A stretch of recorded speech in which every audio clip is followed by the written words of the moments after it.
So hello everyone, welcome as always to Ludo History. My name is Adam. I am your host for today and every day. We are finishing up the AC Valhalla Dawn of Ragnarok stream today. So we'll be playing through the rest of that story, talking sources, inspirations, design, a whole bunch of stuff. I have a graduate degree in Norse Studies and far too many feelings.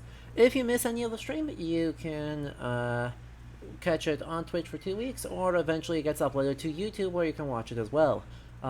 If you are watching on YouTube, hello. I'm sorry that's probably like 2 weeks later. That's just how I'm rolling right now. Apologies. We'll get on top of that in April. But do consider coming and joining us live because it is more fun that way. As everyone in chat will confirm, catching the streams live is oddly much more enjoyable than catching the VOD, even though it's literally, in theory, it's the same thing.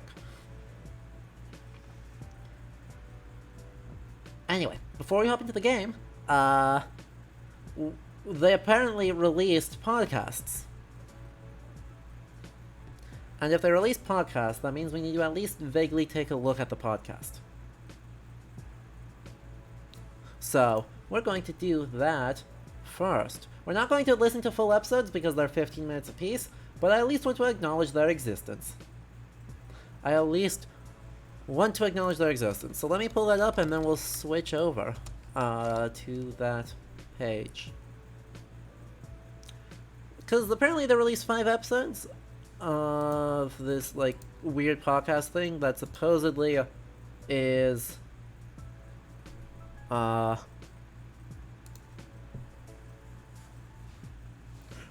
like telling Norse mythology. Podcast. Come on. Where is it?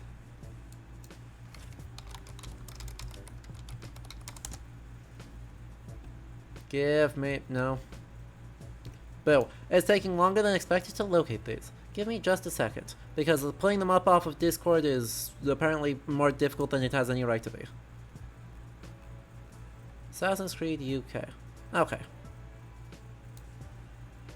I am very curious as to what they're saying about the Nine Realms one, so... let me grab that. 9 vast and rich realms. Yes. Perfect. They're called Echoes of History. So there's apparently a sort of mythological thing, like ancillary thing, that is supposed to supplement the history in the game. So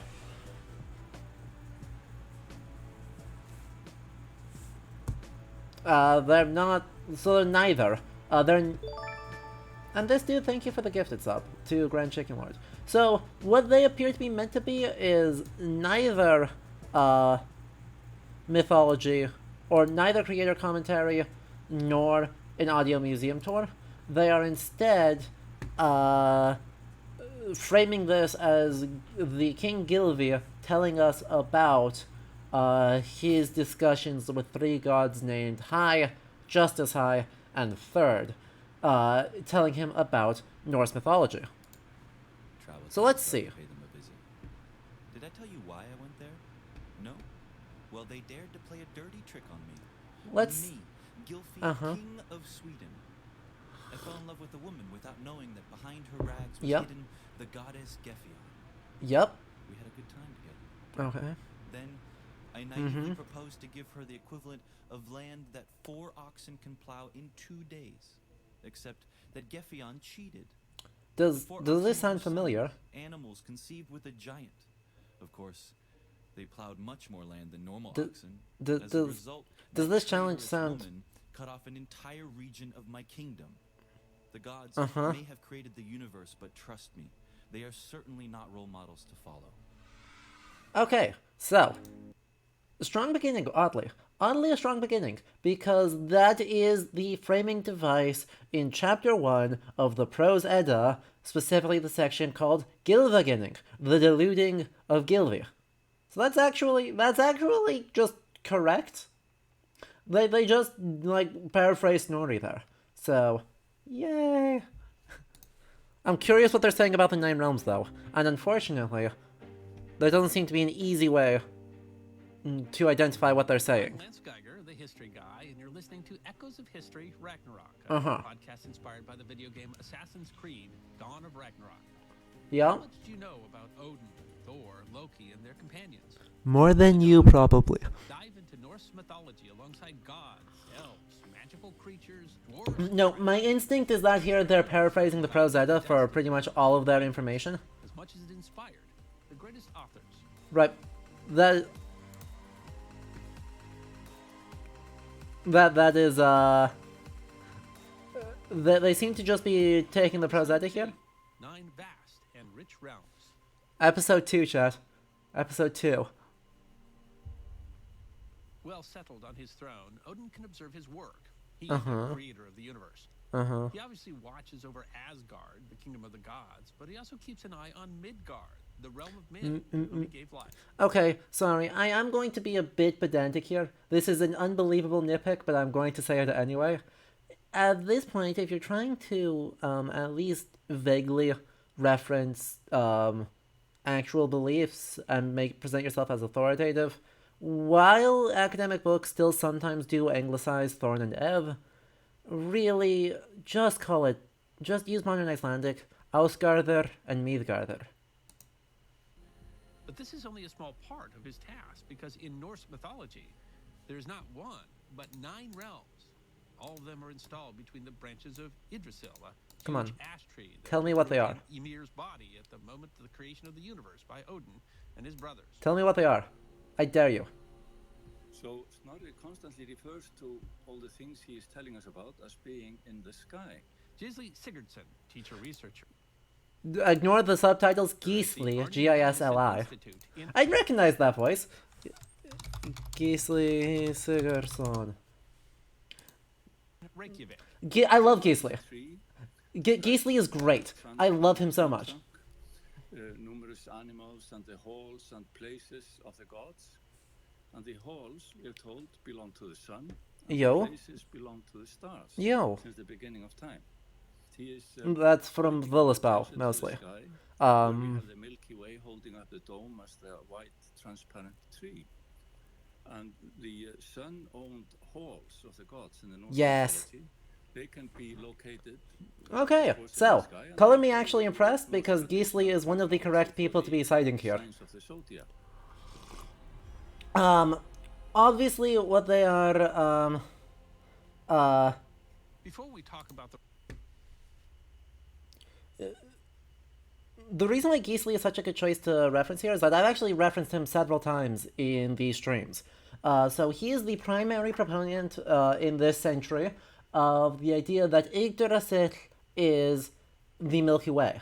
And so all of the animals that are running up and down Yggdrasil, Veðurfulnir, Nýðhöggr, Ratatoskr, Dunir, Dunathor, and the others, are actually supposed to be zodiacal constellations. I'm pretty persuaded by it. I've heard him give that argument in a half a dozen places, and he is very good at making that argument. So, if they are going along with that, good. Good. realms, let's look at the tree itself, because it turns out that a whole bunch of creatures live on the trunk and branches of this immense tree. A deer, Yeah. an eagle, a squirrel, a goat that is settled at the top Hey, and Durin. feeds on its leaves. You. There's Though, also wait, the goat lives on top of Valhalla. Sorry, Heidrun the goat lives on top of Valhalla and feeds on Yggdrasil's leaves. It doesn't live at the top of Yggdrasil. The dragon, who feeds on the corpses of the dead and who constantly Yeah. gnaws on the roots of the tree. Yeah. These roots shelter a precious well, which is used to water them. It is 3 of called them. the Norns, But this one is the Urðabrunnar. destiny of each living being from birth. That's fine. No one can This escape is- their predictions. This is basically Prose Edda chapters 7 through 15. According to the legend, the Norns use a loom for this purpose. They're spirits or goddesses of some sort who have immense knowledge. And the destiny of men depends on these that- 3 Norns, since they're the ones who weave the thread of life of each one. Annalie Jarl Ehrman, Oh, lecturer in Norse Studies gotcha, at the yes. University of Caen. And when they weave a thread, sometimes there are knots, sometimes there are tangles, and that means This dude, I'm not sure. I don't know if he's actually explicitly argued that Needhooker is. I find that a relatively unpersuasive reading. But yeah, because I think Needhooker is easier to read as basically a manifestation of death and mortality, rather than being something literal. Their reputation. They're never afraid of death because you can't change anything anyway. The time will come when it's supposed to come, and there's no. Subtitles, go back down there where you're not in the way.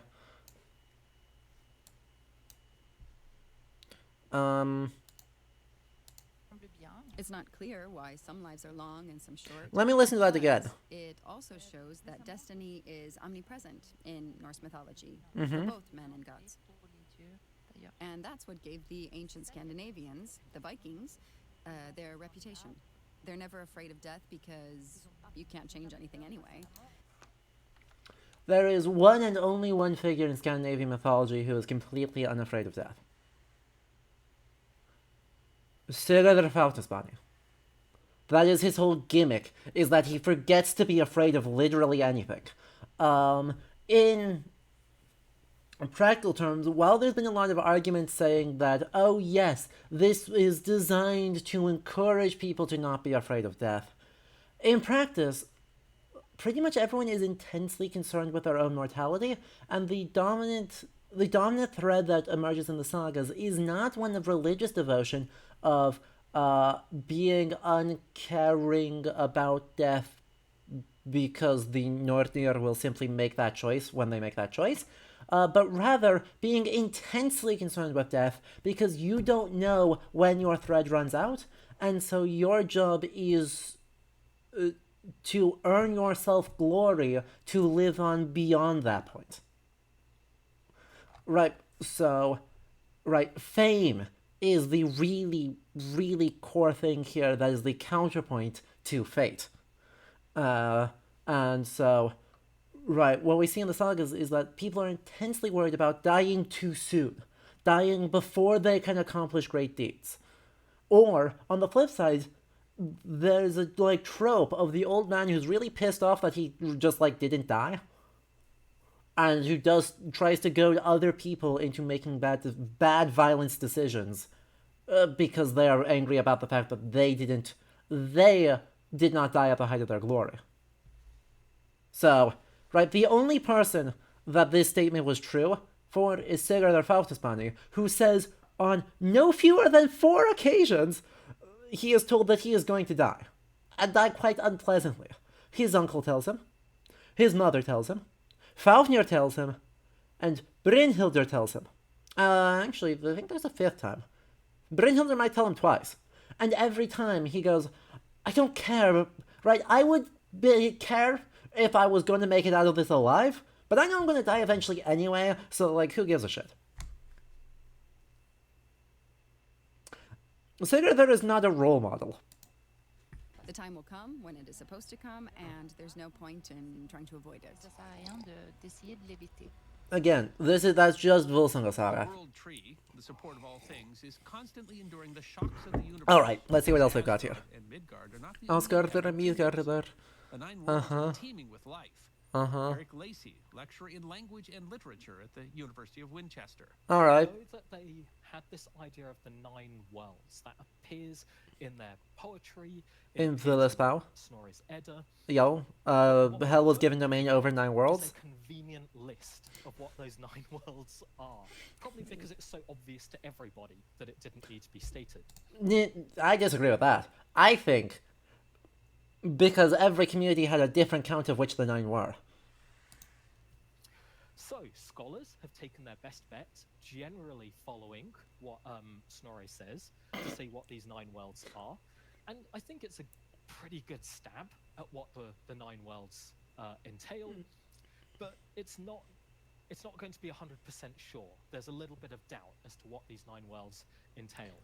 I think there's quite a bit of doubt, and there's a lot of close enough going on. The other 8 work in opposition in groups of 2. Asgard, the domain of the gods, as opposed to Helheim, the realm of the dead. What?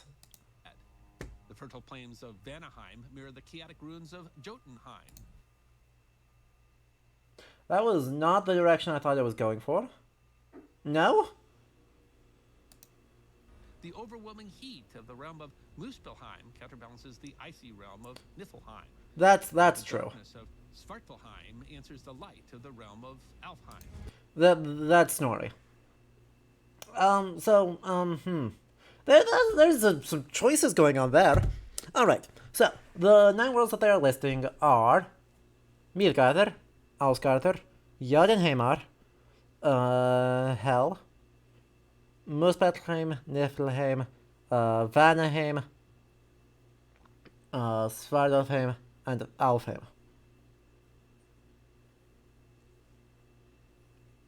Those are the 9 they're listing.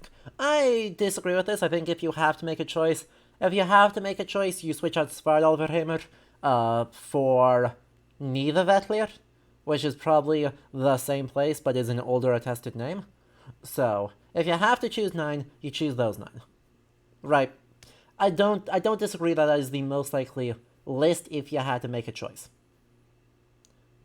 That being said, if we're using the pros out of here, we've got a couple of issues. Issue 1. Hel is inside of Niflheim. In the Prosetta, Snorri says that Odin cast Hel down into Niflheim and gave her control over 9 worlds. So, there's that. Vanaheim is mentioned exactly once, making it not particularly well attested. It's in Vafthrudismal. The opposition, the one that really confuses me is that we're confusing Ásgarður and Helheim. Presumably the reason why they're saying that is that they're saying Valhalla and Hel as 2 competing afterlives. Which, is, I guess, valid. I guess that's gotta be the logic they're going for. I don't think it's good logic, but I can at least understand it. And then they're saying Vanaheim, which we know basically nothing about apart from the Vanir are from there, because that's what its name means. It is the home of the Vanir. And Jotunheim. Really, Ásgarður and Jotunheim are the 2 that exist in opposition.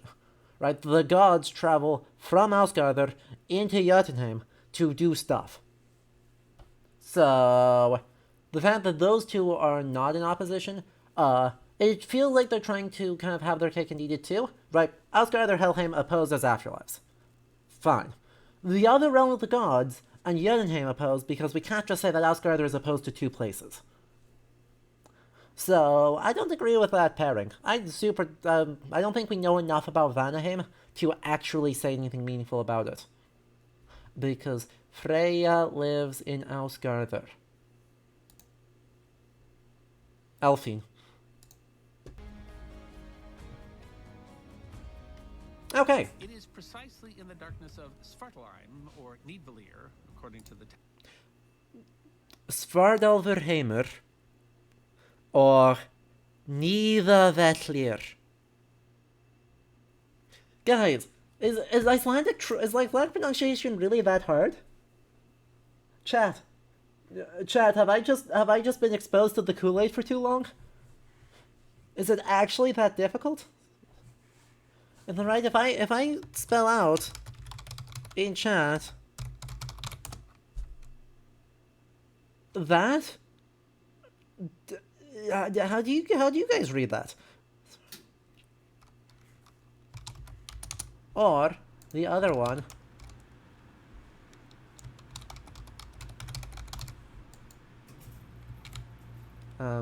Actually, that's just a small I. The other one there is that one. Right, if you look at those 2 words, do you actually end up with this? Do you really? It is precisely in the darkness of Svartalheim, or Svartalheim. Niðavellir.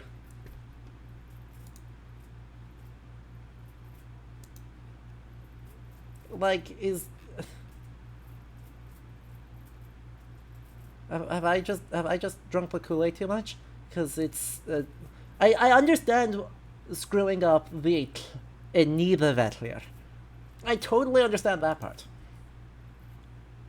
But, Svartalfheim, or if you really have to do it, Svartalfheim, but Svartalfheimer, or Niederwettler. According to the text, Niederwettler. dwarves live. They were created by Odin and his two brothers from the Nay. larva that infested Nay. Nay. corpse. Okay. We are switching over to... I'm going to pull up the Prozetta real quick. Because this is a really common thing that I've realized since looking at it again in more detail for last week, or for the stream a couple weeks ago. That there is... This is a really common misconception, but it is absolutely a misconception. Okay. For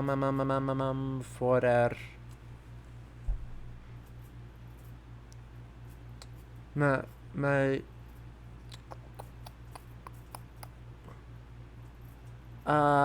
sorry, I'm flipping through pages. Mundelfire. Where are you? Where are you? Come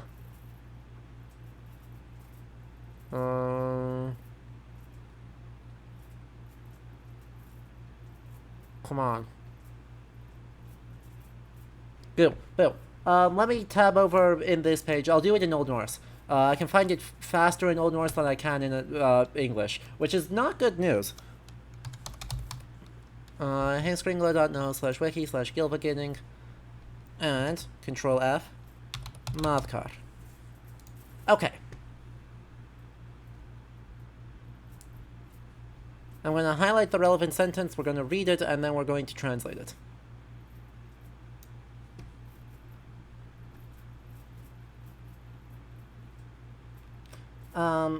So. Thar næst settust goðin upp í sæti sinn og réttudóma sína og myndust. Þaðan dvergar höfðu kviknað í moldinni og niðri í jörðinni, svo sem maðkar í holdi. So, then the gods, or then next, right?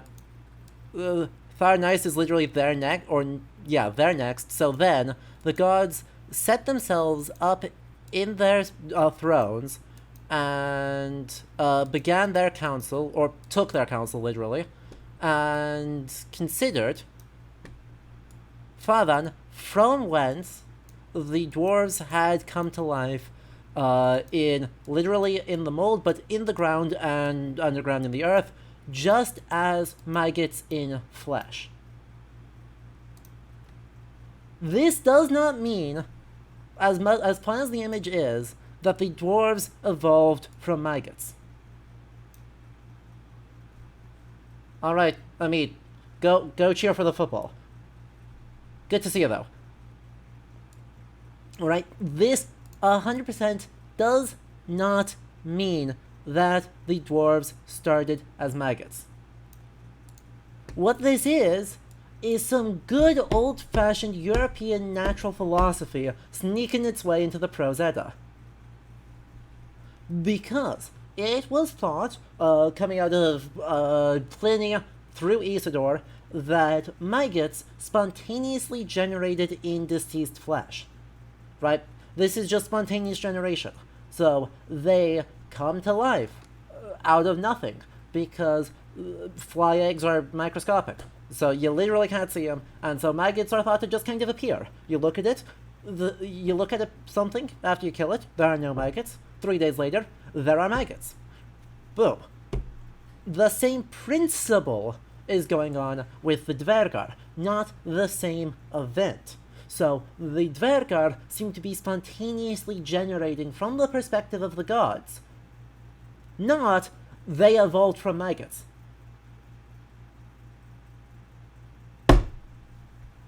We broke out the book. Alright. So I think, though, that gives us our image of this. Right, the thing is, right, we already are seeing pretty much, I think, all there is to see about these podcasts. We're not going to listen to all of it because we've got a lot of game to play. Good things coming out of this podcast, they're interviewing good people. Right? They're interviewing a lot of the right people for this, and even though I sometimes disagree on the interpretation, anytime not the main narrator is talking, they are generally saying things within the realm of scholarly accepted. Right? When the narrator is talking, we run into the classic problem of podcasts of that the guests know way more than the narrator does. And so the narrator says things that are wrong, and that colors the people who know what they're talking about in a bad light. So, I think that's pretty much what you can take away from this. It is pretty much exactly what one might expect. Right? It's pretty much exactly what one might expect from Ubisoft making a thing, and it's some really predictable errors of interpretation. And, one other note, I can guarantee I know exactly from which book some of these errors of interpretation came from.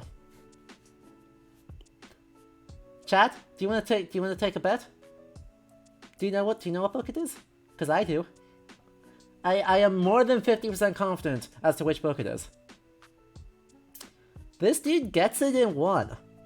This dude, strong beginning. It is Neil Gaiman's Norse mythology, because he repeats the maggots created as maggots. He repeats the paired of worlds, and he repeats several other problems. Which is predictable because he's pulling on a wide range of open access sources. But yeah, it is in fact Neil Gaiman, and I know the Ubisoft research team used Neil Gaiman's Norse mythology as a source. Because Maxime Durand told me. So, success. So much for that. I think, now though, it's time for us to actually hop into the game.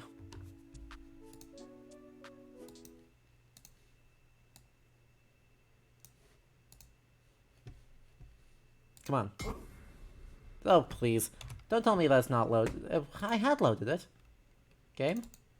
Game capture? Game capture? Anyone game capturing? Nope. Let's just reset that, and off we go. Nailed it. Flawless victory. Definitely intended that.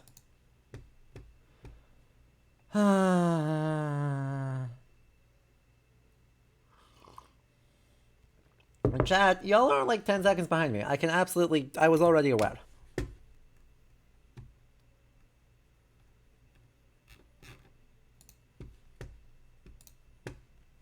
It's thinking, it's thinking, it's thinking, it's thinking, and it's thinking. Alright. Finding Friðþjóð. Let's go. Now, by the way, I supremely dislike how they're spelling Friðþjóð. But then again, the way that they are... Yell and flail. Go. Go. Do your Italian heritage proud. Cheer for the sports. Be very loud.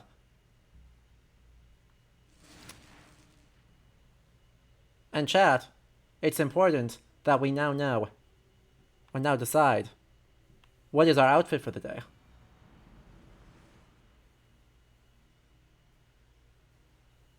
It's important. Also, I was told that there's some pain store. Oh, there is a pain store. Oh, pain store. Oh, pain store. Do me justice. All right.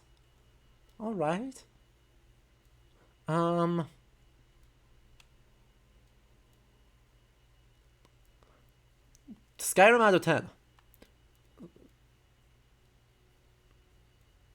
I mean, that's all I got.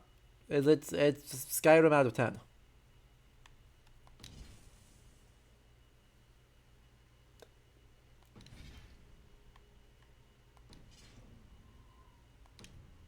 Alright, chat. We have a suggestion for B. Odin cosplaying as Thor. This is a good suggestion. I am a fan.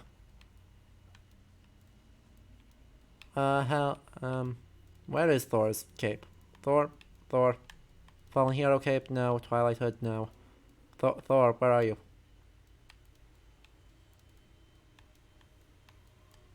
Thor? Seriously, where did it go? I was sure there's a cape for this. Whatever. Thor's battle plate. So, somewhere, right there. Am I blind? I feel like I'm blind. I'm usually blind, so that's nothing new.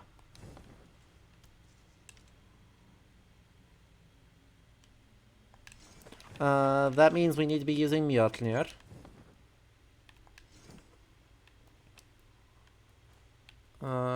Celtic, no. No.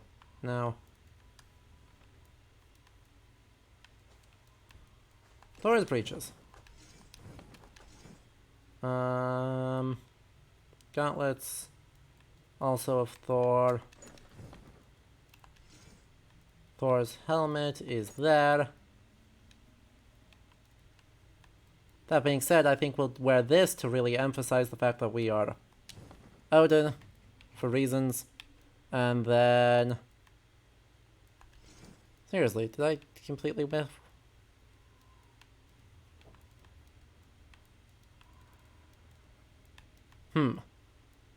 Interesting. Well, that matches reasonably well. And then we'll use Gungnir, because we're Odin.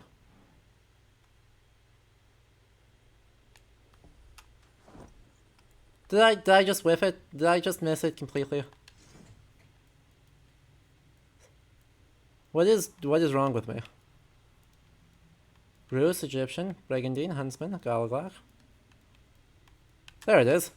That was too high of a level. I got confused. How's that for an outfit? Oh, how's that for some street frame drops? Anyway, we are looking for someone named Frithjof. Once again, I would like to remind people that is not how this... Well, you guys can't see it. Give me just a second while I make it... So find a spot where you guys can actually see everything. Come on. Nay, that's the whole game. Really? Why are you like this? Go down. Keep going down. You don't need to see how much ammo I have. Ammo's overrated. We have too many things in the same spot. Okay. There we go. They have Frithjof up there. In Old Norse, that is spelled F-R-I Ev Thorn Yod accented O F-R. Frithjofer. Now, on the one hand, it is obviously dumb, because it has an Ev next to a Thorn, and nothing good comes from that. But at the same time,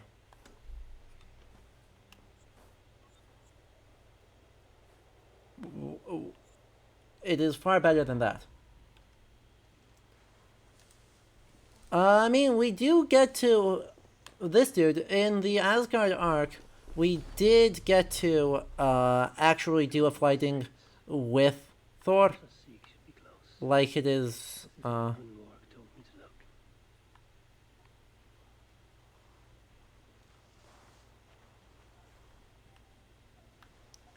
Like it actually is. How about the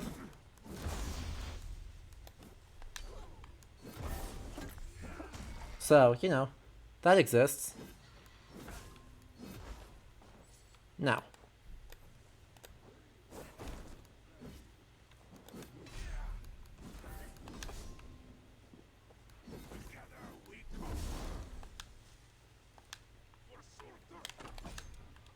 Did you just yeet something at me? Like, honestly.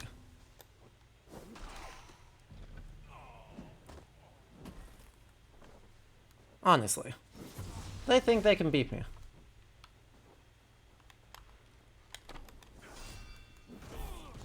Not even a little bit hard.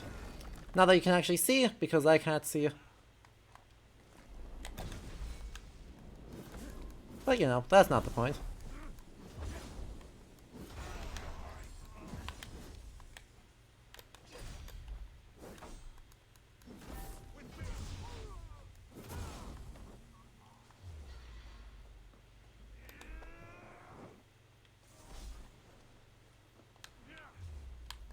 Wow, that actually...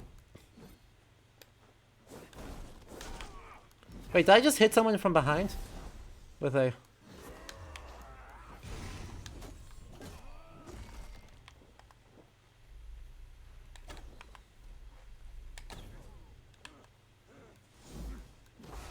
Interesting.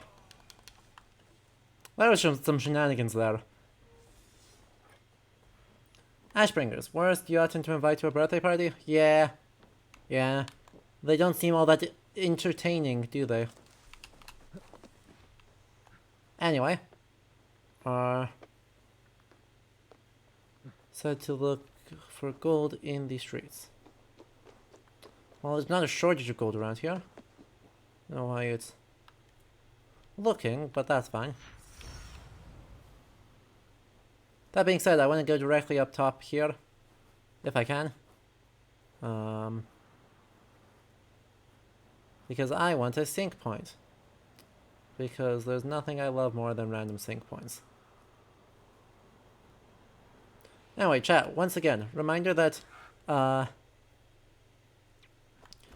if you want me to talk design on anything with Dawn of Ragnarok, this is the week to do it, because we will be going relatively quick to try and finish this. So that way we can do other stuff.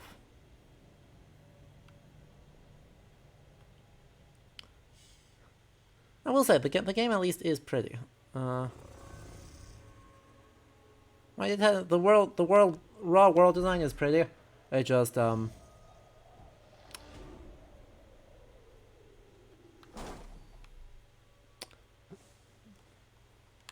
hey. That's helpful. That's one of the things I actually cared about. I should go up that way. Should see if there's an easy way to get up that way. Go. Shoo. There's not very many stories I care about, but whatever is up here is one of them. Come on. Go. Go.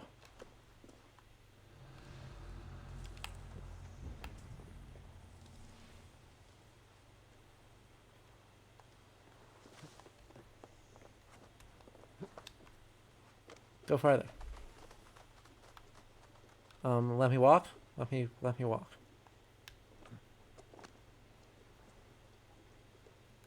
Don't mind me.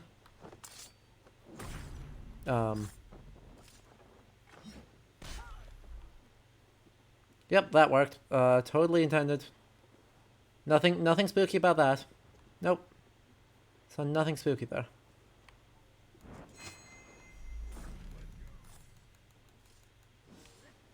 Shame. Did he have a big two-handed mace of a style, like, completely absurd?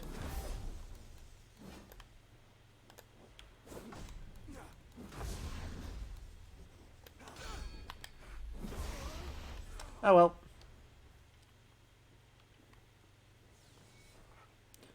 What piece of media that represent Norse history and mythology do I like? I mean, a valid question. I think there's a lot of stuff that does things that are varying degrees of interesting.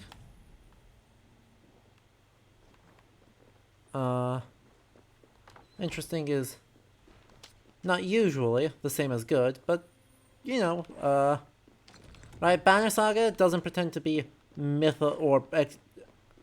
pretend to actually use Norse mythology, but ends up doing quite a few interesting things about it. Okay, seriously, is it 23 meters straight up or straight down? Must be 23 meters or 16 meters straight down. Which means it's below me, which means this was a waste of time. Sad.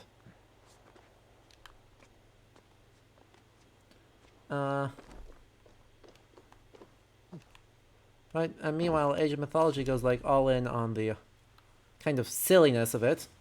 Right, Age of Mythology isn't accurate in any meaningful way, but it does just accept that fundamentally the entire premise is very silly, of playing as the gods is silly, and that you can just use it. Right? You can just accept the silliness. Now seriously, where is this? 30 meters this way.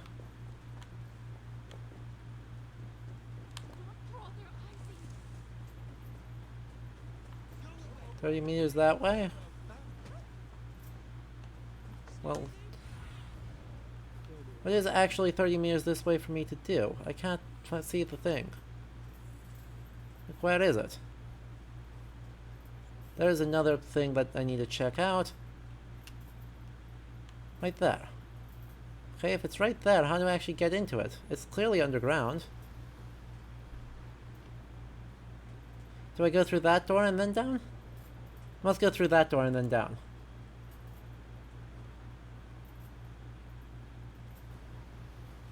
Through one of those two doors and then down? Back. Either way. Back up we go! Because, right, I want to hear how they do this. But right. Unfortunately, the thing is, I really don't think there's been a phenomenal Norse-themed video game to date. That's not because there's been a shortage of Norse-themed video games. It's just, I don't think there's been one that really does what this is capable of. In some ways, CK3 is probably, if not the best, is pretty close. Because at least they're really trying to engage with religious practice as a thing. And I think that you can and should engage with in complicated ways with their little vignettes. That being said, their actual presentation of how that works is very bad. Hey, look at that.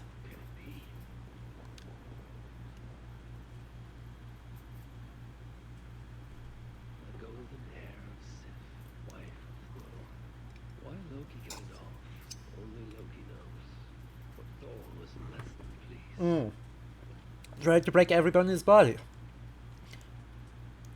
Loki wisely chose to make amends. A new head of hair as if finer than the last. So he set off smiling. This is explicitly how the president says it. Yep. What glorious spaghetti. True.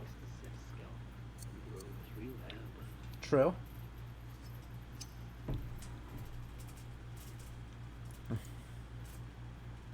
Loki had what he needed. Now that he'd seen what the master spots like they would do, he wanted more. Well, because they need the aesthetic of the hair being still here.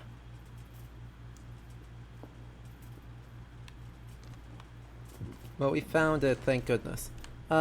Would I say part of the problem is that they're going after like pop media Norse instead of actually engaging with Norse culture? That's definitely part of the problem. I would say the other part of the problem is that by and large, there isn't really an understanding of... Right, because game designers are largely doing historical research with an eye towards getting details about, quote-unquote, the historical figures right. And getting the historical figures right is not necessarily the same statement as getting the narrative traditions right, and getting a deeper understanding of how that narrative can be adapted to incorporate player agency. So, right, I mean, if you're like, hey, I want to tell a story about Odin and Thor, right, you're gonna, like, go onto the Wikipedia pages for Odin and Thor. You're not going to be engaging nearly as, much with, well, you know, what are the late sources that they appear in? What are these saga narrative tropes? That's just a waste of time. And so, in these late sagas, in Gautrek Saga, for instance, you know, or Hrol Saga Kraka, or Norna Geststhauter, how are these gods appearing and being used, and is there a space for us to play with that? Right, that's not a level of expertise that it is that game designers have, nor is it usually have. There are exceptions. Nor is it a level of expertise that I think it is particularly reasonable for us to expect. Help me! This bear is trying to kill me! No dwarf dinner for you, greedy beast! To expect game designers to have, because that's not really the point. Right, so rather than just getting a list of facts, rather than trying to understand how the tellers of the stories felt about them, yeah. I have the faintest idea. This was fine something, and the next, Brute was trying to Uh-huh. You were cooking here. Of course. Damn well lost my appetite now, though, haven't I? Stupid bear. Why? I'm not so sure it's the bear who's stupid. Of course. It's yet another tale within the cursed saga that is. Uh-huh. That's right. I am cursed. This that ring. Nothing but bad luck ever since I got it. Uh-huh. Sure you know the difference between bad luck and the Now, to be fair, if it was Anfarnoid Oven, it would be cursed, and the curse would be mostly your fault. And its cursed sake. I shall destroy it. And I jolly well appreciate if you accompany me. You seek my protection for disposing of a ring. Not just any ring. A cursed. Uh-huh. Cursed by Uh-huh. Broken witch. Now you have my interest. Tell me your Uh-huh. tale, and you will He have does. He has the medieval beast tattoos from the Discovery Tour. this ring. Because they are manuscript art. This cursed ring. How did you acquire it? Yeah. Focus on the destination, not the journey. Ours shall end soon. Top this very mountain. Oh boy. Finally, my unlucky saga will end. Oh, that damn. We did find Anfarnoid in the real world, thanks to the rabbit that might be Loki. Piss posh. My heroic voyage requires sustenance. Oh, you are going to... No. No, no, eat these ones. Mushrooms. No, no, those are... those... Stop! Do not eat those mushrooms. They're not edible. You truly are an idiot, aren't you? Oh, curse that ring. It somehow poisoned the mushrooms. Just stay there and don't eat anything else off the ground. I'll get something you can eat. Oh, you are kind. Do hurry, though. Do I have to, though? Just... Can I just have... I have so many rations. I'll just... Some actual food. Fine. Eat this. Fine. Good lord. I will replenish my ration over here. Let's not dally any further. Uh-huh. Thank you. Along. You mentioned the Jotun witch. Did she give you the Uh-huh. ring? Or was she the one who cursed it? Reminds me of the sense of humor of that Tony Hawk American Wasteland game? Saw her Yeah. traveling like she was in a hurry. Uh-huh. Question her, you Uh-huh. see. A Jotun? Alone? Obviously up to no good. Did you happen to catch her name? Of course. Here, O kin. Oh, God. Hurricane. You saw her in Svartalfheim. God damn it. Pretty sure it was Hero Kin. Either way, she gave me the ring. Just gave it to me. Told me it would bring me good luck, but that it must be kept far away from her for the magic to work. I've used the exact same tactic with my children, more than once. Oh, you misunderstand. You are... Ring. This one is Yay, metaplot. Hirokin was told us, is someone we met in the base game in the Jotunheim arc. She's Juno. She's the Isu Juno. Just what we wanted.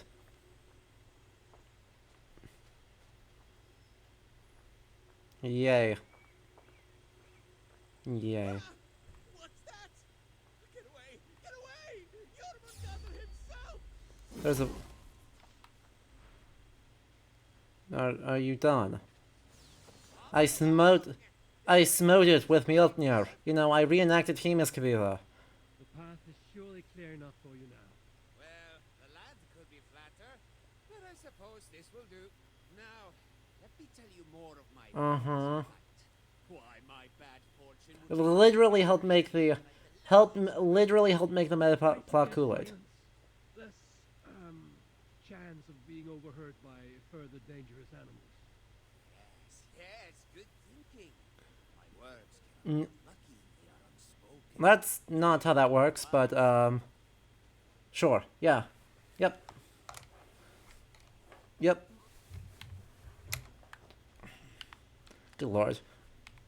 Hey, look. Lava. Yeeted into the lava. Come on. Let's be done with this farce of a Lord of the Rings reference. We are here. Come on. My salvation is finally at hand. Just... Then do not delay. Rid yourself of the ring. Cursed ring. How many times have you even been listening? Of course this is a well-tier reference. Cursed ring, yes. Go on. Get it done. Throw it into the fire. Finally be free. Isildur. Torment. This burden. I know the feeling. Now, Ding, are you done? Be gone, coward.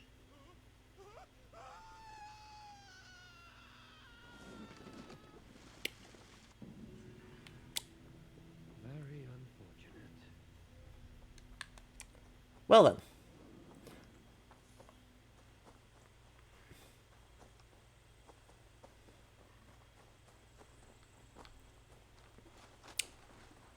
Glad that was a waste of everyone's time.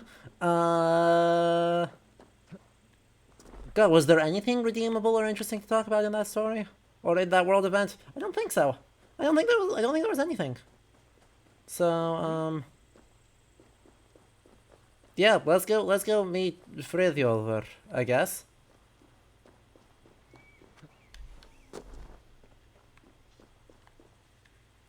I guess. Place is heavily guarded. Okay. So. Tallest house in the jeweler's district. Gunborg said to look for gold in the streets. So, so just, like, right. I mean, I think we were right there earlier, right? Is the house... A lively city once. A place of great happiness. Jeweler's district. Hooray. Look for gold in the streets. Well, there's a lot of gold in the streets. I think this is the or next door is the tallest house. Next door is a taller house. There we go. Hey, look, is that us? No. Presumably no. The other side must be barred. Well, let's go around the building then. I'm sure that's fine. This is fine. This is fine. Is there not... Perfect. Hey, look. Was that almost competent navigation? What happened here? Hooray! So, something has happened here. Someone was beaten, tortured perhaps, and dragged along the ground here. Fair enough. Jewelry for every occasion. This building surely played host to important Well, moments in no, it seems like it's mostly just the same piece of jewelry repeated. No, hang on. That, and that are the same piece of jewelry. So, The artisans who once worked here. Their life's work. oh hey, that's a museum piece. Trinkets, Hi, museum pieces. Given all that has happened.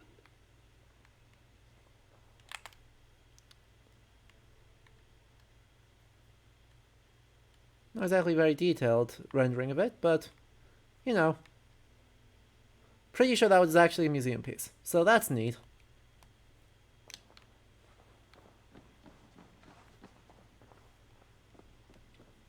And let's pick that up so we can see the suspicious. The sons of Baldi, sons of idiots, is more apt to have risked my life for you time and again. The one time I ask you to for aid. Uh-huh.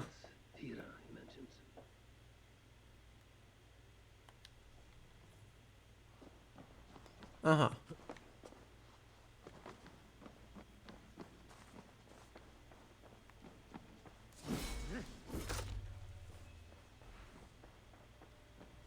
Well, let's bust this. Let's bust this.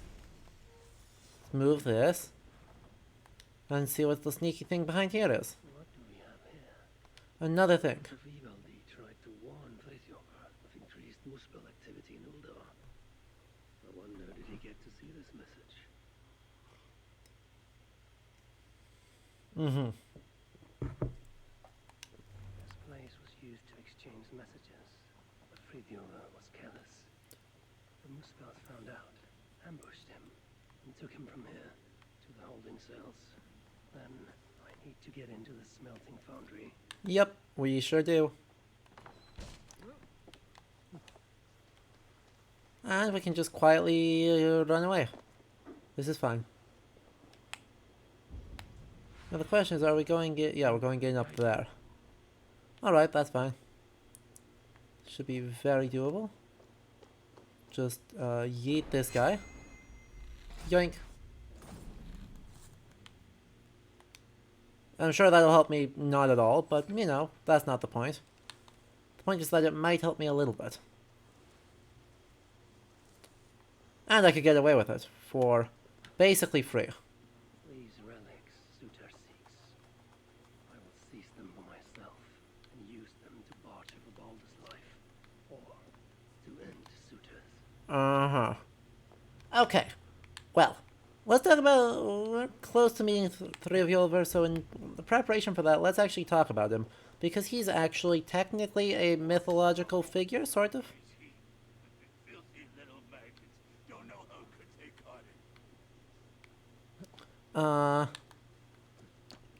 So, he comes from the same source, though he's not a dwerger in these sources. But he comes from a source we've seen a few times already.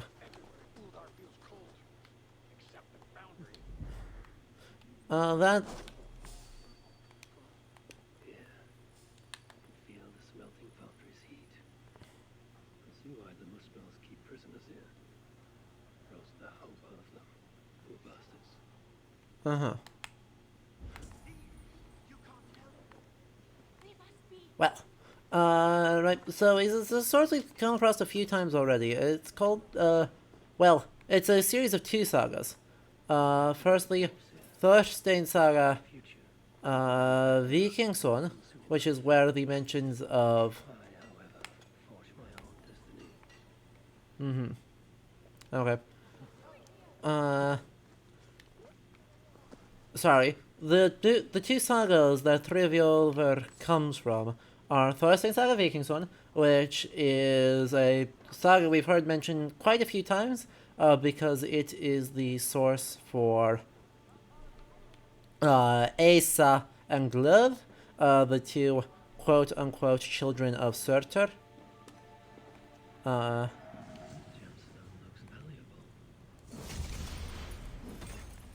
That are mentioned in this game.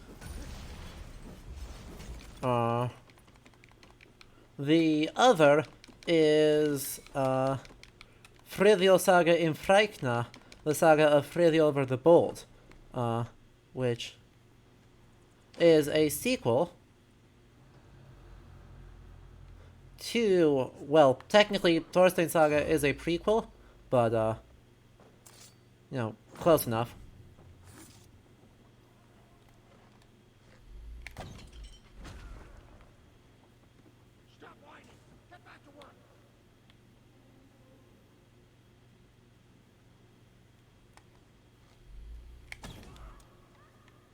Close enough. Hey look, there's a thing here. Yoink. Hello, don't mind me. I'm looking for Fridio. They took him below. Helpful. Are you Fridio? I don't know any Frisiover. Helpful. We are saved. Thank you. Do you have water? No. Now which of you is Fridio? Fritjo. No, I am. Then I do not care. Rip. Good.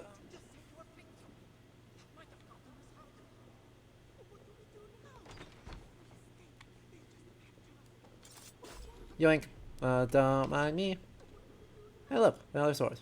They just captured us. What worse?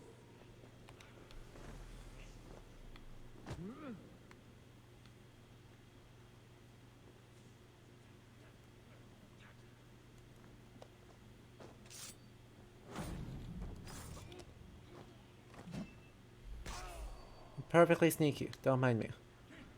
I think this is the wrong way though. It looks like this is the other way in. So I'm just gonna kill 2 of them and then run away. Okay. So we go in here. Hey look, 130 meters that direction.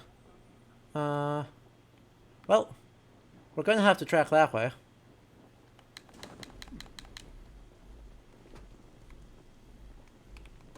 I mean, we knew I was gonna have to track that way, right? Light ourselves on fire just a little bit. Knock that dude over because I'm a jerk. I mean, I could.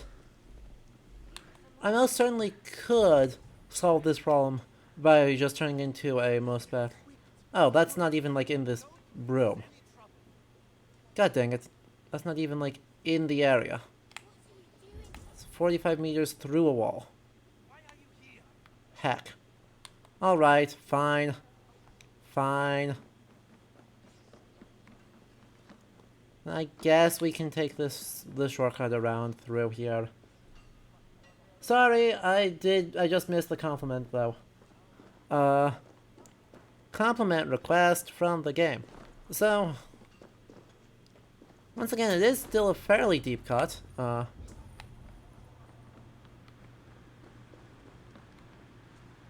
Right.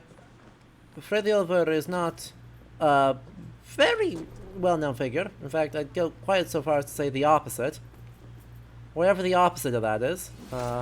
Piss off. Before the gods think I caught. But Fridio. Don't kill me, please.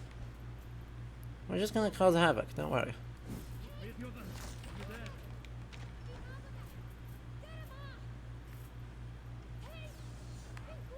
Fridio. Now you. Uh-huh. You cannot be Fridio. You know it. Uh-huh. Are you kidding?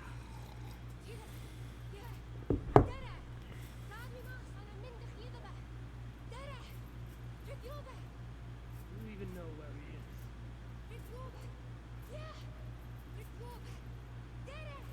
Wait. Do you understand me?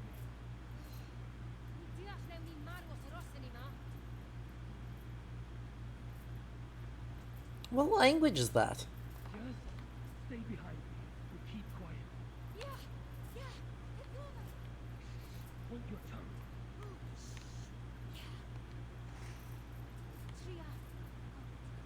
What language is it? It's like, is it vague? Exactly, right? Is it the vaguely Welsh again? Are they making the same joke again?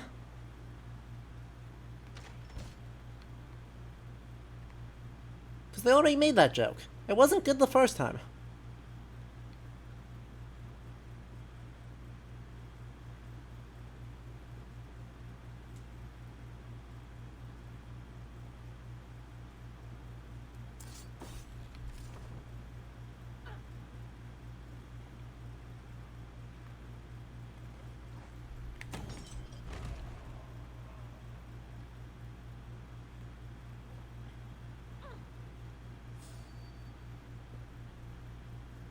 Heck, there still are 3 of them.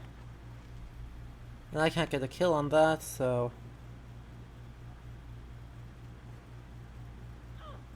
let me actually use my adrenaline.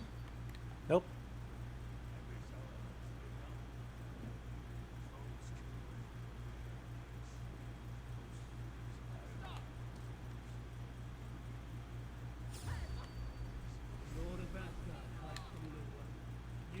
What?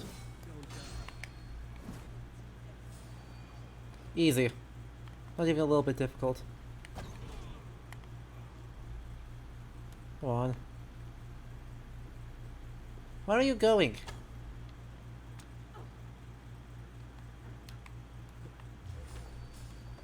Like, honestly.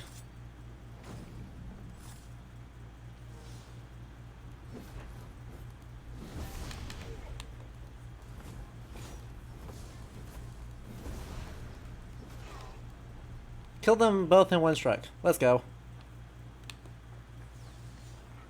What a waste. Another waste of time. Please don't poison the NPCs. Please don't poison... thank you. Find people. Which way? Hey! Where do you lead me? Tira. Okay, but what if, and hear me out here, instead of doing that, we went in search of shinies? No, I'm sure the shiny is not worth the trouble. Especially if that's how I'm supposed to get to the... Ugh. Fine.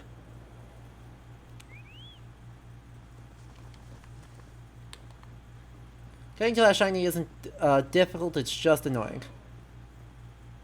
Watch this.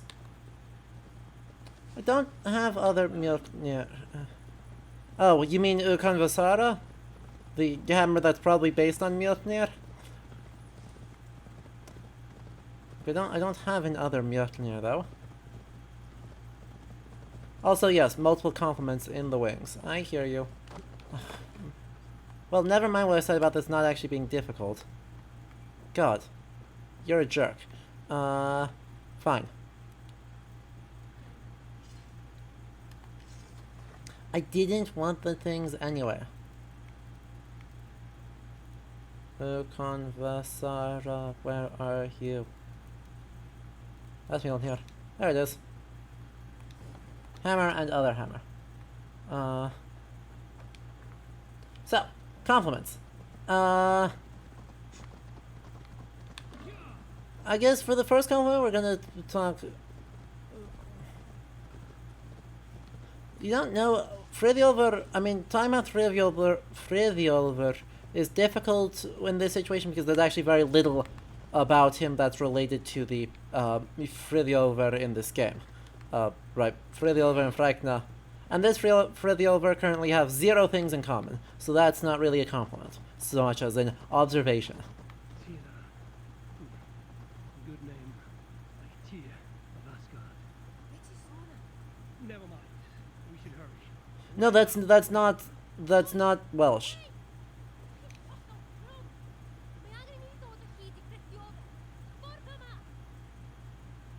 I still don't know what language that is. What are they doing? Ugh, don't make me get into a boat. I swear, you lead me astray. Trouble. Oh well. So. Frankly, I'm surprised you could even see this mighty galleon from up there. Oh no, that is Welshish. In any case, I don't suppose we can simply sail all the way to Friðjólfur.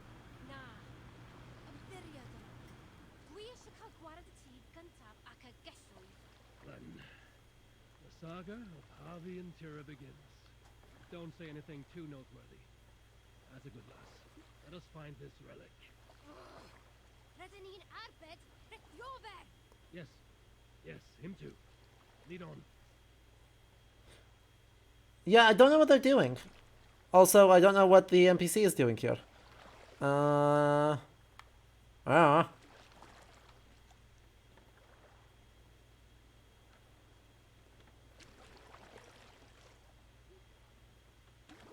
Do I even want to know.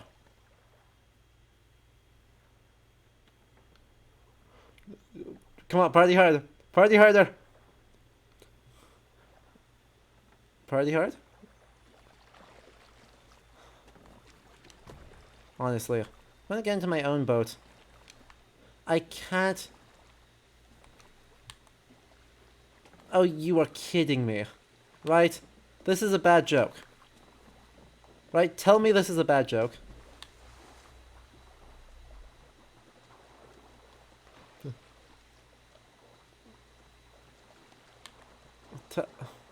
Please tell me this is a bad joke.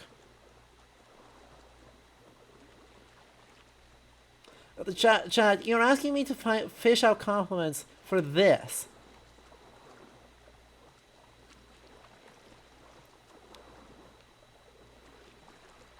For coding, so... Okay, it is Welshish. Okay. Okay, so, yeah, shoutouts to subtitles for being bad, and for them making the same joke twice. Oh, shit. Same joke twice. I see them. Keep out of the way. Yeah, I'm telling you, I was there. Glod grabbed the poor fool's head and crushed it in front of us all. You saw nothing.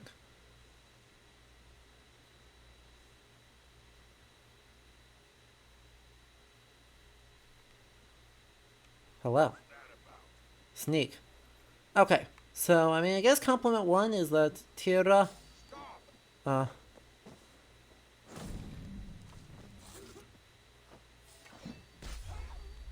that didn't work.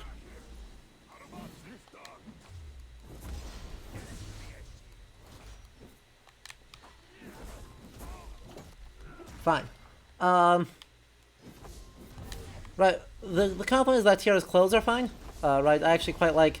And I think they're honestly the best at doing NPC female clothing from the Viking Age. That's the most historically, like, attested things. Let's actually take a look at that. Like, her necklace is really good. Right, that is an excellent high-status necklace. I also like the banded cord here. And then the fact that then they stain that to indicate some sort of captivity or servitude. So like her compliment one is that Tira's outfit is actually quite good. Unlike ours. The language you speak. You're not from here, are you? Oh, geen clever. Beter of they for. Well, you picked a hell of a time to visit Svartalfheim. God, that's not even a good Where do you pun. lead me, Tira? Ble roedd yr eich arwain? Ydych chi wedi bod yn talu unrhyw sylw? Britho fe! Rydyn ni mynd i achub Britho fe!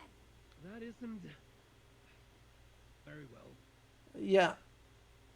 So, right. When the entire... When they made the same joke as they did with Bridget. The sons of Ivaldi were active here. But no longer, I suppose. Bacan o gyd. Wedig Ivaldi. No, they were not of much use to you. Or Friðjór. Or Ivaldi, for that matter. But stay put. Truly, I regret letting Svartalfheim fall to Sutter. And Stay put. I have a thing to do. I'm going up here and you cannot stop me. I guess compliment number 2 is that the world design is not exceptional, but is at least competent at saying, hey, let's make this place feel like grandiose and mythological in a way that they really haven't managed in the game so far. Right? Asgard does it a little bit, but right, they do a sense of scale quite nicely in these moments, even if they're decorating it with like dwarf deco. So, there's 2 compliments.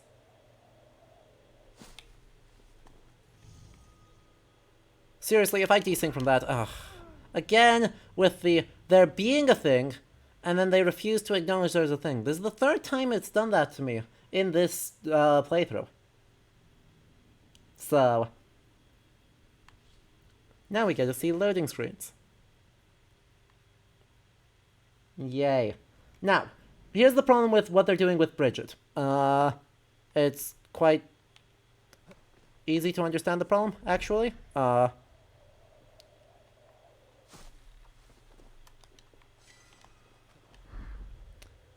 In that, or not with Bridget, with Tira, it's the same thing as they did with Bridget, which is, I think, the point. But, right, the problem with it is ultimately that their joke is that she's unintelligible. Even though she's actually seems to be a relatively fleshed out character with a lot to say, she's just literally not worth taking the time for the person who basically invents language. Not quite, but you know, effectively. The person who knows everything cannot understand this, which means it can only be played for a joke.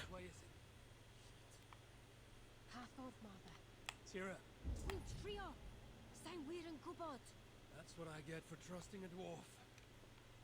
Hey, wait, no, that's... Ah, damn it. She actually spelled out the whole thing. Come on, repeat the line. Repeat the line. Wait. No.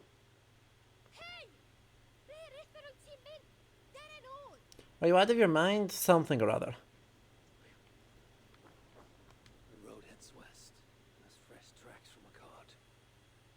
Clearly in regular use. There must be another way to be sure. Look around, Tira.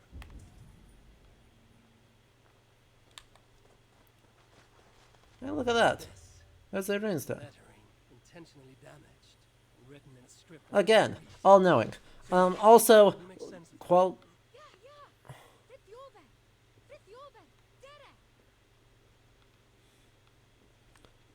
Also, they just like put a runestone buried into a tree. I mean, I guess that's okay, but that's accidental. The reason why that's okay is that that's... A lesser dwarf would only be interested in saving their own skin.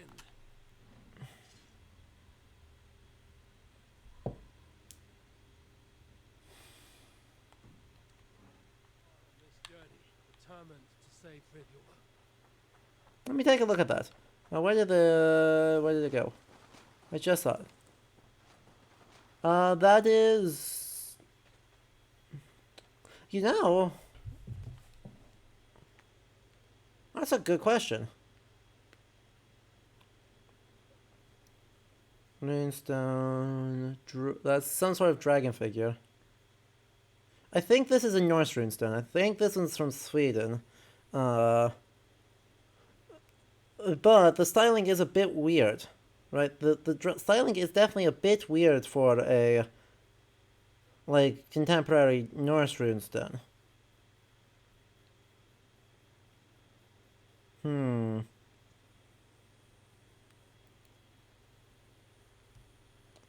Let me see what Pictish... see if there's anything in the Pictish dragon figures here. Sadly, Google is not going to be at all helpful to me because they aren't giving me much of any chance to actually see things. I think it's more Norse than it is Pictish. There are some bits of it that look Pictish. Right, the swirly joints, I think are very typically insular. But they are attested in Norse styles like the weirdness style as well for animal figures. So, you know, I think I'm gonna stick with that one being Norse. Anyway. So yeah, we're doing they are referencing Tolkien, and they are by saying I only wish I understood you as you seem to understand me. When we get to our destination, be sure to stay out of harm's way. Yes? Right.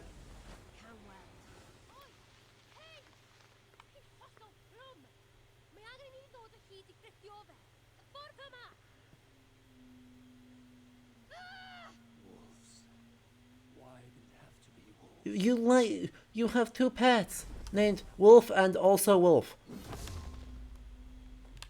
What did you think they were? What did you think their deal was? Honestly. Honestly. Come, Tira. We must not delay.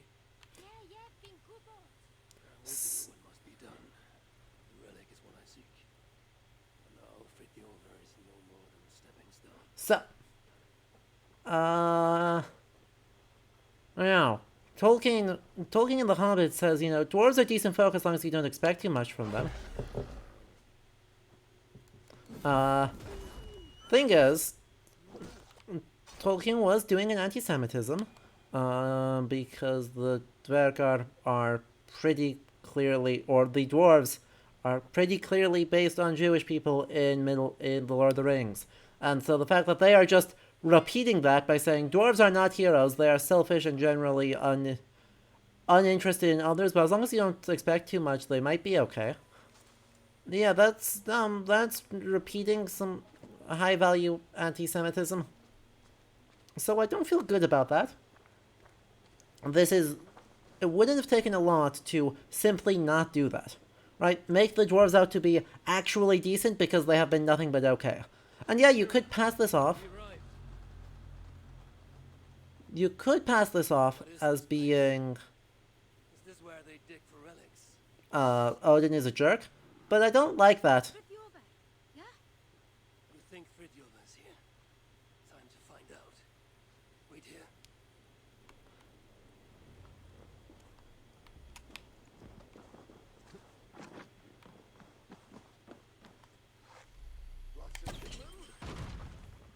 Dang, I got 3 out of 4. I was hoping for one more off of that. That's a shame. This actually looks like it's a relatively well laid out area, though.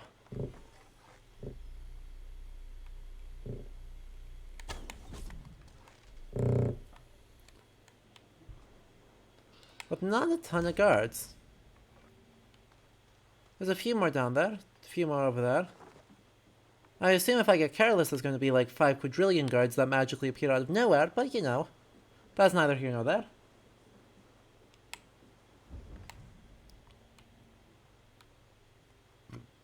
Oh, are we talking about Frigg?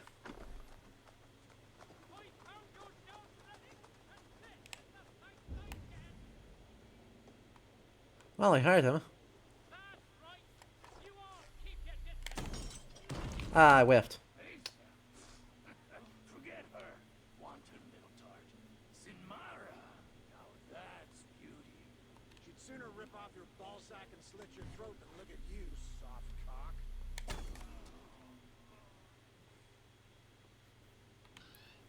Hey, where are you going?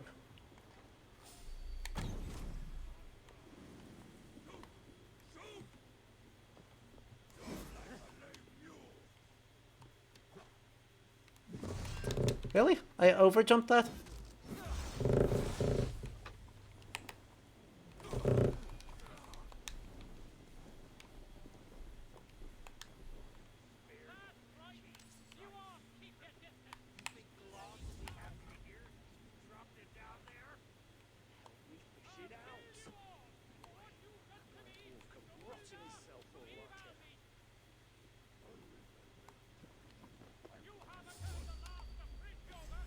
Really? You heard me there? Shame.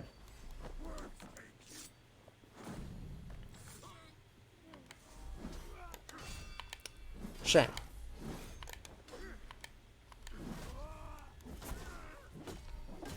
Now. Dropped something down there, did you? Honestly. What a royal pain. What an unnecessary level of irritation.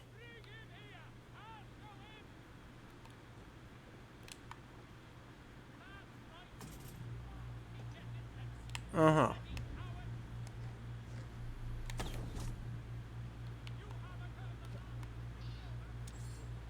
What did one say to get the relic? Nothing. But I've still got my head on my shoulders. But don't let...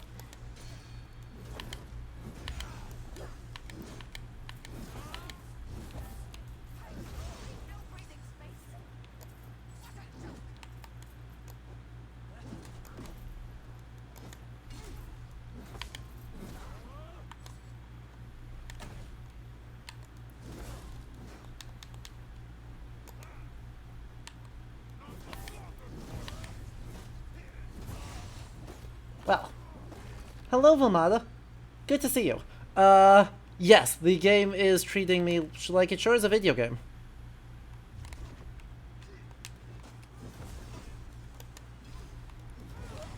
Let's be honest, I'm honestly having trouble finding intelligent things to say because there's so little to do here. It is just pretty much fights, fights, fights. More fights. Other fights.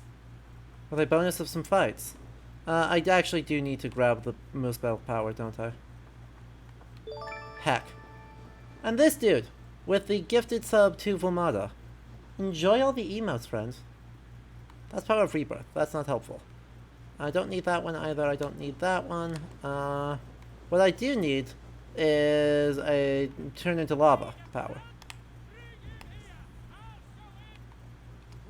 I need a turn into lava, please. There's one. Right over there. Helpful. Power of Musbat time. We'll replace that. And then off we'll go. Ah, you're stuck in here. Who's asking? That's right. You are. Keep your distance. And I'll need to grab the key from over there in order to get out. Which means I have to figure out how to get in there. Which means I'm going to be irritated. Love random puzzles. God, if only it was as easy as I could just, you know, use the thing that the hammer big enough to level a mountain to smush this. And then with that having been smushed, or I guess I could just do this. I guess that's fine too. Oh no.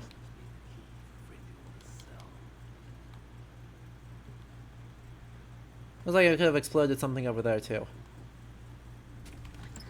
That's fine. That's fine.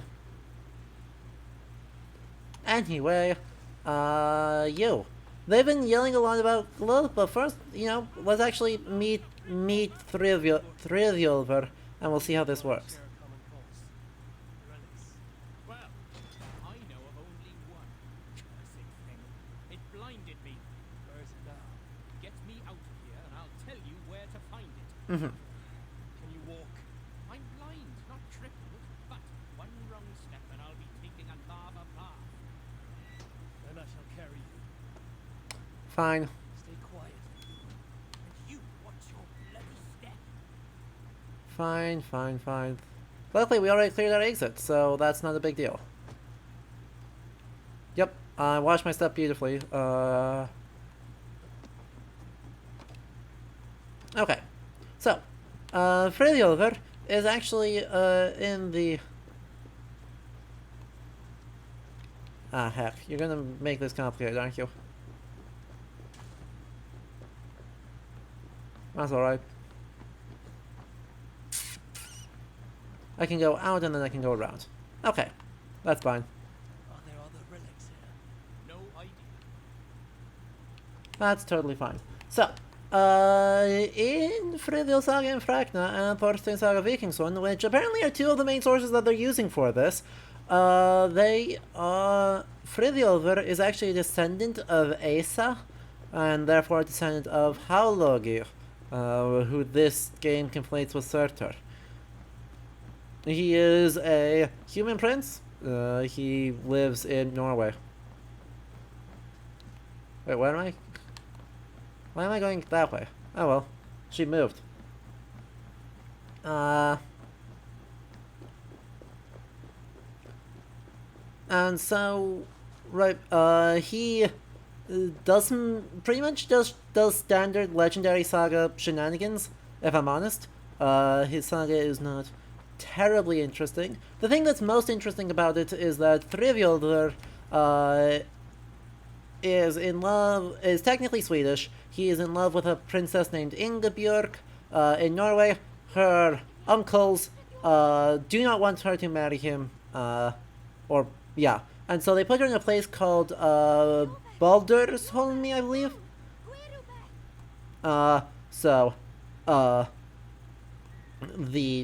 A sacred space to Baldur.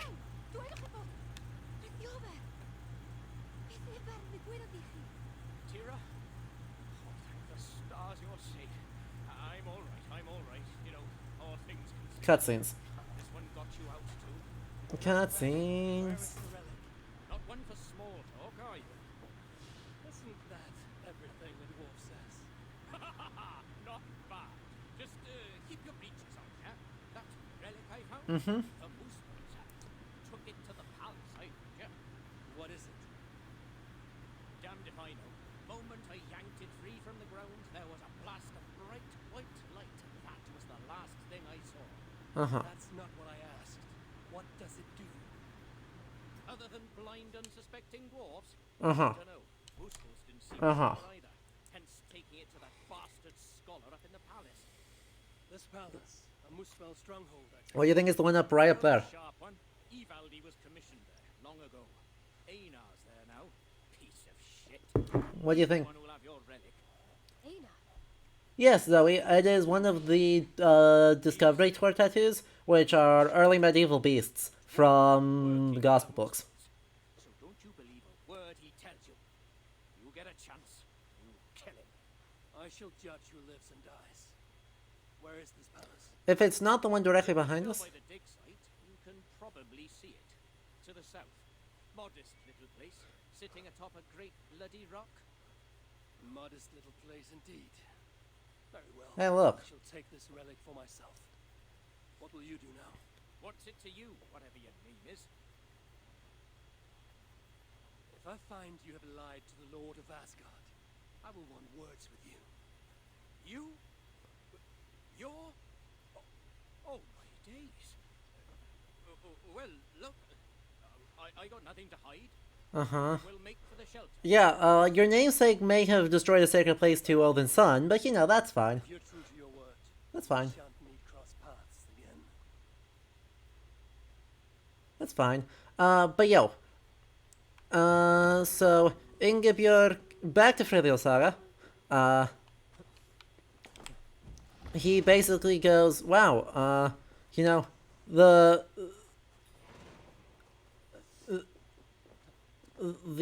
I guess, jealous uncles will say, send Friðrikr out to Orkney to go do great raids and gain glory. In the meantime, marry Ingebjörg off to who is the king, as they say. Well, they do not actually mean a king, like a king in the way we think about it, the petty king, named Hringr, who is the namesake for the district of Ringerike in Norway. And so Friðrikr comes back and he's like, well, that's not right. And honestly, King Hringr seems pretty chill about the whole thing and being like, yeah, whatever. And so he burns down the sacred place to Baldur, and then he kills one of Ingebjörg's uncles, and then he forces the other one to swear fealty to him. And then they marry and live happily ever after, question mark? I say, this is most unpleasant. And then live happily ever after, question mark. How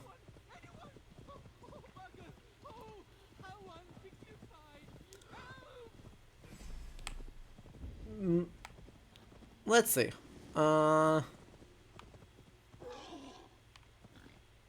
The other saga, the one that they're actually using far more, is about Friðrikr's father, Thorstein, son of Viking, son of Asa, son or daughter of Halogi.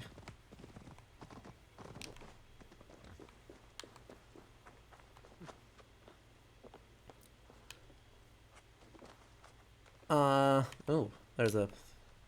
Stop. Nope. Help. Heck. Okay. I don't actually care. As it turns out, I've realized I don't care. Ingebjörg liked Friðrikr. At least, the saga is not particularly great at giving female characters agency, but as far as anyone has agency, it seems that Ingebjörg wanted to be with Friðrikr. So, we take those, I think.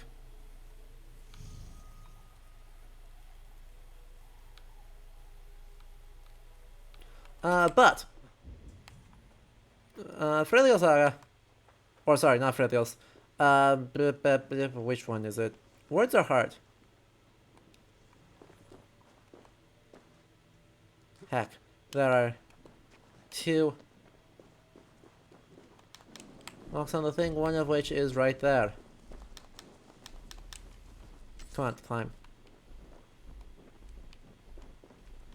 Let me pick up the key. Stop being on fire, pick up the key. Honestly. Where's the other key in the area? Because there's got to be in the area, because they're always in the area. Hey look, it's right there.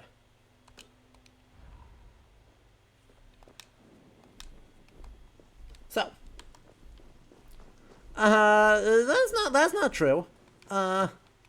Vilmada? That's very not true. The better way of putting it is that there wasn't always power to consent, or yeah, power wasn't always given to people to consent, but it wasn't always removed. Oh, I see. Let me just fly up topside, real fast. Whoop. Land. Actually, grab the key. Can I actually grab the key here? No. I need to smush the thing first. Then I can grab the key. Okay. So. A good example, though, of the... I guess a case of... consent actually, like, mattering. Is in, what's its name? Thorstein Saga Vikingsson. Wherein, Asa, well, actually, Logi, is the source of the name for the district of Hålogaland. What? Good on Bursty. What? Just like fall over, why don't you? So Hologav's wife is named Glove, and they have 2 daughters named Asa, and let me look up what the other name is, because I've got the full text of it right here. Let's preface.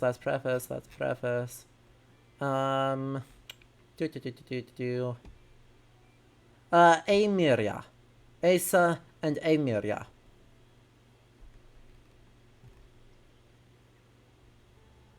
So, then, two chieftains named Vifil and Vieseti, proposed to Amiria and Asa. Hologa refuses, and they get kidnapped. So there's no consent right there. But then we switch to a different person, named King Hringar of Sweden, who becomes the king of Ringarika later. He has a daughter named Hunvor. And Hunvor gets proposed to by a chief prince of India? Because that's a thing. It's just casual, like, from India. Right, a dude walks from India to Sweden and says, hey, you're going to become a vassal state of India, otherwise we're going to murder all of you.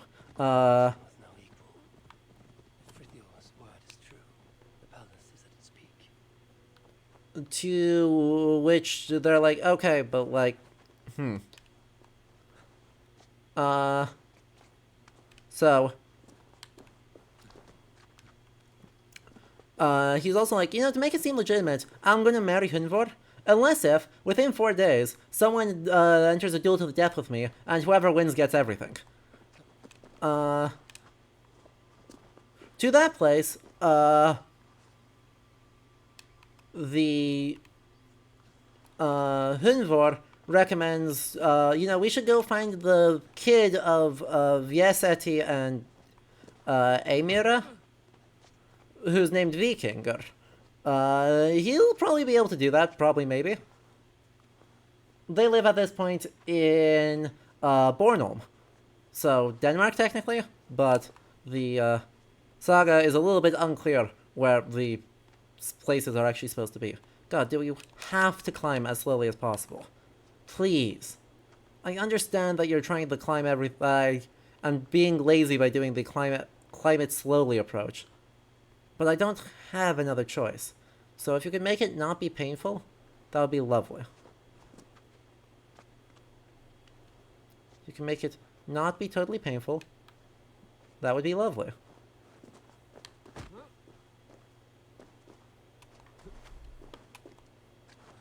Alright. We're making it not painful. Yeah, he's named the Vikinger. Bay person, probably, in this case. But yes, he is a Viking named Viking. That's how you know he's good at his job. His job is his name. And he's named after his job.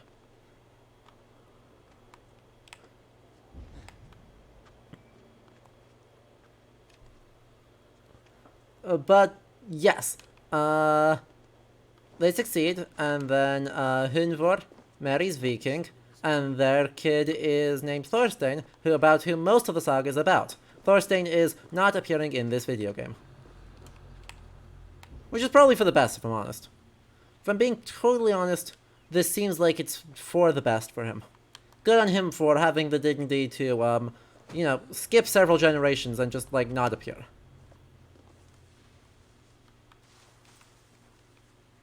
Cause, oh boy. The relic.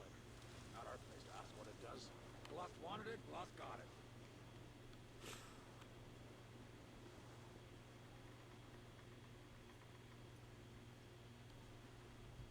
What's all that about?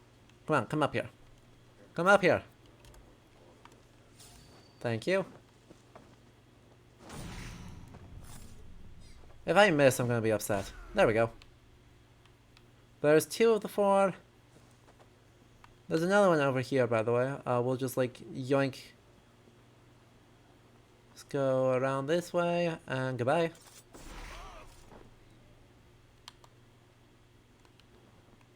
No, yeah, I just wanted to... Fine. Fine. What's over this way? Is there anything of note over this way? I feel like there's something of note over this way. Let's find out. Also, I definitely could have, taken an actual route. But that's okay. Right, there was definitely an actual path to get up here from the mountain that wasn't just climbing it.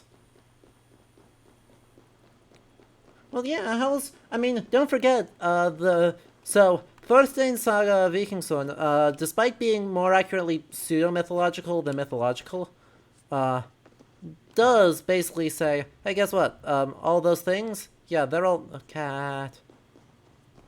Cat. Cat. No, let me pet. Let me pet. Pet. Cat. Right, literally says, right, Hologaland is named because that's where... That's where Haulogi is from. That's just what he does. Right? It's named after him.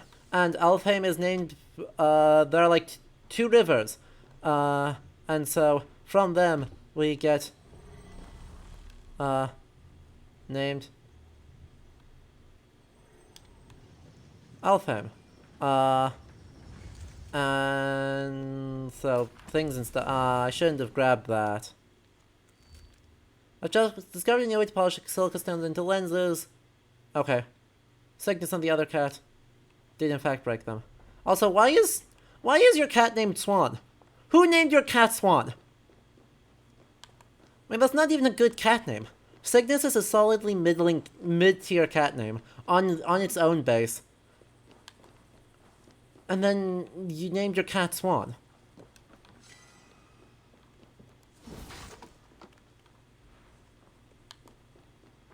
I should have checked to see what was actually in the Book of Knowledge. Or what was visually in the Book of Knowledge. But I failed. So, yo, should have named the cat Cutter, right? You name the cat Cutter, I must be careful now. and then it's the cat is named Cat. You know, just like the Yule Cat is named Yola Cutter, which is the name Yule Cat. Obviously. It's only logical.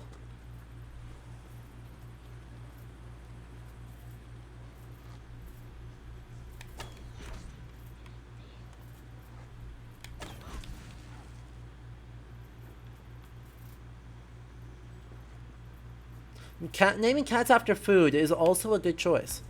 Right? That is higher tier naming than whatever we've got here. So. Now, Hreidmar's Palace. We mentioned Hreidmar last week, because he's in Volsunga Saga. He's the parents of, Otter Fafnir.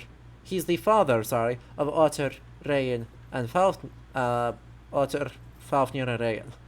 Let's get the order of the kids right. He also apparently was cursed for, dubious purposes and dubious benefit. Not really sure why apparently his armor is cursed, and has nothing to do with the curse of Andvari, which is the only curse that I know of that affected him.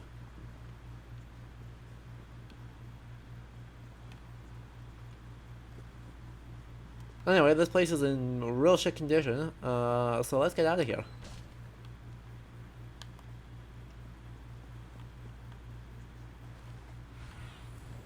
Let's see you, old friend. Hey look, there's another entrance up here. Who could have guessed such a thing? And then inside and down, presumably, there's more things. Because there is no path around here.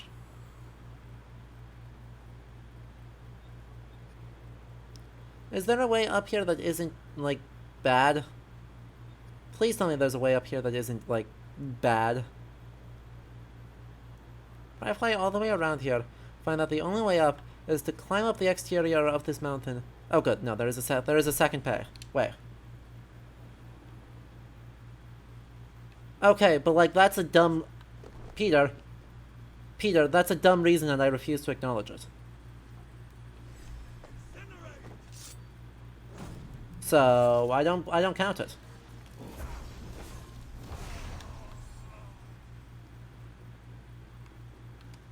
And you'll just have to deal.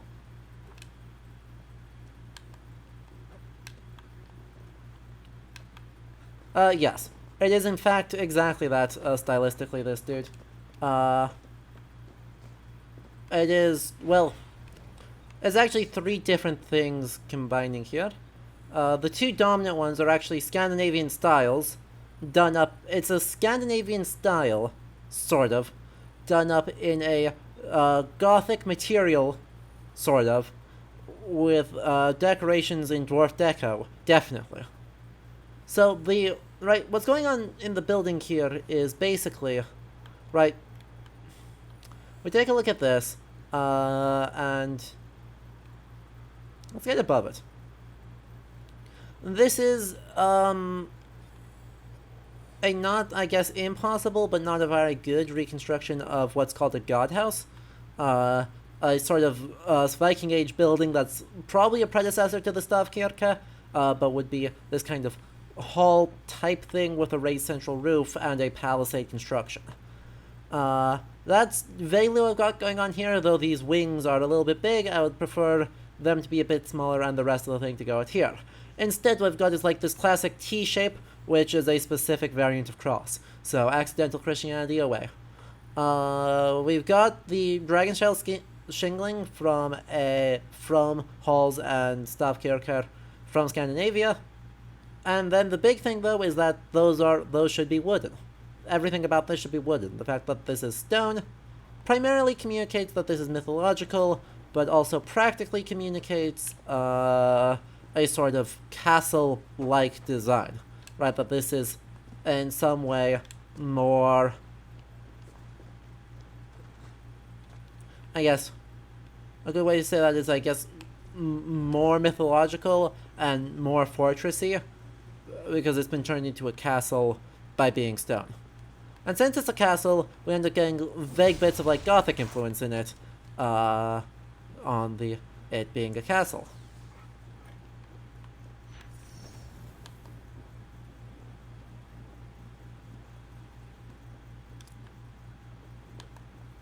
Raidmar Palace chest key. That was helpful.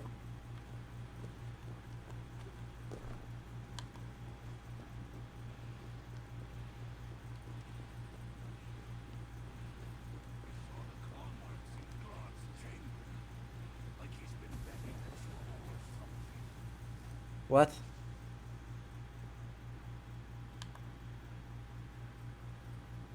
What?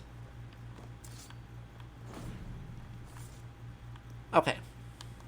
So, we finished this. Is there anyone?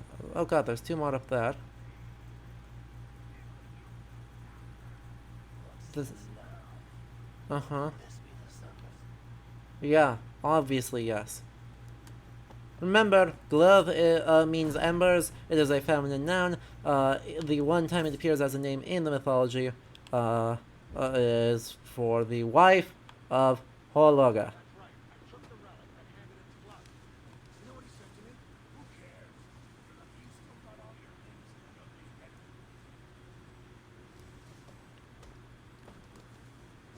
God, there's so many of them. This is gonna be vaguely irritating, isn't it? Am I actually gonna have to like use my powers here to be like intelligent? God, I hate the sound of that. What's this now? Could this be the son of Suta?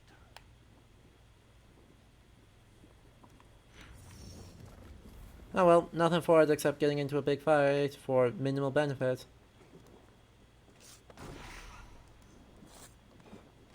Yay! See you.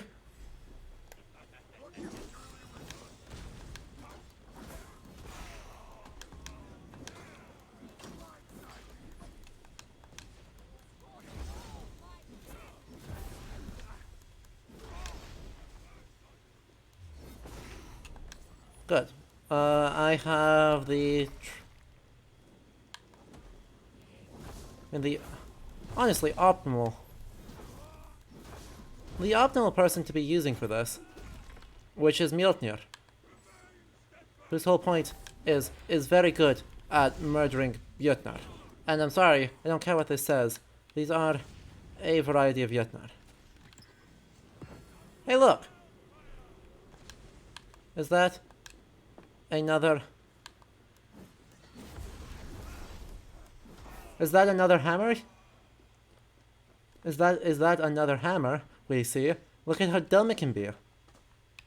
I believe in it. Let's go. Look at how dumb that hammer is. Oh, that's excellent. 10 out of 10. No comments.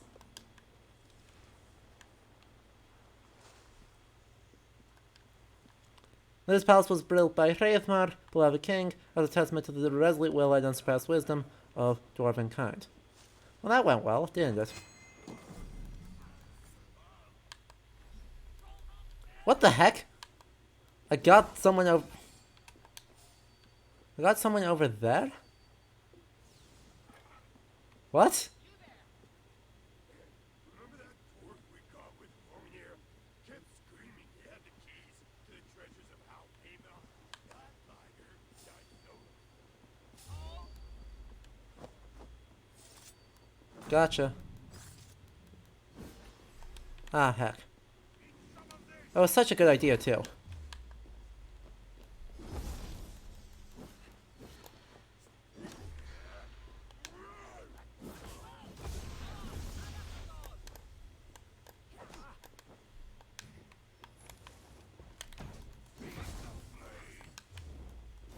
God, it was such a good idea, too. That's alright. Come on. Break more things. Break more people.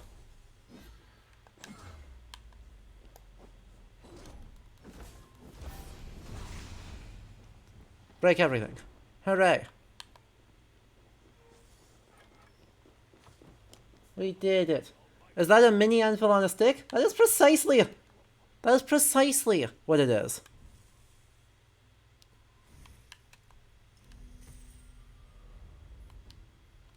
That is, to a T, exactly 100% what we are looking at here. They gave us a dwarven hammer that is an anvil on a stick. Which is exactly as dumb as it sounds.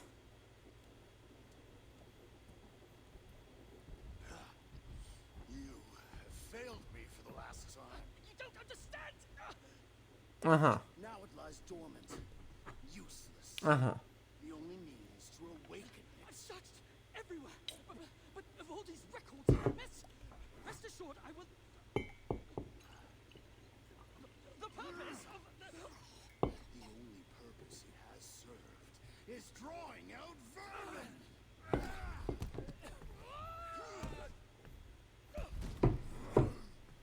I see. So... this is supposed to be glove?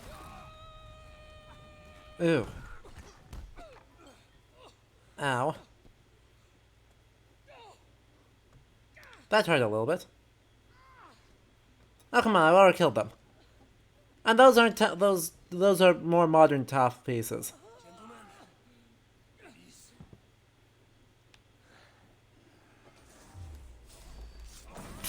And I still got an assassination off. Big fan of that. Don't worry. I borrowed Thor's hammer. I have the Mjolnir somehow, I guess. And this is fine.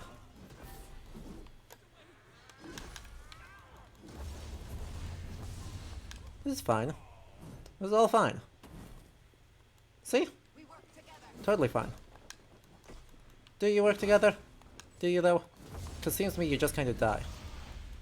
Like that. What? Don't... You're fine. You're fine. Oh, see ya. See ya, Peter. Take that relic. I can't. Look. Who are you? I am Harvey of Asgard. I hold your fate. Uh-huh. Answer me before the room is swarmed and I leave you to the moon. Uh-huh. What are we looking at here? I can help you. You saw through the portal Claude opened, yes? You saw the vault? I can get you inside. I can. I'm listening. Best you are swift. The vault. It's sealed with an ancient magic, but I can... Right. You can help me get the relic? Yes, yes, but that is not the prize. It is what happens within the vault that can truly save. Uh-huh. What Metaplot Kool-Aid is this? What? Can you walk? I don't think so. Very well. So... Time to move. what is the... Great. what Metaplot Kool-Aid are they going to have us do? I need to put you down. I cannot do assassinations if you are not put down. For God's sake.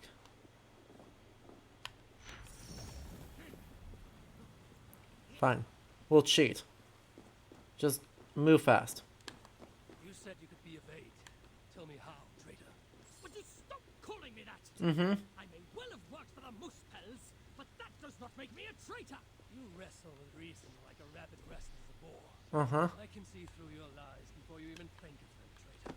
No, piss off. Uh-huh. 100 meters straight down. Do you think we can survive that drop? I bet we could survive that drop. Honestly. Can't be that hard. Carrying dwarves is fast becoming a habit. What? Never mind. Could you please just focus on the matter at hand? No. I cannot just focus on the matter at hand. Because the matter at hand is apparently just walking slightly too slowly. Just get me off this accursed rock. And doing nothing else of significance. Just walking very slightly too slowly. And making me actually use all of my stuff. Stay here. What? Where are you going? I'm just murdering these two, don't mind me. Murder, murder. Honestly, I didn't even go 10 feet. Let's go. I was better off with Glod, wasn't I? Alright, see ya, Vamada. This is... I don't know if fun's the right word, but we are trying to finish it just to figure out what on earth happens. Because how on earth are they actually going to get, like, you know, Hirakin involved in this story when Hirakin is mentioned once in a completely unrelated set of texts? We'll be safe enough here. Are you mad? This close to the mountain? Surely the most spells will find us. And you'd best tell me what I need to know. Well, that was one way to get down. I need answers now, traitor. Do not call me that! I had my reasons. Uh-huh. Understand such an abstract concept as reason, you mad, spiteful, half-blind!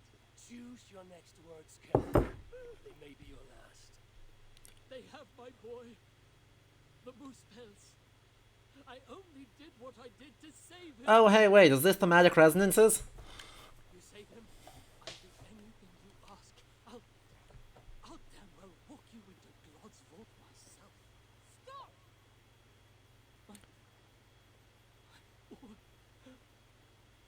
Oh, my boy. What have they done to you? Get off me. She wanted your life spared, not me. You backstabbing stack of shit. Uh-huh. Silence. Thorstein. Balder would never dare speak to me in such a way. You'd lost your eyes. Uh-huh. Is this plot? Is this almost like a competently forged narrative? 3 dwarfs is 3 more than I planned on rescuing. Can any of you fight? Of course not. So I must find other uses for you. You owe me. We have much to discuss, but we need to get this one into the Vault of the Ancients. Do you have any idea what you're saying? To do that, you'd need... A sunstone, yes, and very precisely augmented. Lad, if this is what it takes to drive out the moose pelts... then it must be done. Is this plot? All right. Wait, is this almost like competently written plot? That watches over Onorthor. Bring it to me at Bergamir Milna, and I shall forge that which we need. Must I do everything? Yes, you're a player character in the game.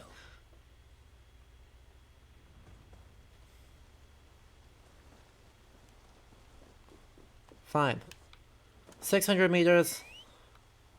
Suppose we gotta do what we gotta do. Murder! Wait.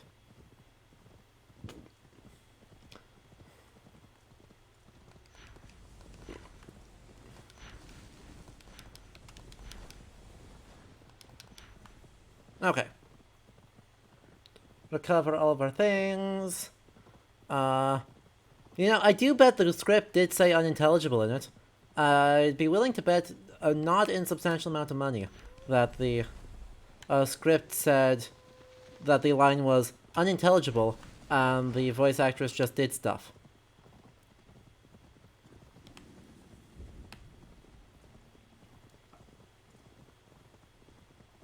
Anyway, yes, Sunstones. You know, totally a thing. Definitely not Dinotopia. You'll reference much better media. You make me want to just, like, read, watch, play better media.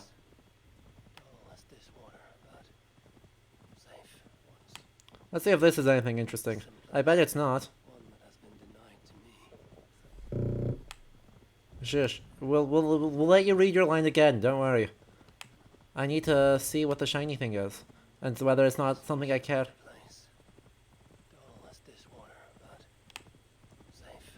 even microscopically about.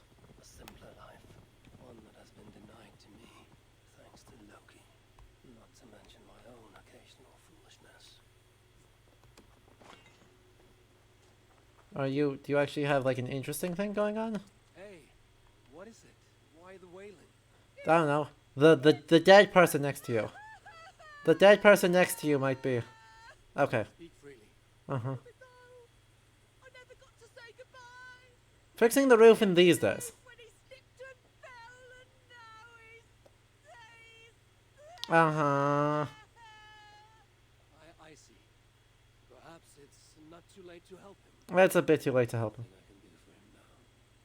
But these new abilities, perhaps a way to help will reveal itself and I can return. So the thing is, the event is get a power of rebirth, hit him with a power of rebirth, and then leave. Or we could not do that.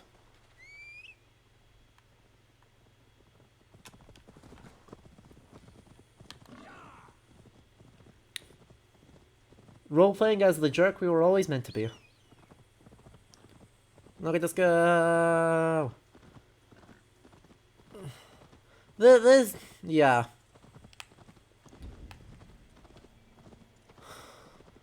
Ornarthorpe. Abandoned. What choice did the little ones have when faced with Muspels?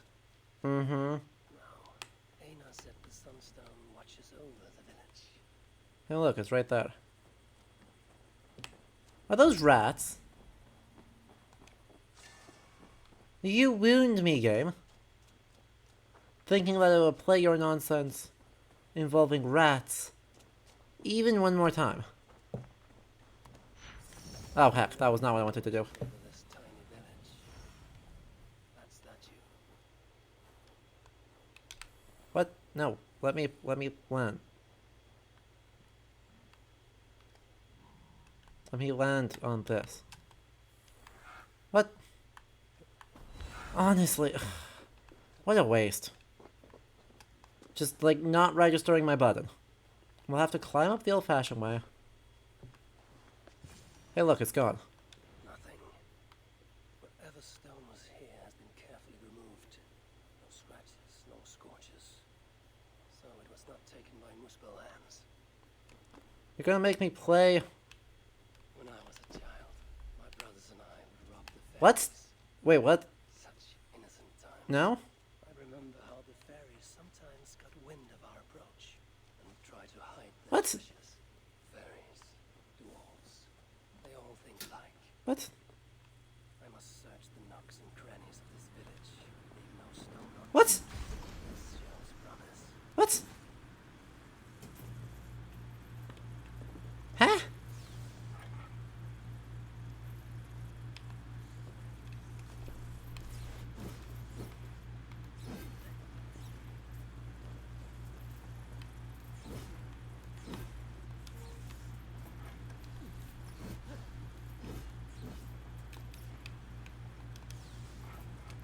What? There you are. Let's see what Aina can do with you. Well, sometimes when I remember when I was young, my brothers and I used to rob the fairies. What? Huh? I don't even have anything clever to say about that. Well, that's not true. I have lots of things of dubious cleverness to say about that. Firstly, and probably most significantly, fairies aren't a like relevant term for this period. Like that's not actually a thing. Oh yeah. Guy Filacy.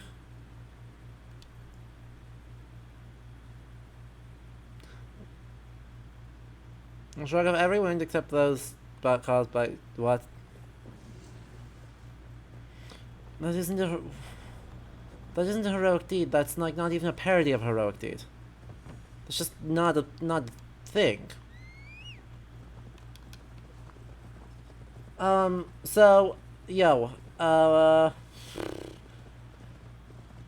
So fairies are solidly not a thing in Norse. There's a lot of things that are like relate vaguely under the umbrella of fairy folk. The Alvar fit under that that umbrella, as do a group known as the Huldufolk, which are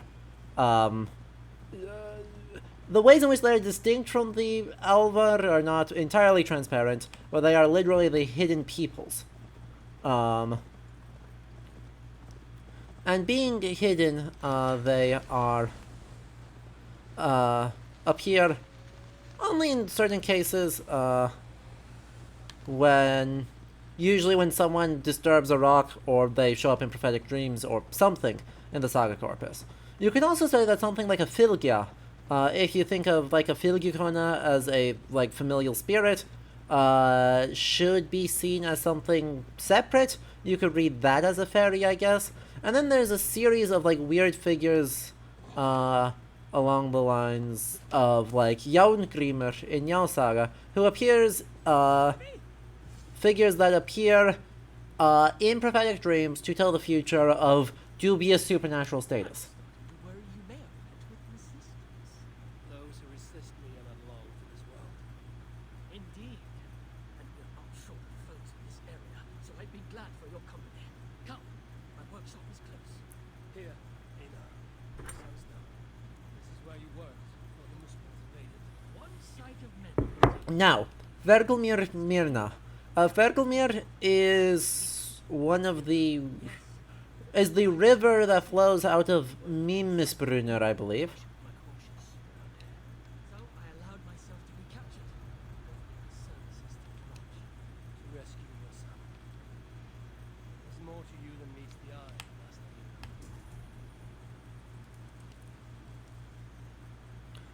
Master. Yeah, I'm pretty sure it's the river that flows... it either flows out... No, it has to be Mimmisbrunner. Because it's not Erdbrunner. And... hang on, let me just double check that. My motive is not so Let me check. I have the power. Vergelmir... oh no, sorry, it's just the third well. Sorry. That I had it backward. So, scratch what I said earlier. Vergelmir is the third of the three wells that lie underneath the taproots of Yggdrasil. So there's Erdbrunner, where the gods take counsel. There's Mimmisbrunner, where Mimir guards foresight and all knowledge. And then there's Vergelmir, from which several rivers flow out of Niflheim. Abby, forgive me. What? What? You fail me, Ada. The sunstone must endure incredible heat for me to render it into a new form. My instruments are no longer capable. I'm sorry. Give it to me. I have the means to endure any heat. Of course, when the process is complete, Are we just going to walk ourselves into some lava? bring it to me then, and I shall finish what you have begun. Big words for one so small. It will be done. Is that what we're doing? Are we just gonna walk ourselves into some lava casual like? Take damage from any heat source, or Just inject myself with the kind of heat that will kill all of them as well.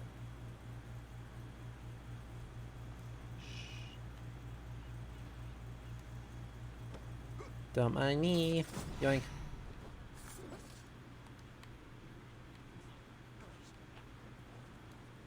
Ah, heck, that's two. That's not what I wanted. She turned around at the worst time.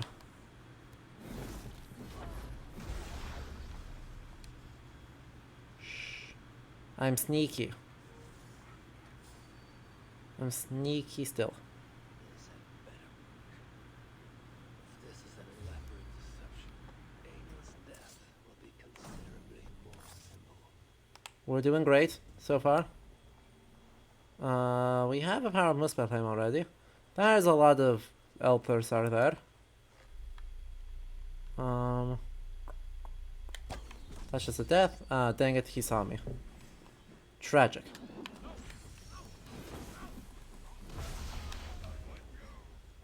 to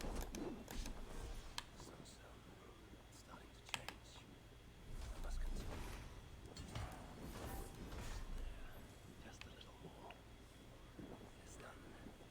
The sunstone radiates light. Well, that was not even slightly difficult. I will know what to do next. Like, I didn't even go anywhere. How did you? I know better. Yes, you do.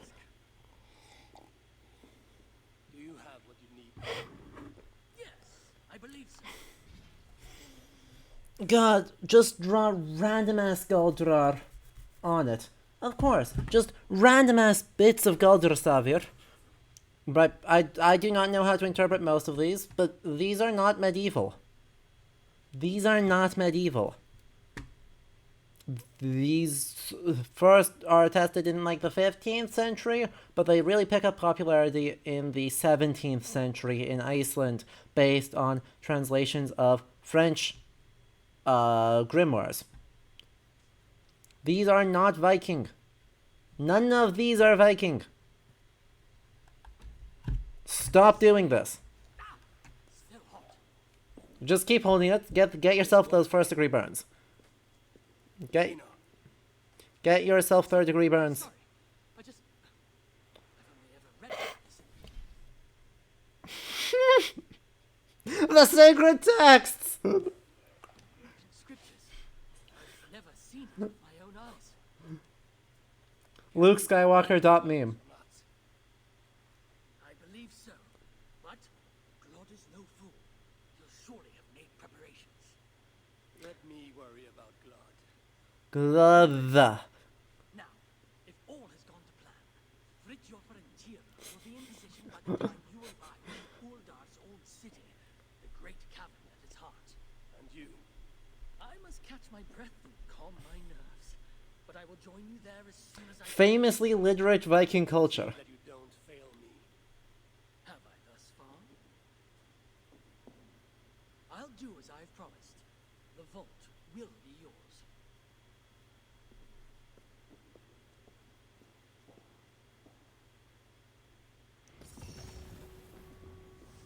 Why did I just... Wait, did it reset? Cause I... It reset the time cause I... Oh, God. Nope. Nope, nope. Okay, where is the... What's supposed to take place? It's supposed to take place there. Perfect. Do the Norse even have scriptures? No! That's why I laughed so hard. Because it is absolutely the sacred text stop meme.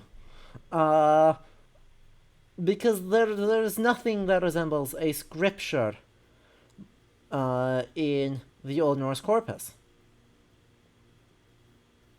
Right, there are some poems that would have potentially been recited as part of rituals. Skjerdismal and Haukarnarmal in particular have been interpreted that way, but Völuspá and Vafthrudismal are also very likely. Basically, any of the dialogue poems you can easily read as being part of a scripture, as part of a ritual. So you can add to that Helreith Brynhildar.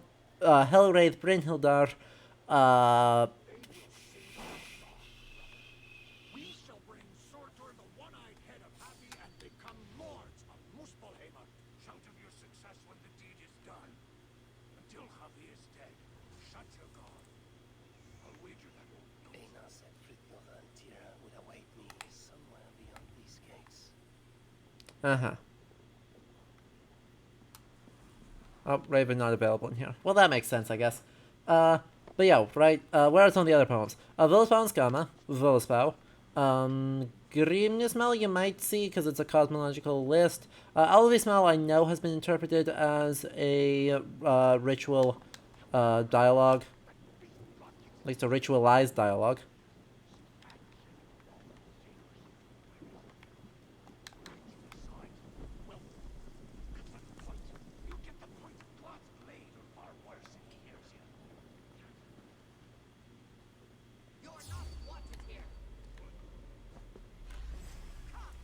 Ugh. Come on. Actually work.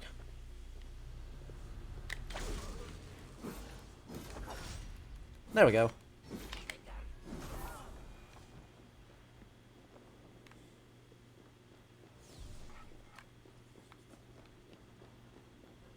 Let's just keep going this way. I'm sure this is fine. I'm sure nothing bad will happen if I just run this way as fast as I can.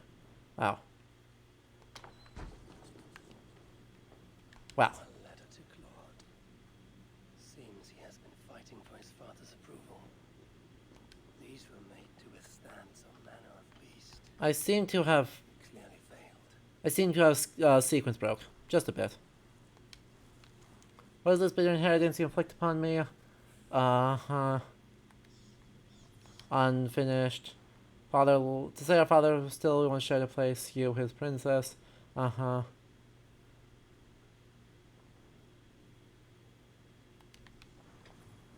Gloves is trying to get people to do stuff.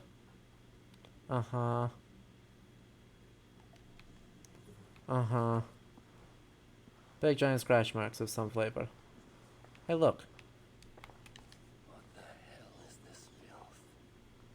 Burn marks covering the wall. Sacred Reefer. I did not say Sacred Reefer. The Sacred Reefer is very obviously one that you can read as ritual. Because, yeah, that one's real clear on it.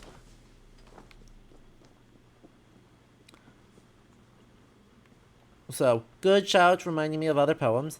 Alright, did say Alvismal, though. There's a bunch of other ones, too. Point is, there's a bunch of poems that you can read as ritual, but that's not the same thing as a scripture. Right? A poem that you would recite as part of a ritual is not the same thing as a scripture.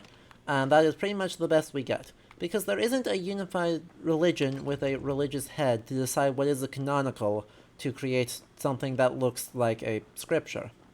Like, that's not how that works. That's not how any of that works. So, yeah.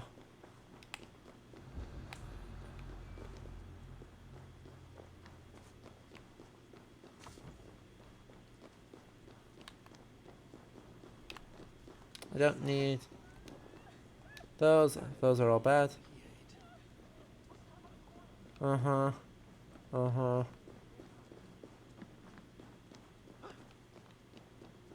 Cool. More people.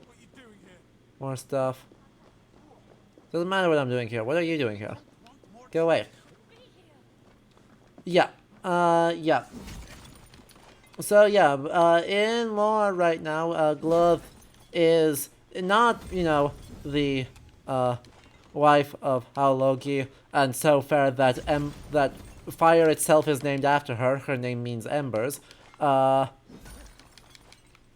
But rather, the son of Surtur, who is half Jotun and half Muspet, because they're distinguishing those two things on dubious grounds. And apparently it also turns into a monster for reasons and stuff.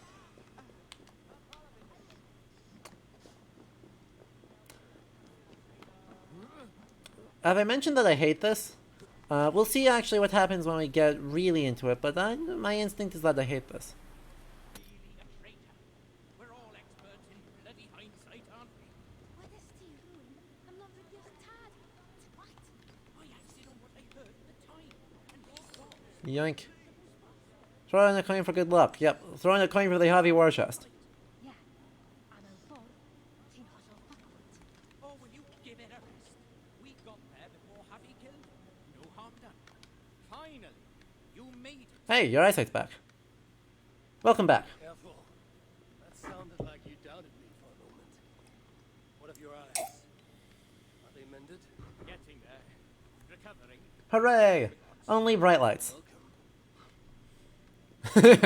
Okay, I like that one. This augmented sunstone.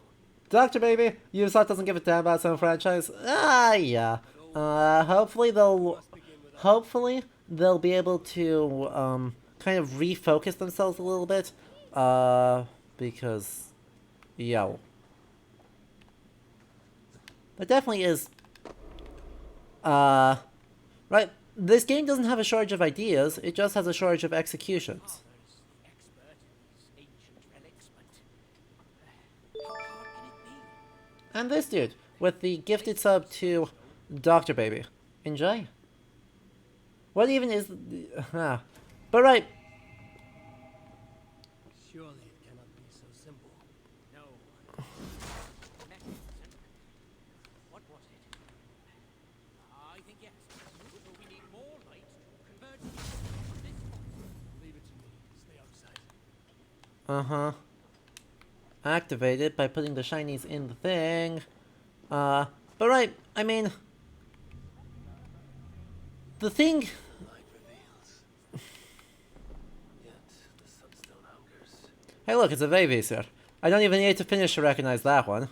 And then some Isu circuitry. Okay. But, right, the thing that's always difficult when talking about these games is, right, it's... Something clearly went horribly wrong here.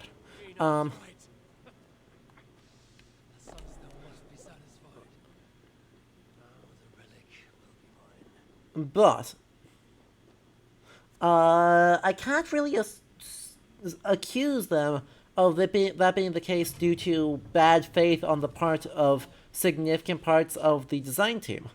Because everyone I've talked to from the design team is really, really good. Right, they are... They... I feel a lot more confident if my father... Ugh. I'll stretch my fighting arm.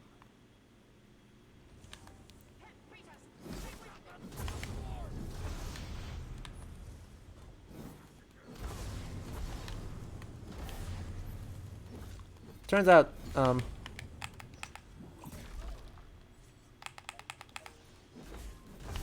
actually, I'm fine. Cool. Well, that was easy. Oh, there's more.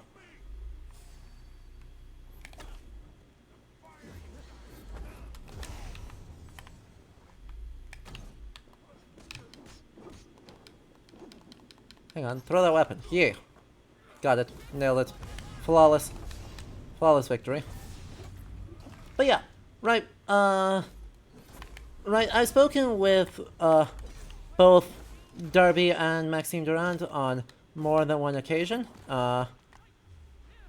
and in each case, it's hard to really say that, you know,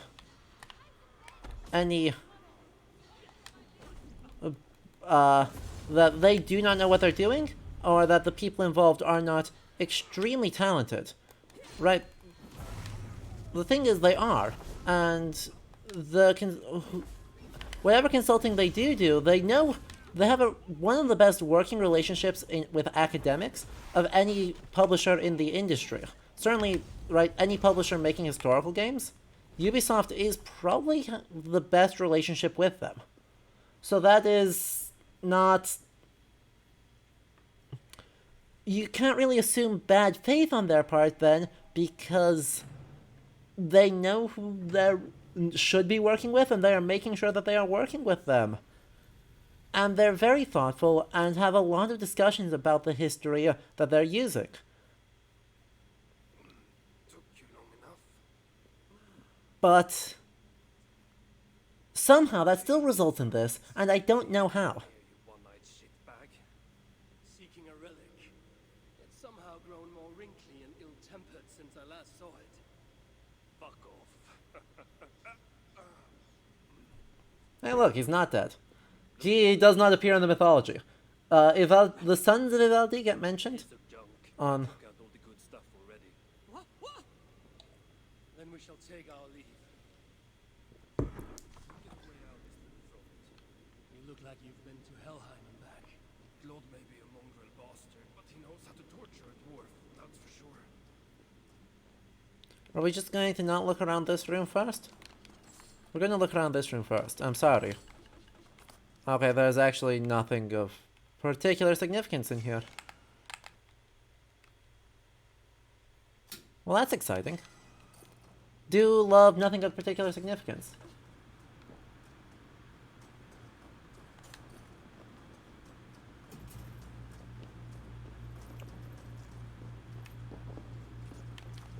That's alright. Alright, since we've got all this vault, we may as well look around it more. That is the main entrance, so what's off this way? Give me something. Come on. There's gotta be something around here. You don't give us all this space and then put nothing of value in it. I'm sorry, gold is solidly in the nothing of value category in a game where I cannot actually pick up the gold.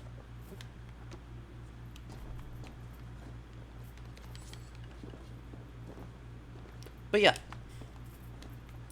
I don't really know how to explain how Assassin's Creed ends up, like, this anymore. Right? Because it's easy to levy criticisms at design decisions, but you know, I actually think I do know one of the biggest reasons. What? So,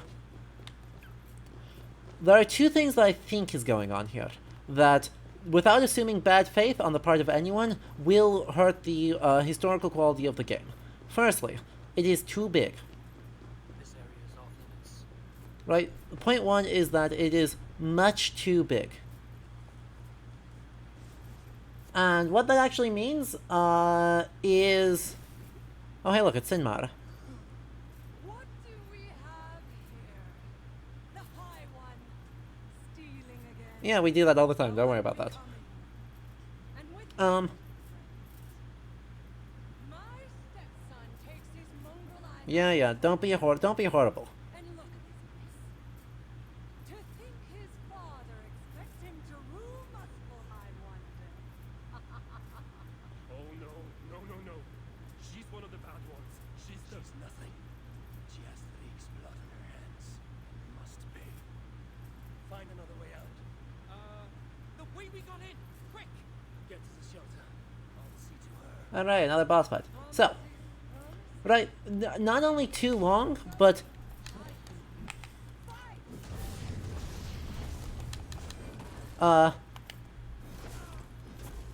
just has a lot...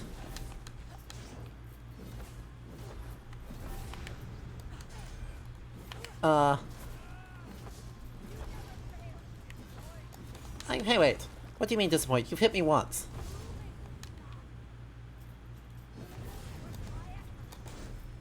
Twice. You've hit me twice.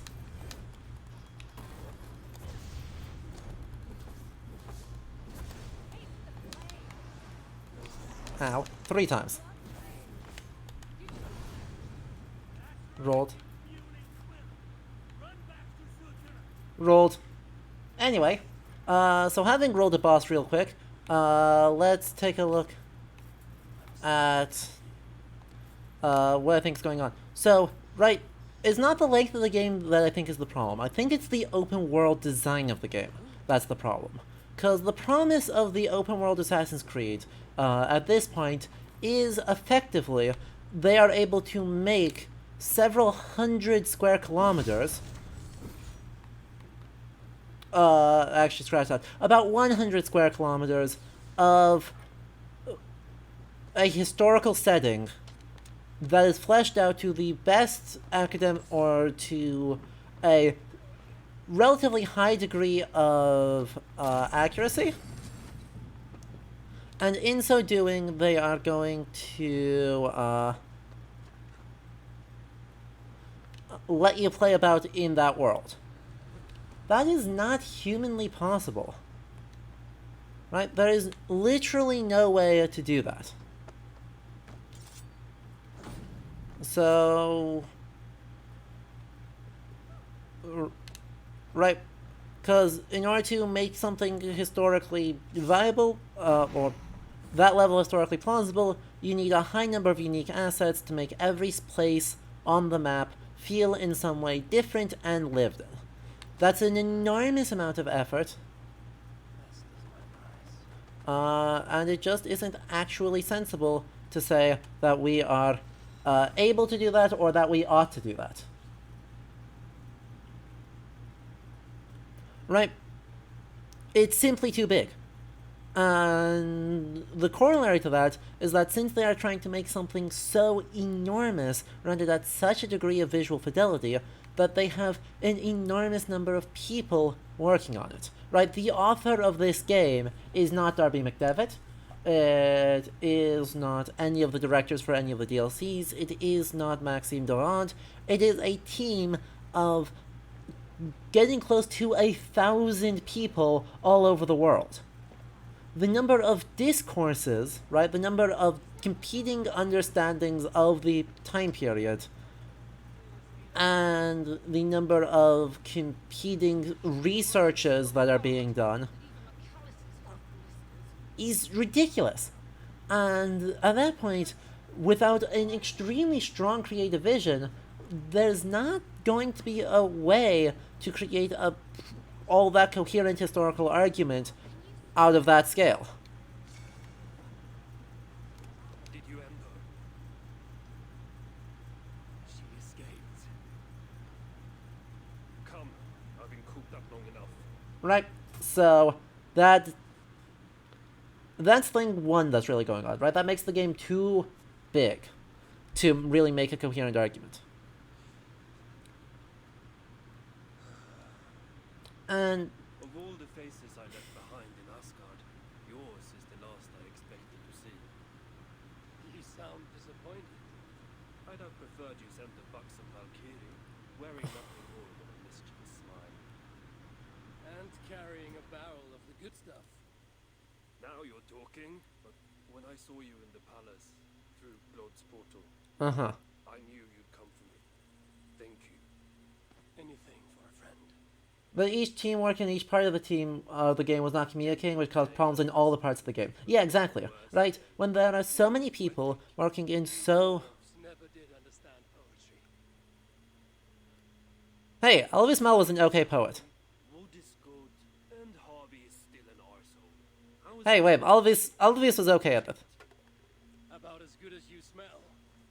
Now, I have a use for you. Yeah, would a Valkyrie ever be sexualized like that? I can't definitively say one way or the other, because, right, is Brynhildur sexualized in Volsunga Saga? Maybe? Right, certainly queens can be sexualized. I missed what he said, I don't care.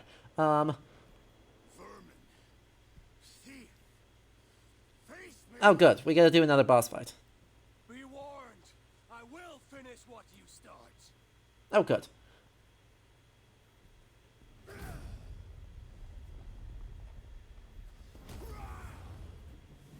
Hey wait, this is pre-rendered. Hey wait, they switched into a pre-rendered, at least partially a pre-rendered cutscene there. What? Now what are you doing here? You're tearing yourself apart.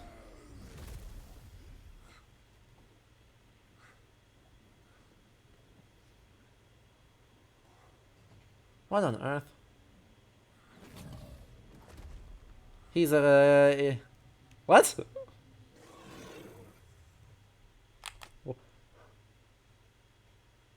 What? He's a lynx! He's a kitty!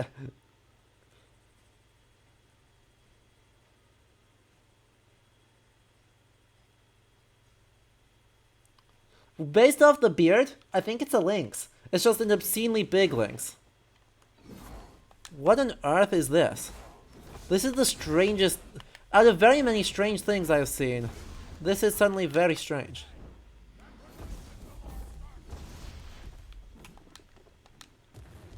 Ow. Hit me once, why don't you?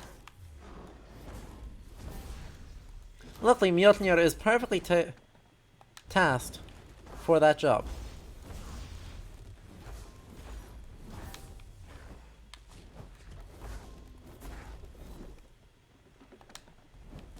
You just whiffed.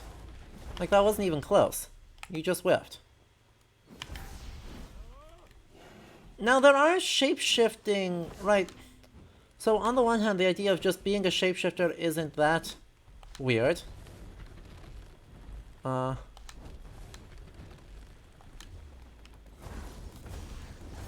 the other hand...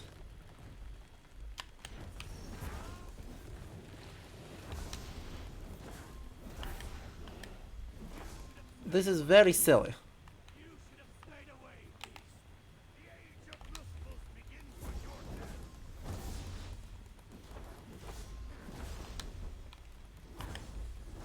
This is actually quite silly. Cause, right, if I was being rather too generous to this game, I would suggest that what is going on here could be seen as a reference to a saga, namely that style of saga.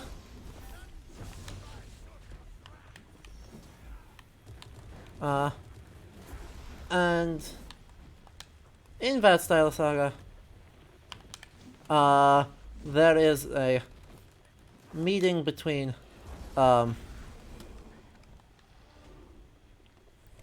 there is a sorcerer that attacks Ingemundur the Old, and his sons, and they meet a sorcerer in northern Iceland, and that sorcerer has 20 pet cats, which are of a very troll-like nature, troll-like. And everyone is very scared of these cats because they are troll-like. Now, Trot and Jotun are two terms that have some amount of overlap, especially in the later sagas, and so Jotun, well, technically an Elfish, but, you know, a Jotun turning into a cat is whatever.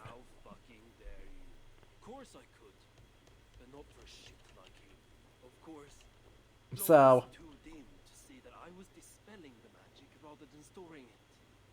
soon as I knew you were coming, I gutted the relics, rendered them useless. So no mighty weapon for that prick Surtur. So, yeah. To underestimate such an enemy.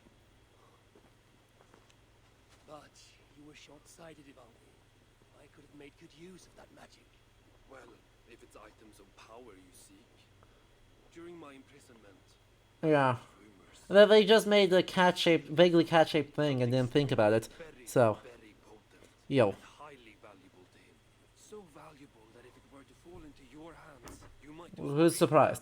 Who's surprised that they don't understand biology? That is intriguing.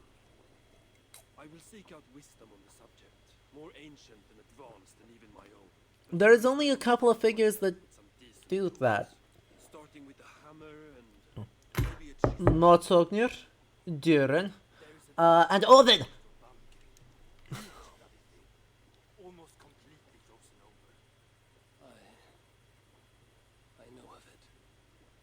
South of the dam, there is a workshop. Perhaps it remains in good order. The thing that annoys me the most about this DLC is all of these comments about ancient wisdom and all of this stuff are completely, like, incompatible. Not just incongruous, but incompatible with being, playing as Odin. It does not work. Odin is like the third generation, fourth generation of living things. Pretty much everything that they are referring to as ancient is younger than Odin.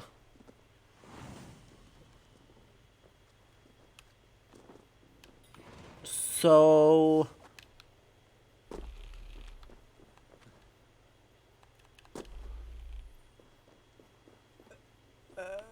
yeah, I mean, right? Are they going to just pull out, like, Buri and Bor in order to find something older?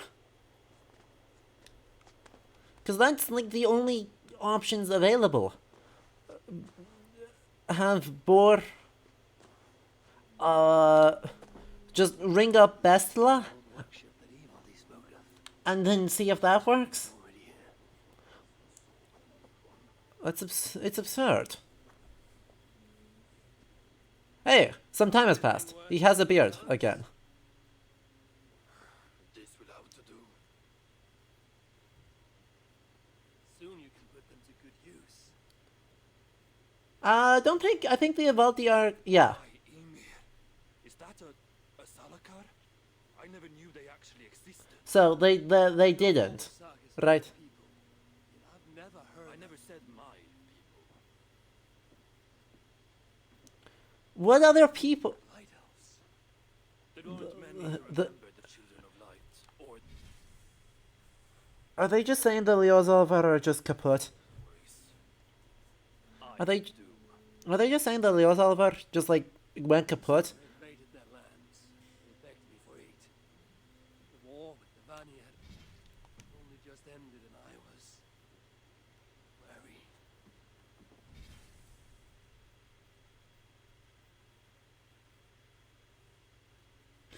Fucking what? Long after, What? You cannot do this! The whole Gimle, which survives Ragnarok and becomes Vidar's seat of power, is in Alfheim! Must have uncovered knowledge of the Salakars. But to what end? What hugers does it hold? Those of two warlords. One a Muspel, the other a Jotun. Nothing more. Nothing more. At least not of that. Not that you know of. Hello, Asa. Welcome back. You deal with a fire nymph? A fire nymph? I am the finest fire nymph. Alright, just casually throwing around the wrong mythology's words. Treasonous daughter of Sutra, and my friend. You grow dewy-eyed in your dotage. What have you unearthed? Only rumors. My father is rebuilding something large and powerful. Though its exact nature I cannot Salakars intended to be part of this. Something. Yeah. I do love random mythology jargon. Is I think what we're going to label that as. Dirtbag folkloristics? There are not nymphs in Norse mythology, no. No, there are not even slightly any. Better knowing you're protected. Sinmara travels far and wide. But I will rejoin her as you wish.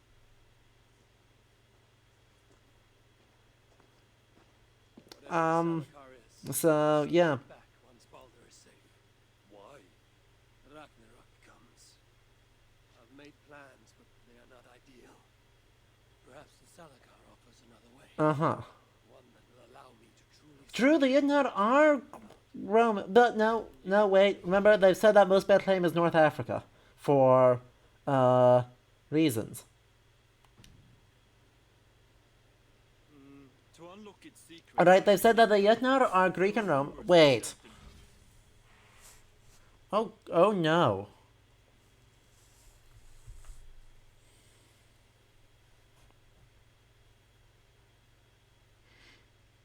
Oh, I've had a terrible thought.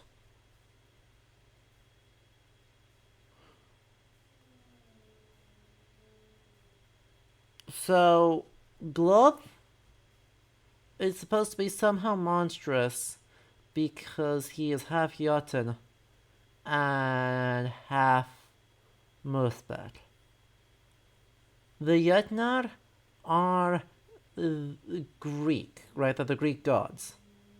The Muspels are vaguely North African, though their exact parallel in human mythologies is a problem. This adds up to the thing that makes Glove monstrous, and monstrous in a meaningful way, not just in a literal way, I should say, not just in a socially perceived way, is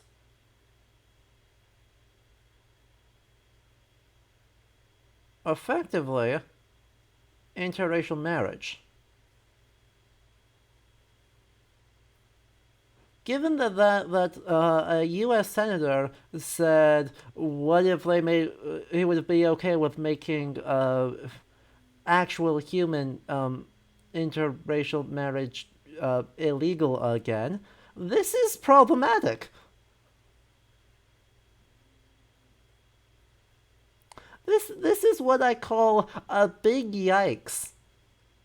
Because could you possibly have a worse take? Could you have a worse take if you tried? I don't think you can. I'm racking my brains here, and I think that might be literally the worst possible take. And, right, there was a way out of this. There was a way out, and it is... Right, the Isu can be racist without the game making a racist argument. But Glod cannot be a monster in a mechanical gameplay sense for the way out to hold. Since they went for Glove being able to do things that no one else can do, and things that are perceived of and portrayed as monstrous, namely transforming into a massive beast, they just went there. Its dwellers may be able to assist me. I know the place. Home to the most ill-tempered shit. Can we scream? Tell them I sent you. No dwarf would give up the chance to work with Ivaldi. Langren was once home to your rivals, Sindri and Broker. The name may not carry much weight here. Don't make me laugh. No one cares about those two.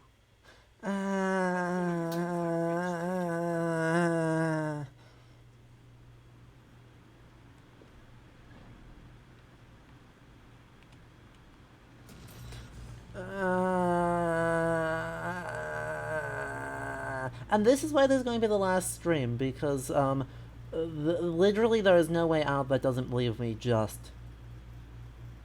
furious. Yes, that was absolutely God of War shade. Peter, you're correct. That was absolutely trying to dunk on God of War. Sadly, God of War is actually a good game, so problem. Yeah, well, and Wolf, you're right. This game just gets more terrible.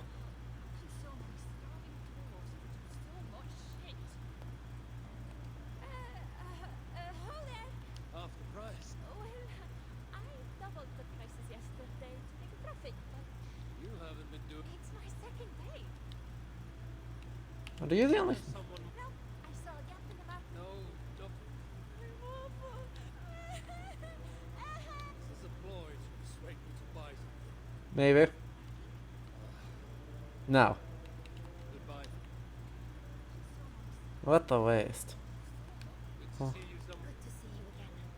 Never thought I'd be so glad to be back here. Uh-huh. I'm sure you would. Okay. That wasn't what I wanted to do. I wanted to go talk to literally anyone else. Perfect.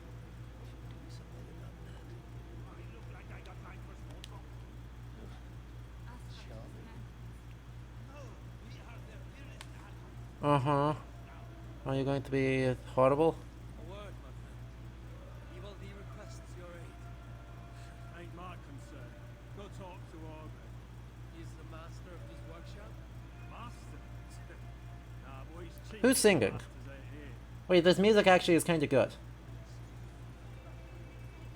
Who's singing?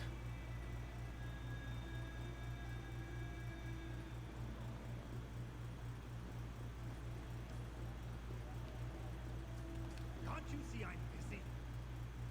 I do not take kindly to being interrupted. Yeah, but Can't you see I'm busy?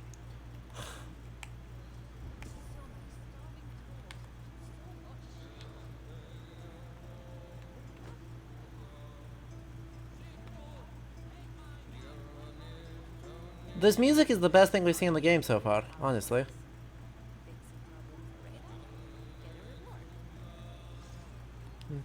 I don't care about that. I care about the other person. Honestly. Hello there. Bring word from Ivaldi. What do I hear? Go talk to the ganger. Ganger? Yeah, the chief.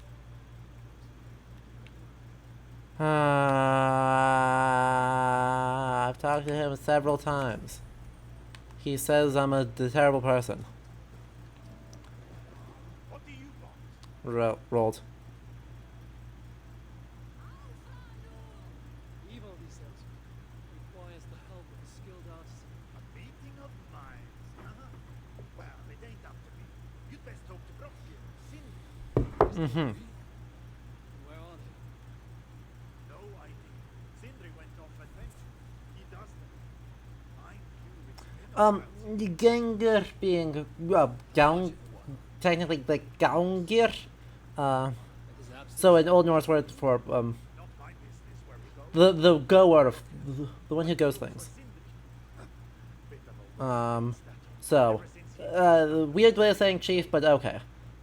And also it should be plural. leave your name and I'll pass it to Brocker when he shows up. Tell him Harvey of Asgard is here. Harvey of Ymir. Really, it is you? I'll return tonight. In the meantime, fetch Ivaldi. He's at the old workshop unit.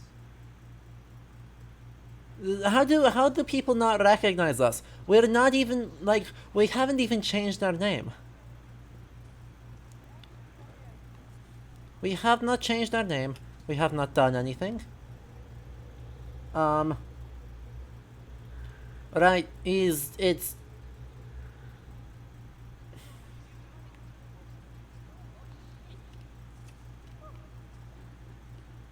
Right, if we were at least calling ourselves Jester, then it would be fine, right? Or, sorry, Gester. Uh-huh. No. This is completely made up, chat. This part is completely made up. Sin Mara is literally only mentioned in one source. So... being only mentioned in one source, just says that she's married and guards Levitate.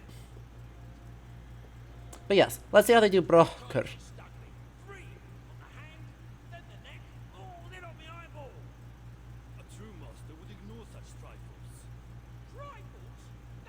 They're rehashing the old fight. Also, he didn't get got on the eyeball, he got stung on the eyebrow, and then blood flowed into his eye. By Loki. Also, Ivaldi, you weren't involved, your kids were.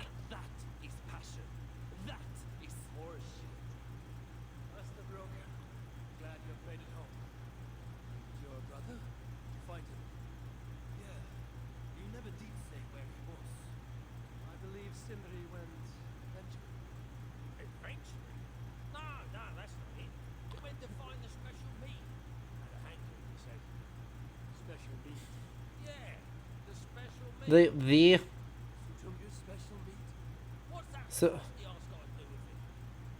what special meat?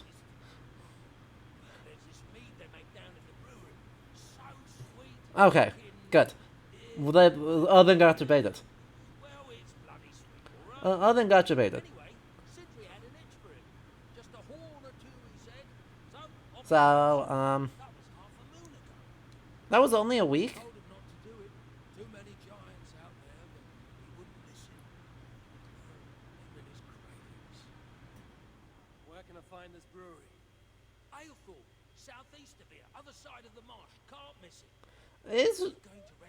Peter, is that true?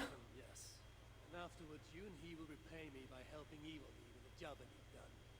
Now hold on, we didn't. Good. We have a deal. That gadfly? It was Loki. Thor himself could not have withstood the sting. Okay, but like Thor could have withstood this thing. Anyway. Let's see if there's a closer spot. Anyway, Peter, you say his accent isn't as ridiculous. Well, I guess that's technically true compared to God of War, where he has like the thickest American swearing accent possible. Is Cockney really that much better?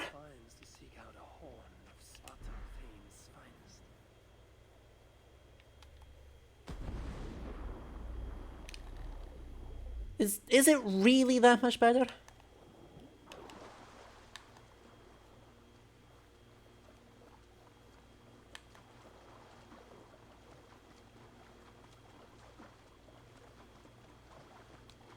I mean, I don't actually have a problem with their depiction in either of these, right? Because there is simply Brock is given effectively no characterization in the Prose Edda. Right, Sindri has a little bit more, in that Sindri seems to be the one who's actually in charge. But realistically, right, Broker doesn't have, Sweet scent of mead, fouled by the stench of muspels. Yatna, too. The muspels aren't making any use of this place. They let it rot. Oh, there's a guy up there. Well, that's probably bad. Wait, why are there Muspels and Jotnar roundabouts here? Why are there both, apart from gameplay? Literally, you said that they were at war. Literally, you said they were at war.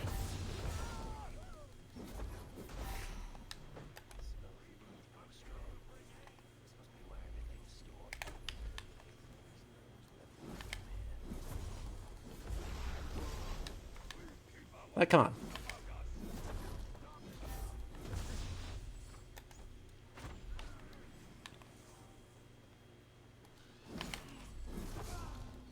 God, Mjolnir makes these fights also easy. Like, oh yeah, also, the Jötnar being the Blue Man group are also just bandits.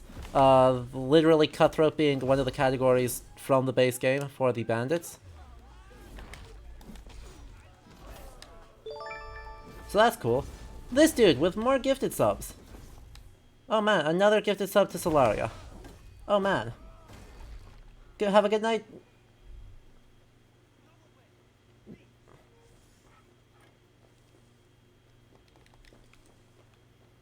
Okay, now. Where are we going? We're looking for Sindri. He is inside this house. That makes sense, I guess.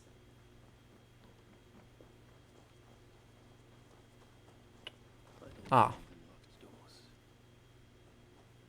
Yes, well. I have terrible news for you, Odin. Locked doors believe in you. Or, you have the key. Perfect. That's easy enough to fix. Oh. Well, we might actually want to try and be sneaky here. What an interesting hypothesis. Being actually sneaky.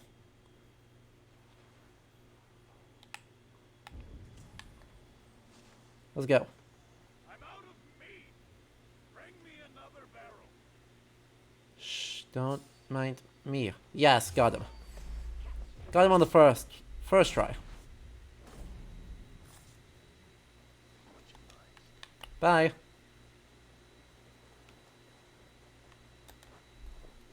Ow. Bonk. What was that pathetic bonk? Just like slowly walked at me.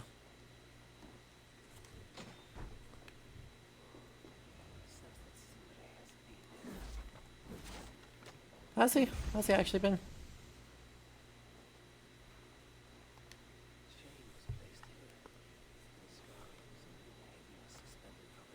Uh-huh.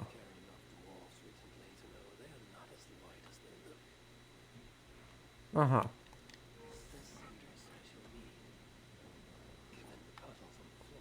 Given the cage, I think he was not the only one.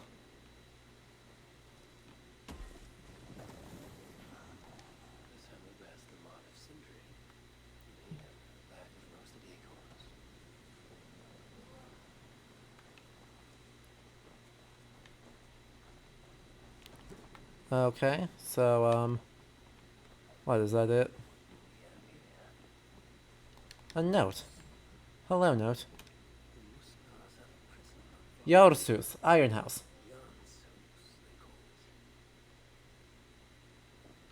Sinmara is pulling a Saruman? Well, I mean, that sounds right.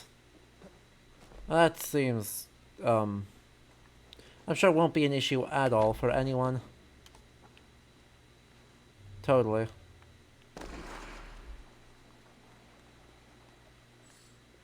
Absolutely not even slightly a problem for anyone.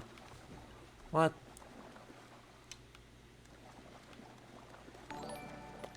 Totally. Bloody fool, uh-huh. And Assassin Third, thank you for the follow just now. There's a sneaky secret library. Alongside a reflector that I can turn. Not that it goes anywhere, but reflector that I can turn anyway. There's nothing there to be, Wait, is this actually turnable or draggable? This is turnable. Okay, I see. This is gonna be a complicated puzzle, isn't it?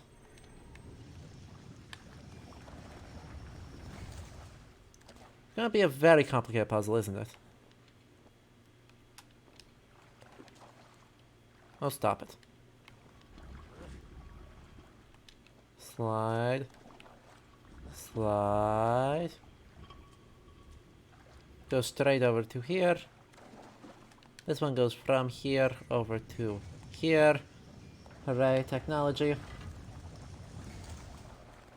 And also, yeah, right, well, all meat contains honey, comes from the hooger bloom.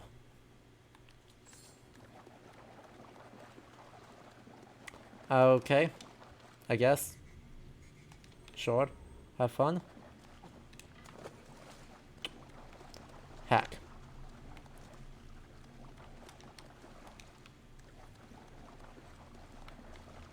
Don't have a way to make that go up. And this doesn't have, oh, it does have one through here. Perfect. I can actually just do this to save us some trouble. Well, with this one open, we are able to grab an opal, which is useless. Read another thing, which is, archive keeps the knowledge of so many herbs, ingredients, processed for making incredible brews. No, wait, what? No, hang on. Wait, you're gonna put me in an archive? Our archive keeps the knowledge, joy healing ceremonies. We must find a strategy for passing our knowledge across generations of young archivists. Copy every scroll and recipe. Do not copy every scroll and recipe, you will make all the archivists hurt. And technically this is a library, not an archive. So, our archives record, in some way, daily ephemera, of some sort of production. It doesn't have to be just like an institution, but it does have to be some sort of production or ephemera. This collecting knowledge, as opposed to collecting records of events and records of happenings, is a library. The library must be boiled in there. Prayers against rain should start now. Okay. I find myself not particularly caring. Now. We'll do this. We'll do this. 1, 2, and 3. Also, I'm pretty sure I am still just not in the right spot. That's okay. We will solve the puzzle of the secret archive first, and then we'll worry about the rest. Hey, look at that. Once again, I forgot to pay attention to the... I just forgot to take a look at the thing before grabbing it. So that was on me. We turned this all the way around. I don't know why this archive had that. Oh, by the way. Dragonux, hello. Good to see you, my friend. Hey, look. I was waiting for one of these to show up. Oh, I was so waiting for one of those to show up. Shoutouts to, shoutouts to the classicists in chat.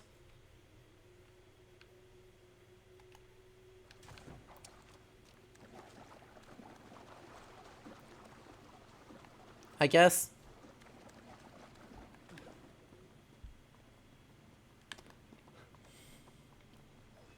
Oh, come on. Y'all, we've been running into those since, like, the second act of the game. Don't act surprised that it showed up here. I was surprised it took so long for it to show up here.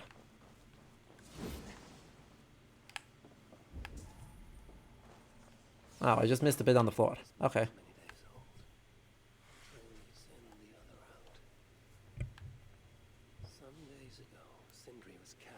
Uh-huh. Uh-huh. Yep. Mm-hmm. Hey, they're tasty. What are you talking about? What are you talking about, Odin? Roasted acorns are not as good as roasted chestnuts, but they are good. Don't be like that.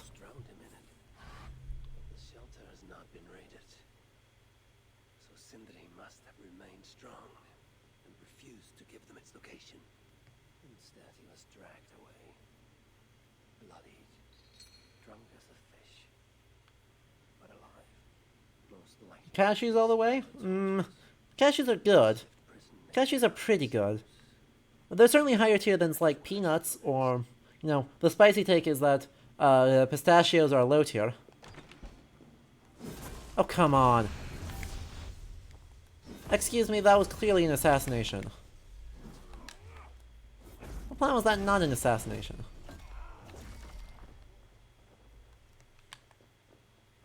Also, everyone respawned here.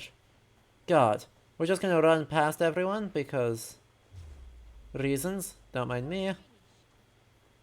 Don't mind me. So long, farewell. I don't actually want to see you here. Pecans are good but pricey. You're not wrong.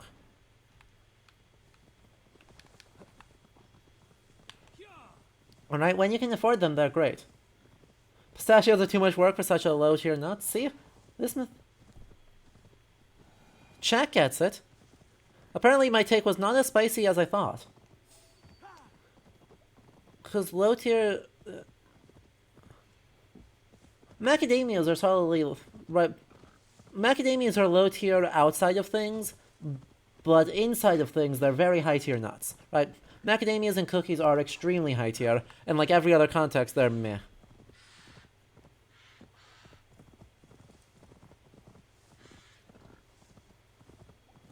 The thing is, right, Grand Chicken Lord, the thing is, right, raw cashews with nothing else on them are good texture, good crunch, weird aftertaste.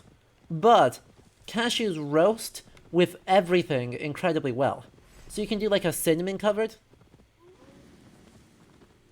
You can do like a honey and cinnamon roast on a cashew, and it is just objectively better than the same roast on an almond. This place reeks of misery. More than I would even wish upon Loki, no matter his crimes. It's likely Sindri was brought here many days ago. Okay, he's in the pit. Sindri was brought here many days ago. Not too late. He is inside the pit, so we'll just see if we can just yeet ourselves into the pit safely. And if not, heck. Don't mind me. Yoink. Got him. Nailed it. Flawless victory. Yoink. Goodbye.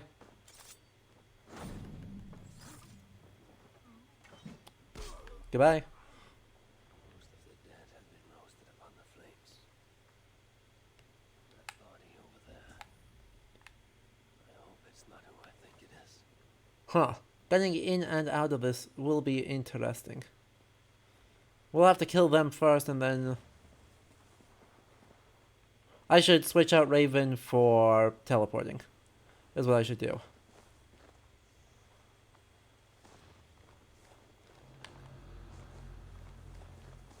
So, first things first. Get over here. I completely missed the gear change and those takes. Apologies for that. If there was a gear change, what was it to? What was the gear change to?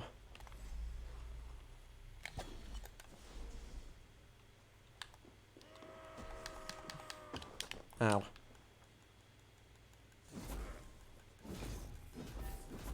Yeah, I completely missed all of those in the, I don't know. I don't even know what point they were in to do. But.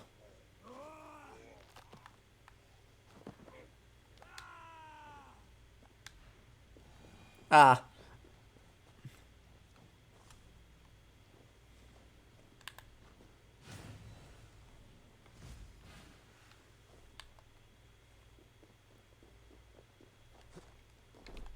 And then for the ice, there's ice cold takes. So the take comes to us from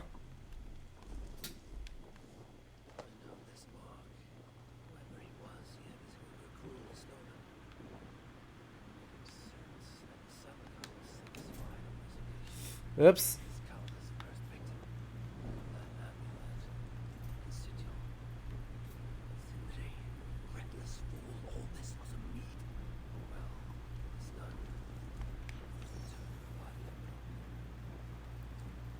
Oops. Unfortunate.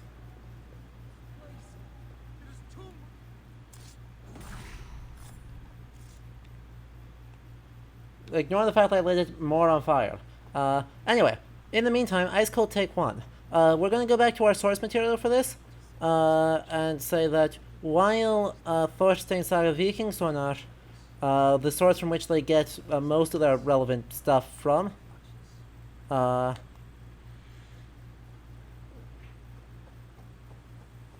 is not a particularly good saga. Right, so this in part comes from one of the first translators of it into English, Erasmus B. Anderson, who basically says that, right, Friðrik's saga is genuinely semi-mythological. And then says Thorstein's saga, the prequel, is pretty much a forgery, right? There's nothing old about it. I don't know that I really agree with him on that front, in that I think it still is an interesting Riddara saga, but as far as it goes, it's definitely a younger saga than Thrivial saga, and by and large a less interesting one. So, you know, it's probably not all that reliable as a source for mythology, given that the first several chapters of it are just explaining why Hålogaland and Ringerike and etc. are named the way they are, including also fire and, right, one of the names for ugly people, Reimer, some of that stuff. Right, so it's a lot of, like, exposition-y stuff that seems to be learned fake mythology rather than actually being remnants of something old. That being said, there's a lot of so-and-so is named X because of person named X in the things that we think are genuinely old, so I'm not going to have too strong of an opinion either way about this. The other thing about Thorstein Saga Viking Sonar that's cool is the manuscript it's in. It's in a pretty weird manuscript, and one that's not studied well. It's AM, I believe, 152 folio.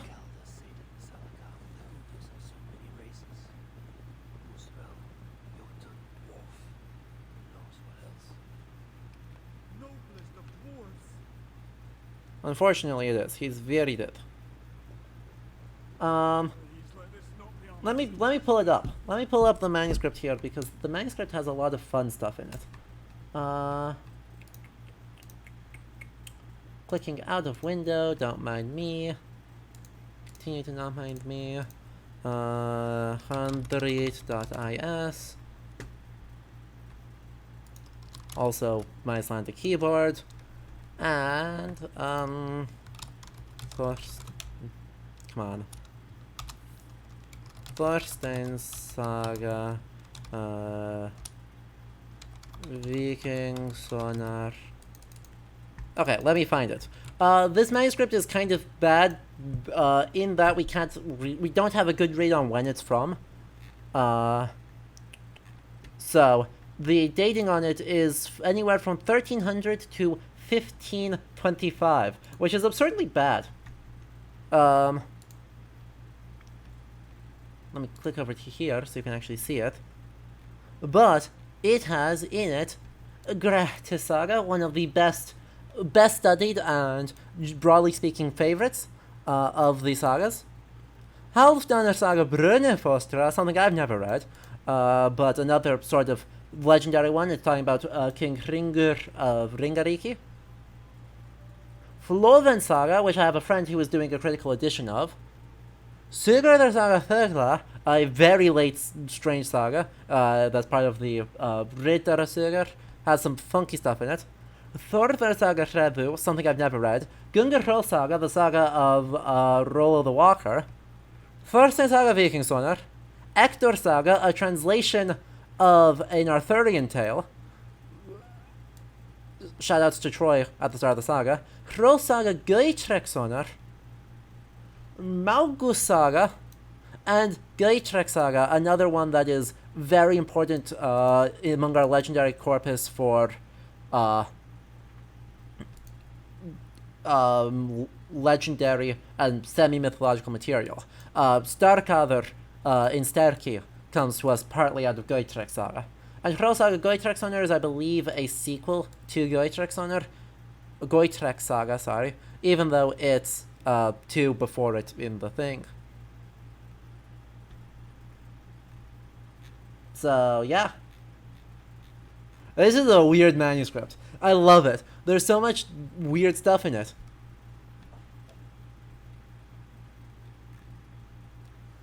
10 out of 10, I have no comments on this saga. Or on this manuscript.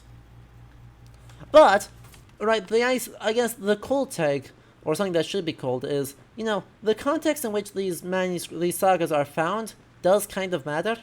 Who is this you bring? No.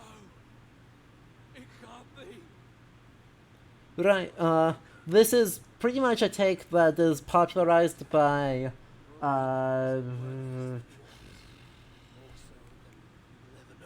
let me grab the book so I can actually say that properly. Just a sec.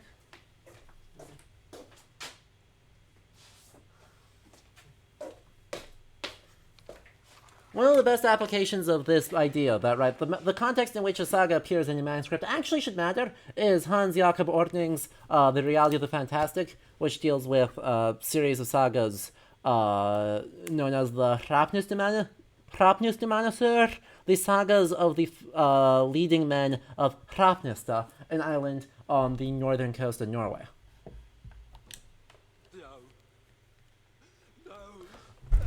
Pretty much everyone's like, yeah, that's a totally valid way of approaching it. But then there's still not been a ton of studies that take a look at individual manuscripts and the order of things.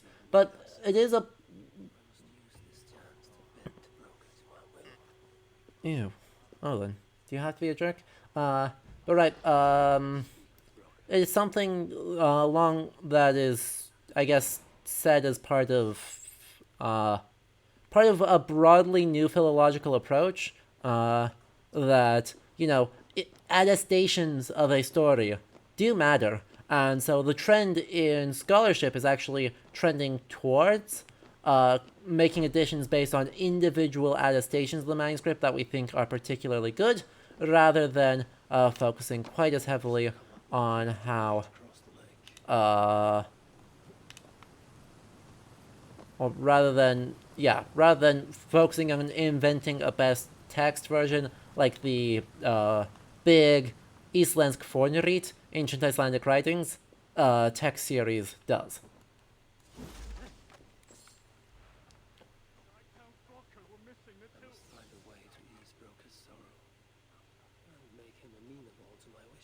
I actually don't hate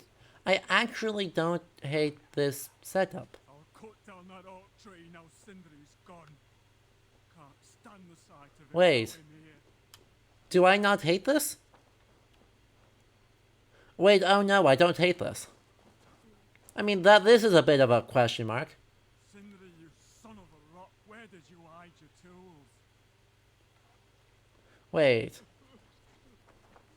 oh no. So, there's a bit of dwarf deco going on here, and a bit of question marks. Oh no, they think he's a jerk. They think he's a jerk here, don't worry. Right, the game leans really hard into Odin is an absolute jerk. But yeah, right, I mean, dwarf deco on the sarcophagus here. But, you know, stone sarcophagi, hogback sarcophagi are attested, so not going to be too upset about that. The trilithon is buried into a rock wall, which is a bit weird. This is like the shittiest dolmen. But if you turn this into wood, this is just a brace for a burial mount. Right? You raise a burial mount, and then you put a bunch of gold inside it, and it's braced open with wood, and then you put a big-ass slab of stone in front of it.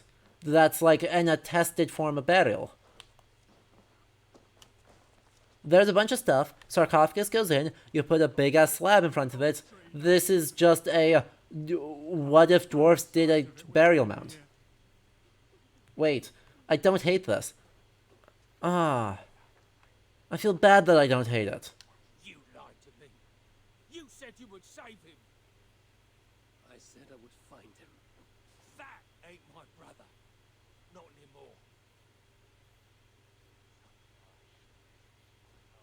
What happened? Tell me. Everything. Why are they good at funerals, generally speaking? I heard a great roar, like that of a wounded bear. Soon after, I witnessed the final act of a mighty battle. Sindri, beset by giants on all sides. It was he who made the godlike roars. He always did have a deep voice. He wielded his hammer and chisel with uncommon skill. Yes, yes, I've seen him do it many times in the workshop. Giants lay strewn about, slain by Sindri's hand. But then,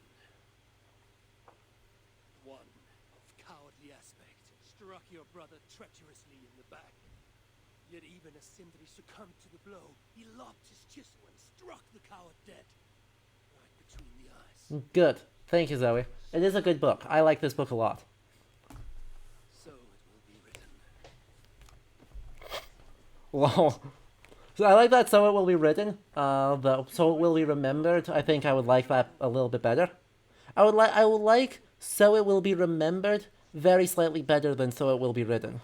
Though written in a saga. Right. You could. I also don't hate so it will be written because there is evidence, certainly by the 13th century, that manuscripts of sagas were being transported around, and that the recording of a manuscript is a big part of the making of something legitimate. The example here is Sverre Saga. I mean, it's a 30-year-old philological trend. It emerged in the 90s, but that puts us a little bit behind some of the other fields. I came across some at Aylthorne. If you want, I can fetch. Those are just the spares.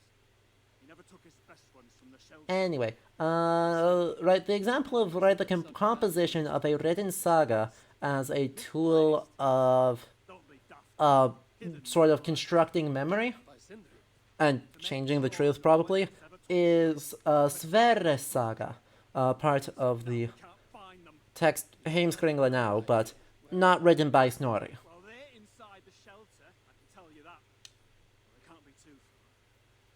I'd be surprised if there's somewhere up high. Why? I thought dwarves were afraid of heights. Not our Sindri. He was quite the climber. Now me. Okay, I kind of don't care. Anyway, I'm very fond of the dwarves. Oh, absolutely. There's been a ton of stuff on memory studies with Sverre Saga, but because it's super blatant as to what the memory study stuff is. Because King Sverrir,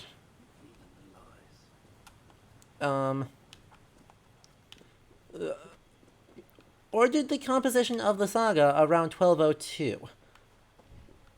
He is an impostor to the throne, most likely. He claims that he is an illegitimate son of, 3 kings previously. This is, I think it's of Magnus Barefoot. This is probably not true. He's probably just straight up an impostor to the throne. Where would I hide my beloved tools? Don't tell me it's up at the top of the mountain. It's at the top of the mountain, I'm gonna be real mad at you. It's up at the top of the mountain. Is it at the top of this mountain? I'm going to be furious. Oh, good lord. But yeah. So he basically wins, recruits, or forms, I should say, a group known as the Birkibeinar, the Birch Breaches. Somewhere high up, perhaps. Examine the tree. This tree? Different tree. This tree? Which tree?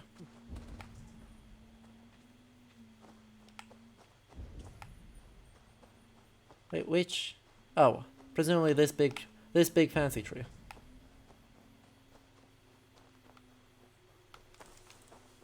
That nest looks like a promising hidey hole.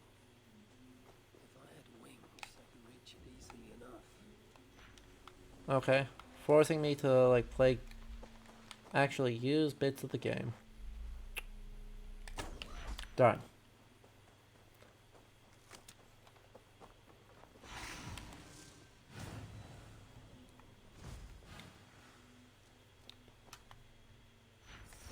Burp. And right there. Okay, so, the Birkibeinar are basically a Swedish, I guess, right,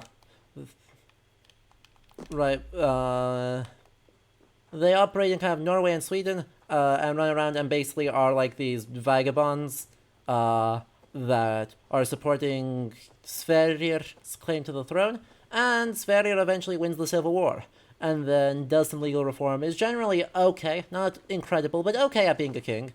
And then near the end of his reign in 1202, he orders the commissioning of a saga. And we have that saga. And it's very clear that he actually, and that, well, the first and main part of it is written before Sverrir's death. Now, unfortunately, this doesn't end the civil wars, because the Birkibeinar eventually actually end up having to rescue, let's see, Sverrir's successor is Haakon III. Haakon III is killed. The Birkibeinar rescue the young Haakon IV in 1208, I think? I don't remember exactly. But Haakon IV will eventually become king of Norway, and annex Iceland immediately before his death in 1264. Oh god, no, the entire period from about 1150 until 1260 is abysmal. It's just a bad time to be in Norway because there's literally constant succession crisis for over a century. Not the company. You dwarves and your love of meat. It's cost me. Hey, wait, you also love meat. Don't be like this. Wasn't the dwarf who ransacked half of Jotunheim in search of some... Hey, Valdi got us. I wouldn't know anything about that. You know, old friend, now would be a good time for some grand gesture. Like what? A respectful speech from you, Sindri's greatest rival. Uh-huh. Surely. Ah, fuck off. We must all make compromises. I can even give you the honeyed words. Nope. Time soothes the well of suffering, brings hope that sees beyond chill death. Uh-huh. Recast the whirlpool of sorrow into the placid waters of the philosophic mind. Are those words for Sindri or Balder? Balder lives. Why would he need such words? Of course, of course. I didn't mean to... Well... I mean, they are... is that what he whispers in Baldur's ear?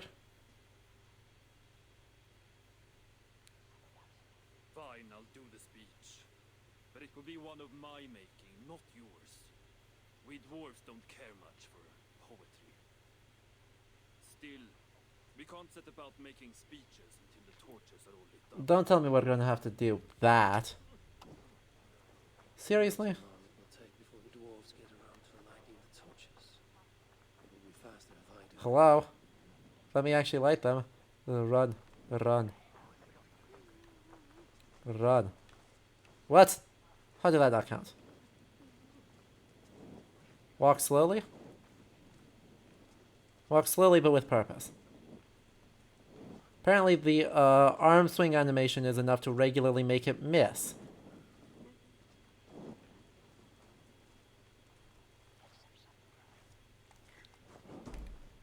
Dang it! Get out another torch. Yay. Nailed it. What? That didn't light it? Oh, that's dumb. Save the place for me. This is a great honor that they bestow.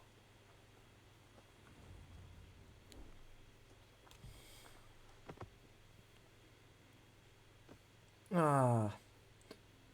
But yes, we are doing an emotional manipulation in order to get Brokkr and Ivaldi to work together. In order to make them make a something for us to hurt someone to do something.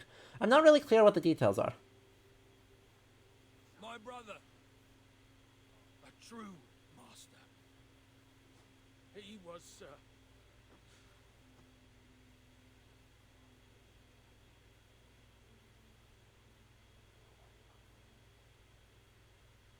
I did not like Sindri, and he did not like me. Still, he was good with the hammer, and the chisel, and the sword. And he knew how to work the bellows. Javi is 100% the dude who hits on women at funerals. Yup.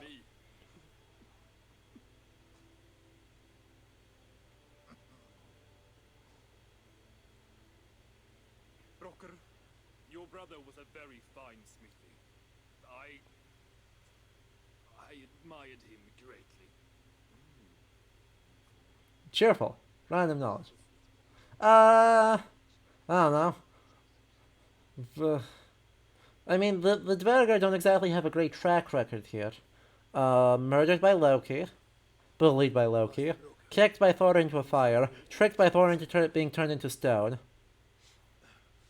It's the least he deserves. Not clear. Not great. Really true he feasts in Valhalla? It is. I saw it in a vision. Come. Let's take a stroll. Uh-huh.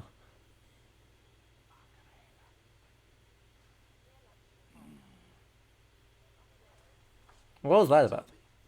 Are you prepared to continue Sindri's good work? Helping Ivaldi was not my brother's work. What defined Sutter was. It's what got him killed.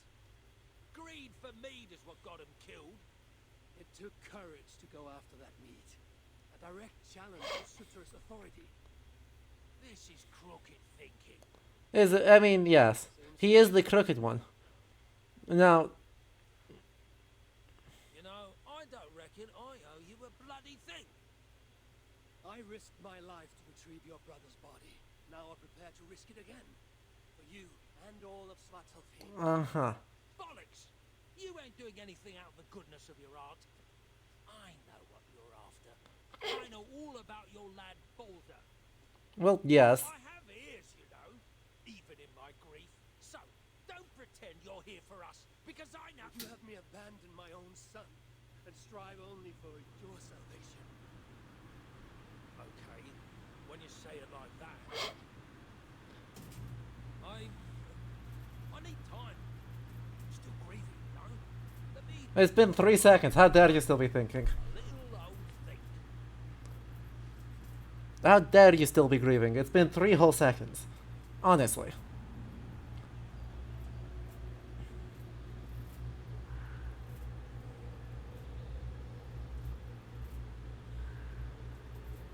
And we're just... Oh, ignore the unanimated drifting PNG of a bird.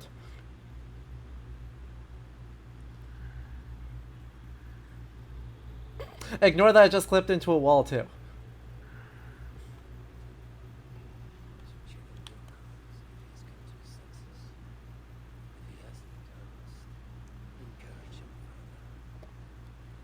Oh, no, I don't like the way you say that. When...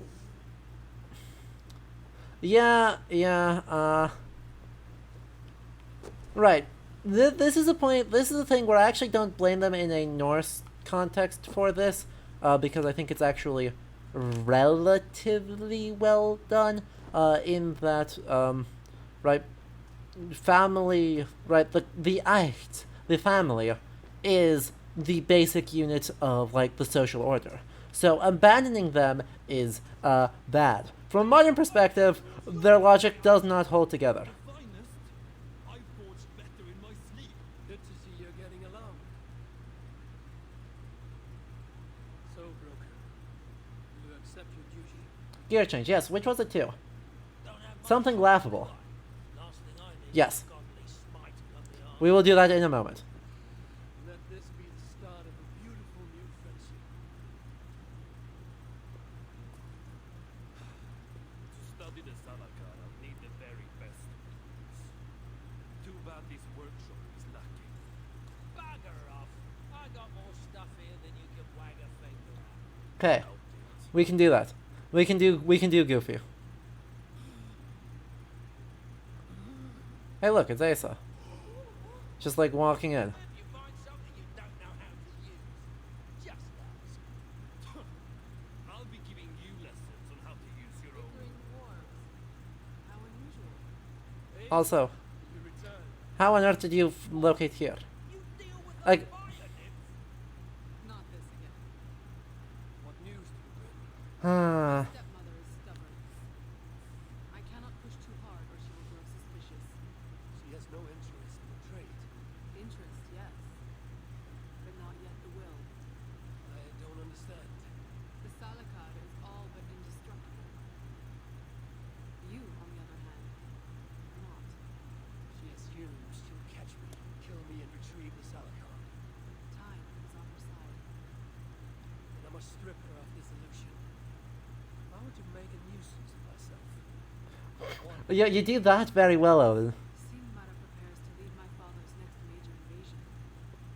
But if I were to disrupt her plans, Uh-huh. it may force her to the bargaining table.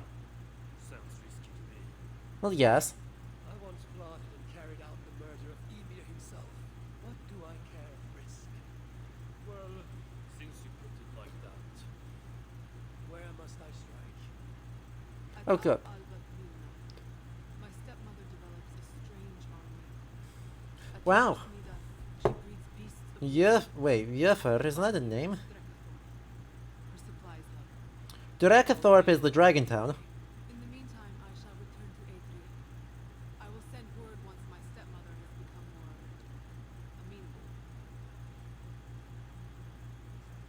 amenable. Okay, yo.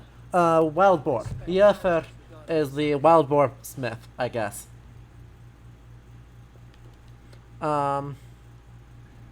That's cool. Well, we can just warp there, and I don't have that one to warp there. So, I guess we'll go here first, and then we'll warp, and then we'll warp, and then we'll warp. Okay. Can do.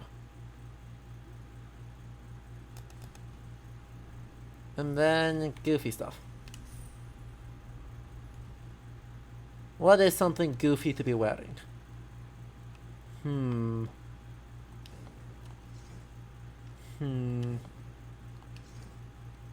Well, let's start here, because I think there's the most potential for goof.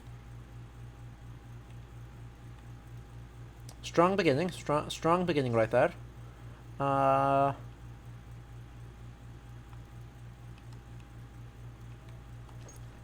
Grab those.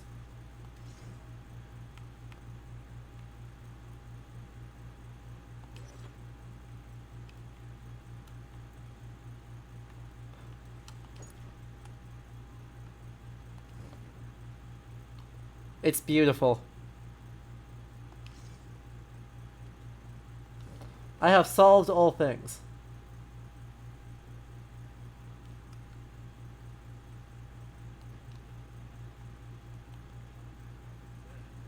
Let's get on with it then. Yes, you just follow my Look! St. George's. Oh, you can I put on a cloak over the top of this? If I can do a cloak over the top of this that doesn't break, St. George's cloak would really sell it. Ah, I can't do Bayek's outfit and the cloak. Oh, that's depressing.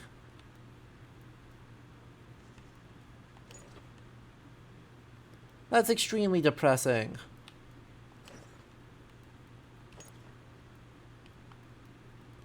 Lame.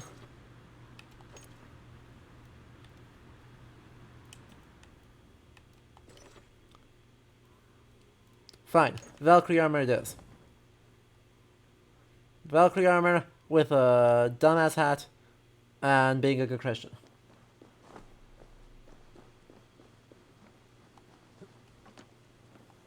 I mean that's pretty good. That's pretty silly. I don't think that's maximally silly, but it's fairly silly.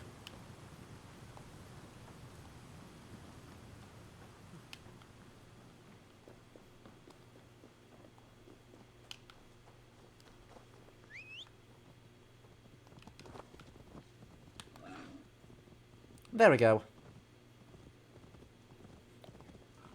Like a good Christian, wearing skulls and Valkyrie armor, riding on Guttenbursty.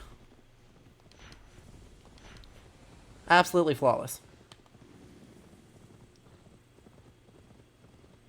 True. You make a good point. You make a good point. We are no longer Thor. Friendship ended with Thor.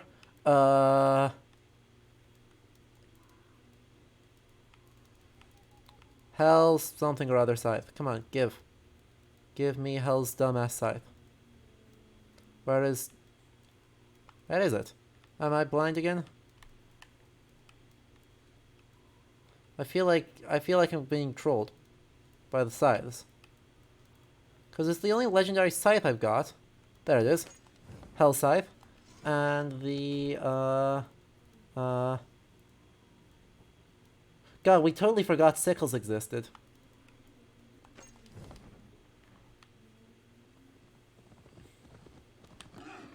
God, sickles have existed this whole time. We've just not acknowledged them.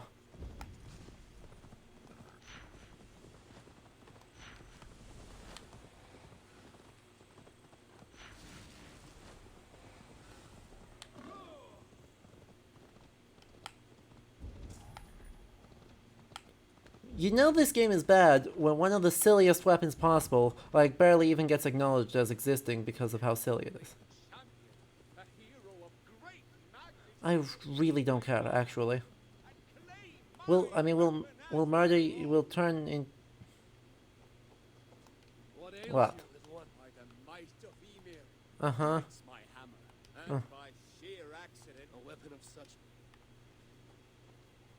Hey, is it inside the lava? What are the odds that it's inside the lava?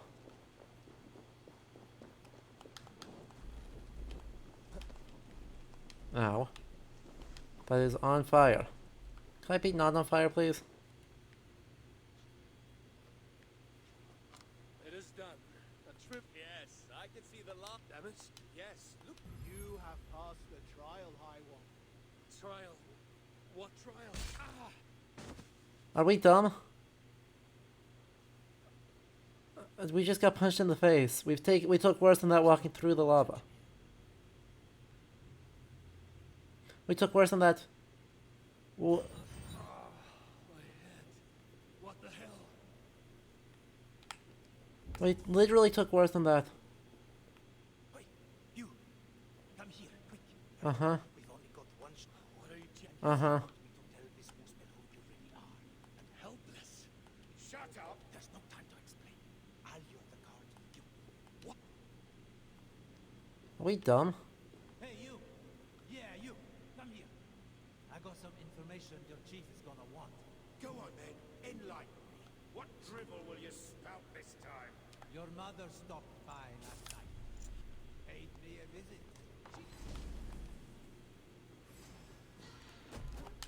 Ow. Well, that's gonna hurt a bit.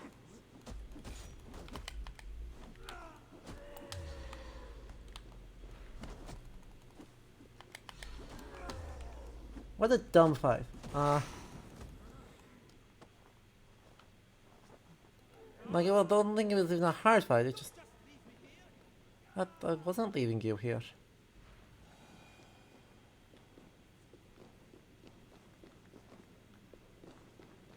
So I was going to leave you there. You'll get nowhere without... Honestly. We haven't got time for funny business. Grab your things, eh? Well, I wonder if anything remotely significant is happening from this. Get up. We're leaving. Only if you promise to get... Tell me what's going. The Muspels took me prisoner. Threw me in here. Uh-huh. On the other side, what if you're in here with me? The Jotun shapeshifter. Ah, that old chestnut. Fine. I really find myself not caring. I also find myself, badly needing to, do that.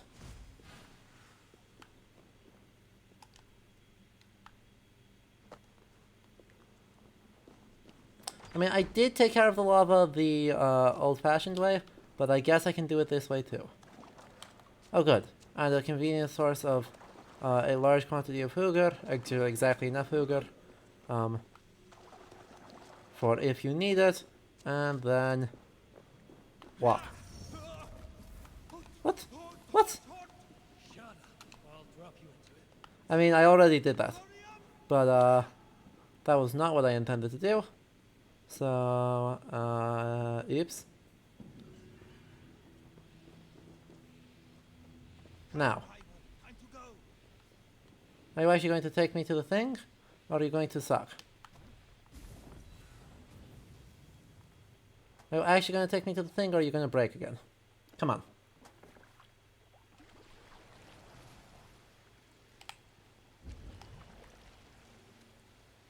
Also, we're going away from the only shiny.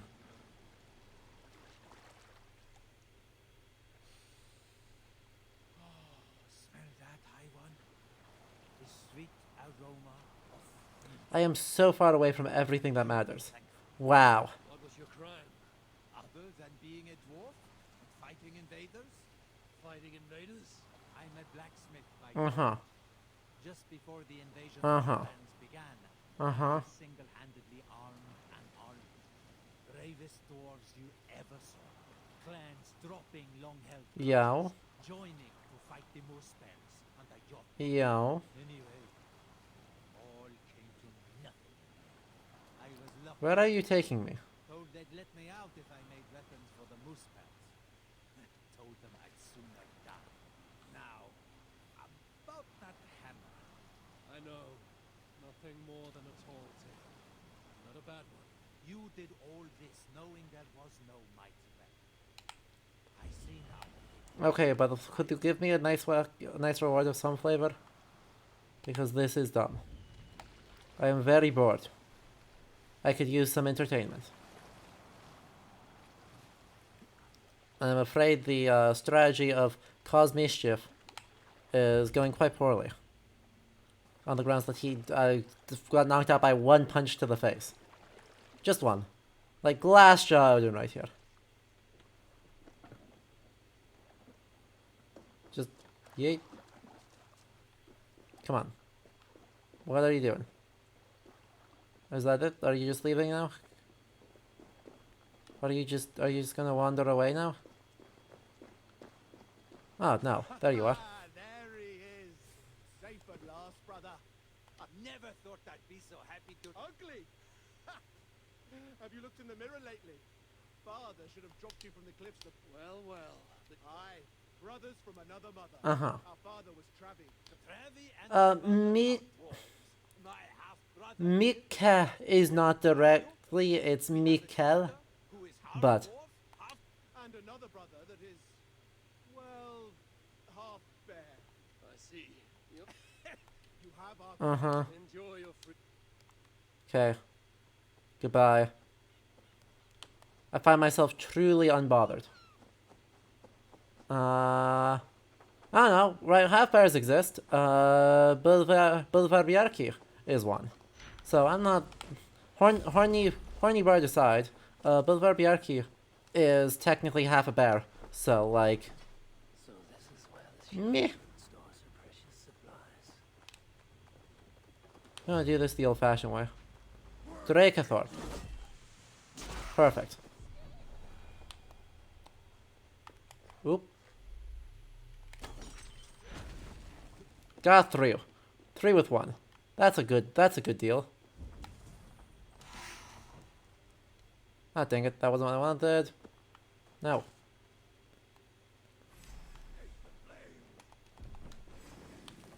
Oh, I just need to light some stuff on fire. Well, I can do that.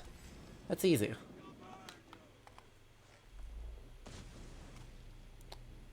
Though you might do that yourself if I'm not careful. If I'm lucky.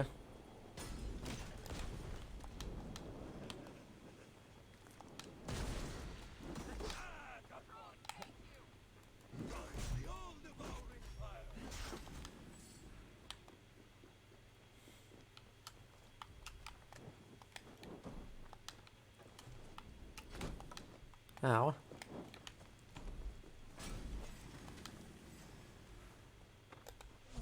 Really? I disagree.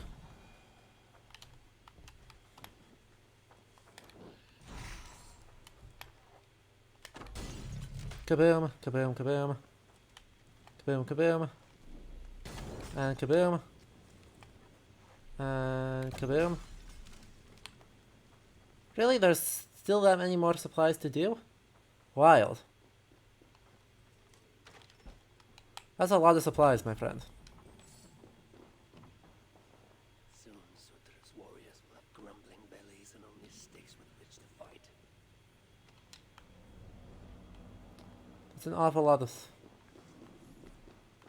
An awful lot of things. Is there reading over here? No, there's just loot. Okay. That makes for an awful lot of supplies. Well, that's alright. Nothing for it but to keep making a nuisance of ourselves. What if we took one of my least favorite mission types and we made it even longer? Yay! Hey, that was a perfect throw.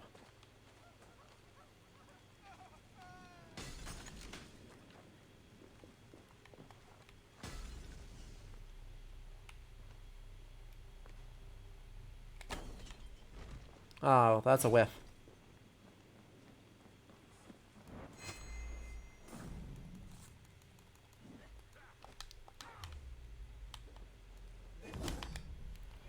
Shame.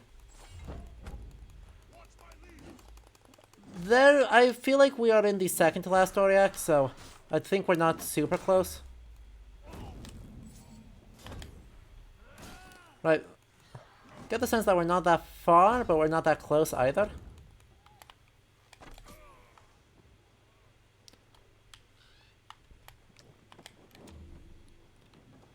Right, just on the sense that, right, we finish this, we make a nuisance to ourselves, and then we actually get to fight Surtur into the endgame. Right? So the point of this is going to be that we're going to set ourselves up into the endgame, and then next arc is the endgame. That's my thought. Unfortunately, I suspect that means that there's actually one more, or rather, a little bit more, well, it's almost like the story structure is predictable.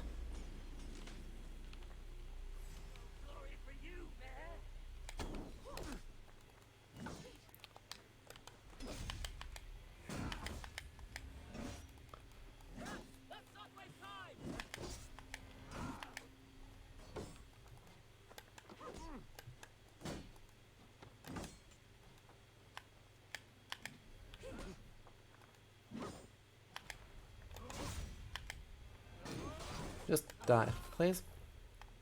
Thank you.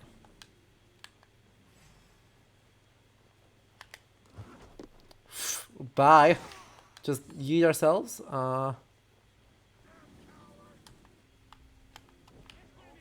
And yay. Ah, didn't go far enough. Lame.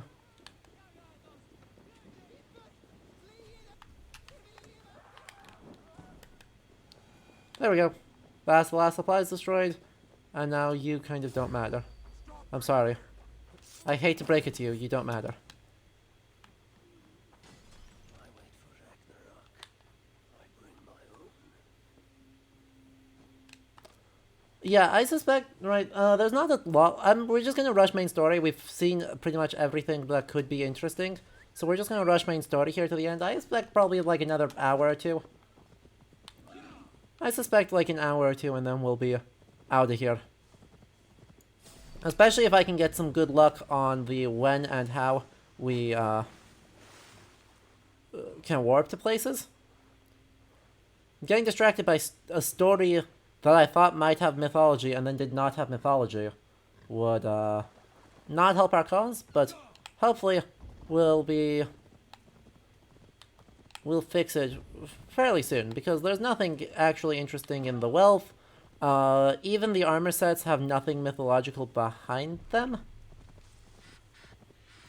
Right, at best, at the very best, we get something like this, but who Thorgrimr is in this context doesn't actually, or isn't actually known, so there isn't a whole lot to say about that. But I expect, well, this quest, or these two objectives, we go back, we do one more thing, we fight Sinmara, and then we enter Endgame with Hirakin, and... Hello. Hello, everyone. Goodbye, everyone. You are all very screwed. I hate to break it to you. I don't even know what I'm trying to do here. I'm just going to assume murder everyone is a great beginning.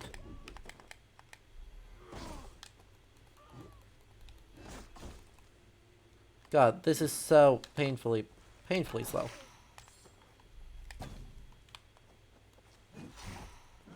Absolutely abysmally painful. But we're only over here. She's gonna do a Saruman. And roll the Hugerless Muspels. Oh god. How on earth do I break these? Short of... You know... Smush?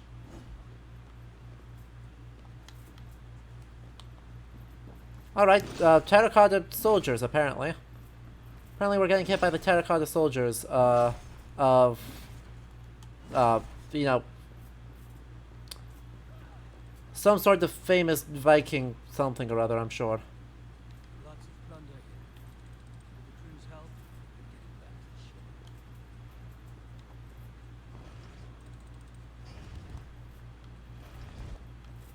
But like, it's just...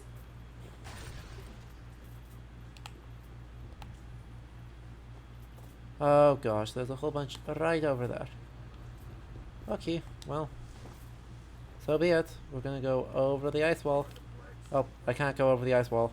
We're gonna go around the ice wall. See you. Alright, see ya, AC. Thank you for sticking around. There are so many of them here. That's alright.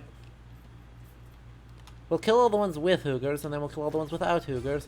And all told, I'm not going to give a shit. Ow.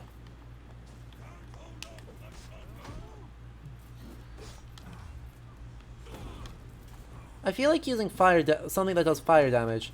Probably not optimal.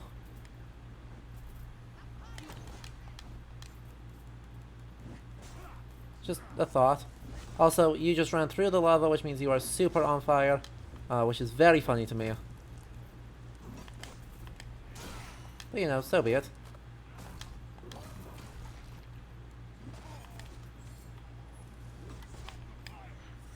Oh, that wasn't really what I wanted to do, but that's alright. That's alright, that'll let us land somewhere weird. And then from there, re-aggro onto them. Hopefully a more useful way.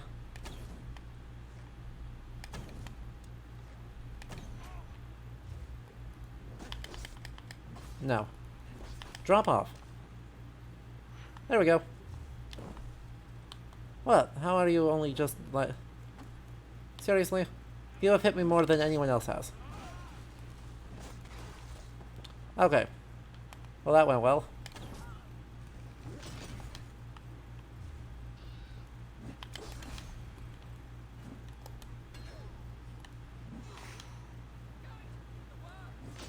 That went well.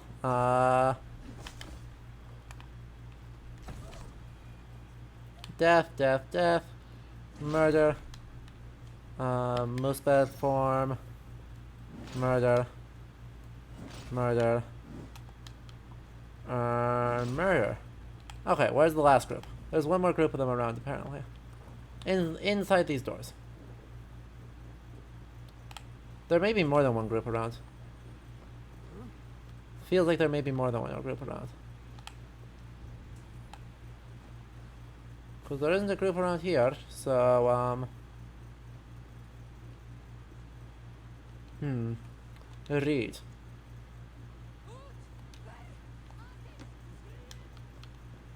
Well, I'm not exactly finding myself impressed by these. There's a bunch gone, there's a bunch gone. Where are there more? Oh good, they're all marked for me now. Thank you. Thank you for marking them for no discernible reason. A faster weapon. I appreciate that. We will not go for a less painful weapon, or a less goofy one. We'll go for a faster one. Probably.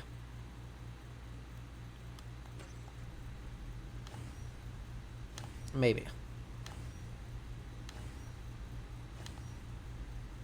There we go. That should make things somewhat quicker.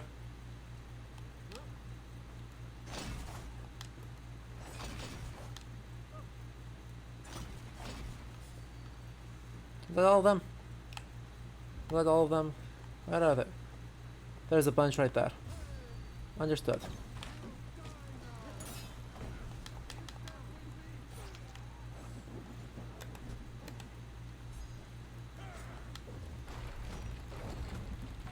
There we go.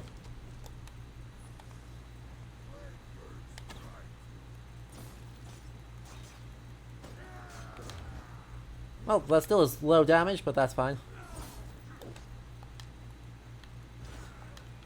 That's fine. This is all fine. Everything's fine here. Don't worry about it.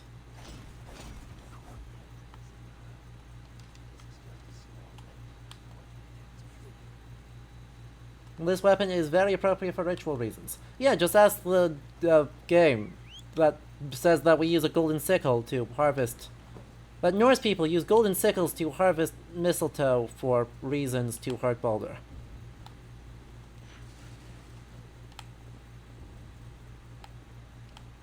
Why do they say that? I don't know, but they sure do. Alright, well, nothing interesting there, so world says we go over here, and then finish up this. You trust Uncle Pliny? But not for the Norse. He was writing about Gaul. I don't care if you trust him for the Gauls, though, I mean, that's a choice. But for...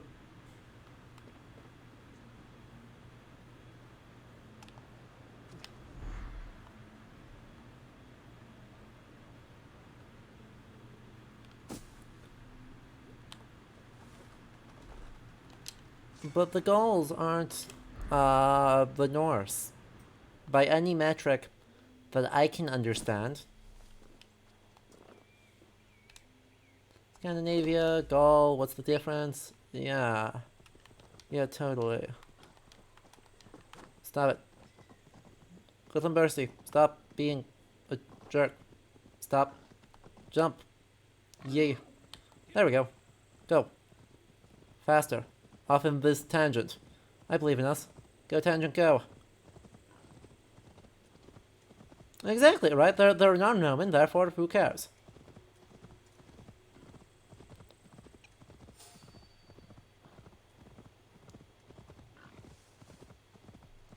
I just want to see what this is. We're probably not going to do it. Oh, never mind, we are going to do it. Because it's a mythological reference. Did I just kill Gultenbursty? Wait, hold up. Did I just murder Gultenbursty on accident? Here's an anvil on which the greatest dwarven smiths worked their art. Gulls thrown out of Scandinavia? Well, not quite. Not what? Not quite. But my brother wanted more, so he went to their rivals, Sindri and Broka. Make 3 more gifts. He bet them they could not fashion 3 gifts. This is fine. This is just in the Prozeda. He would keep the gifts. If he lost, they would take his head. Well, they kept the gifts anyway, so. No intention of playing by the rules. He transformed himself into a gadfly. Maybe it's where Guttenbursty was born? It's not impossible. It's not impossible. Hey, look! Actually, it is Guttenbursty. We killed him where he was... cycles. Something. What do I think of the expansion? I think the expansion's really bad. I think the expansion makes probably the worst argument... Ancient Aliens argument that one could possibly make. And that says something right. Ends up being really yikes because they insist on this mapping onto the real world. Hey look, he's fine. Right. They insist on Isu culture in some way mapping onto the real world geographies, which ends up meaning they map onto real world cultures, and that means it's bad. But as a historian playing this, I think it is also an absolute travesty of Norse mythology, and it could have been one of the best, or one of the best depictions of Norse mythology ever. And the fact that it failed to be.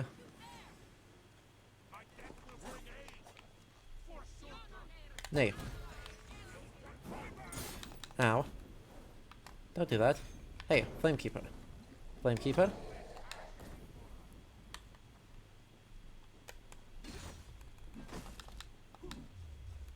Flamekeeper, stop it.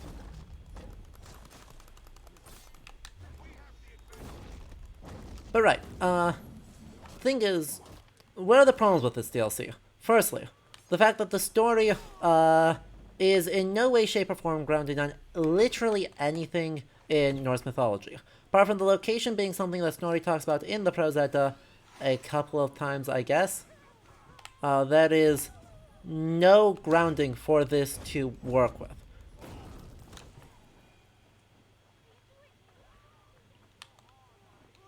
As a result, right, there you were just left going, well, you know, this is a thing that technically exists, I guess. Right, I mean, that's kind of the sense I have of it, is that this is a setting that exists, I guess, in the Prose Edda, and, like, Ivaldi, I mean, even Ivaldi is not actually mentioned, but, right, I mean, but Brokkr and Sindri. Right, basically, in terms of figures from the Prose Edda, there's Brokkr and Sindri. That's been about it.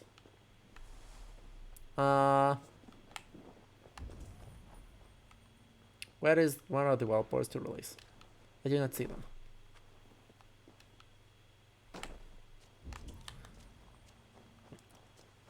Let's see, what else are the problems? Oh yeah, right. They do make some deep cuts in the names, but they butcher the relationships between those names so badly that there's like nothing similar about it. The example here are, of course, Glöð and Asa, being, you know, mother and daughter in Thorstein's Saga Vikingsson, and not, in fact, brother and sister. Why is this shining? Why is this doing a shiny? I can't actually do anything with it.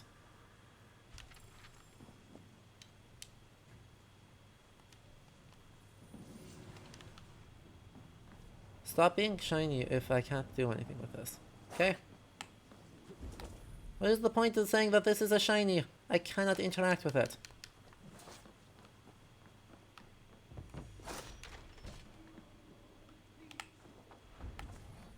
Where are these iron boars that I am supposed to release? I do not see them anywhere. For good God's sake.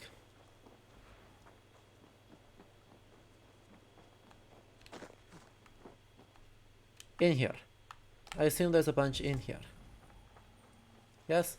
Please tell me there are some in here. Quite upset if there aren't.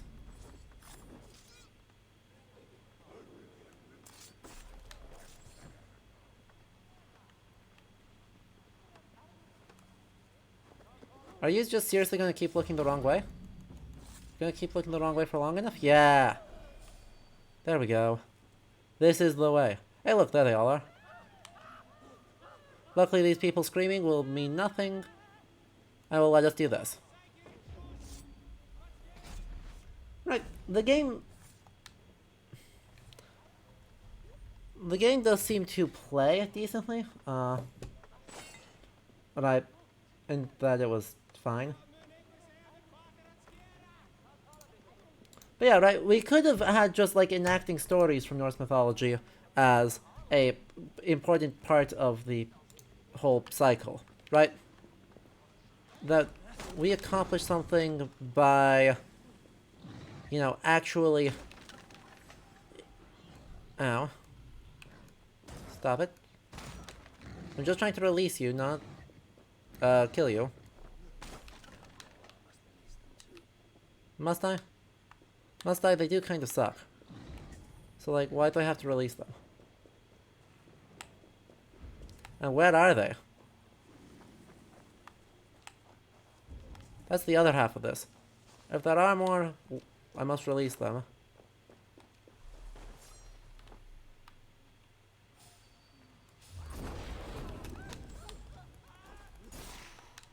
Wow. Just wrecked.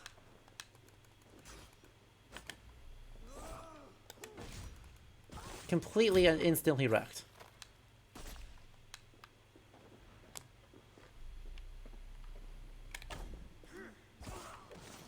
There we go.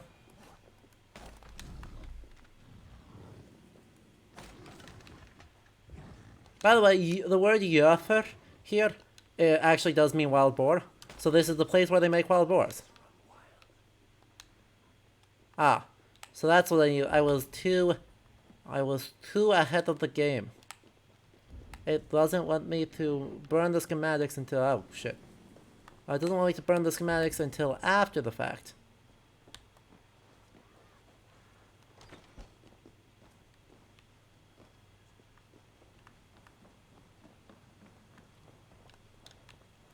Oh, I have to light them on fire in order to do that. I can't just shred them. I have to light them on fire. And now I have to pillage it? No.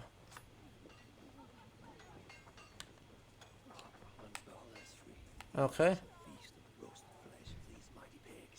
Okay, is there any... Uh-huh. Uh-huh. Uh-huh. Yes, it does actually cognate to Old English. Should be Efor, but then to Eofor. So, yes, you are correct.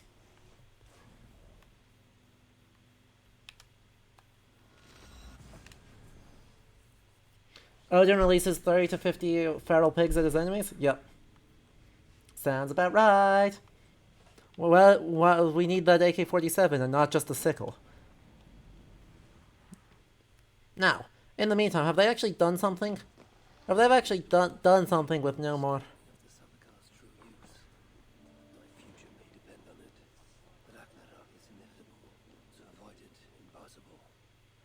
Uh-huh. There's one thing I know.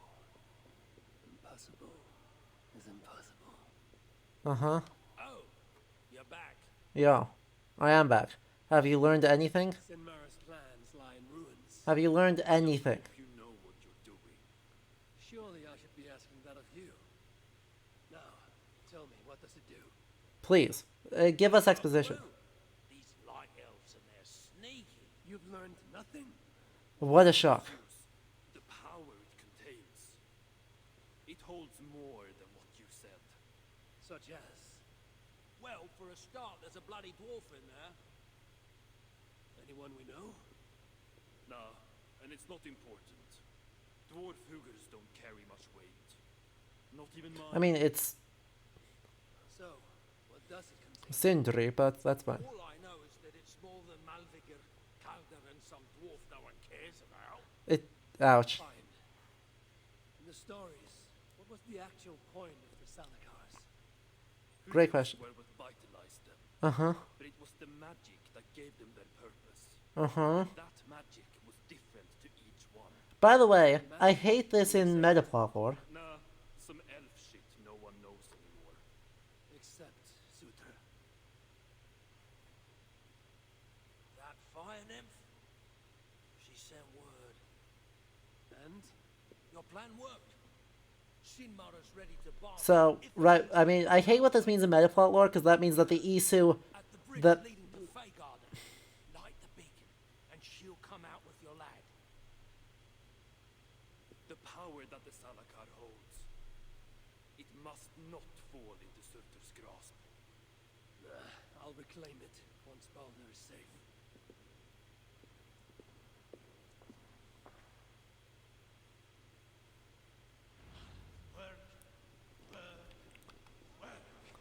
How far away is it? 1200 meters.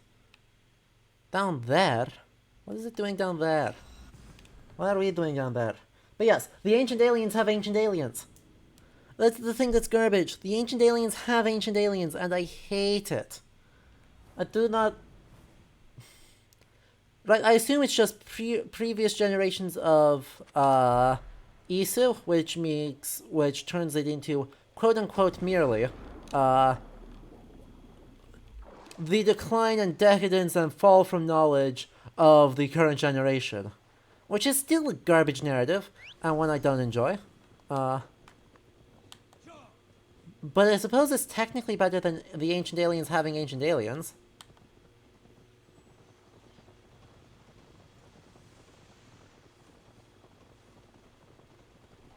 On a sheer technicality, it's an improvement.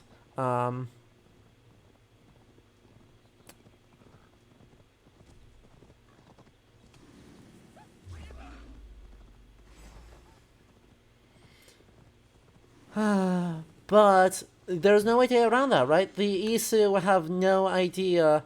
What this means in metaplot is that the Isu have no bloody idea what the Apples of Eden do.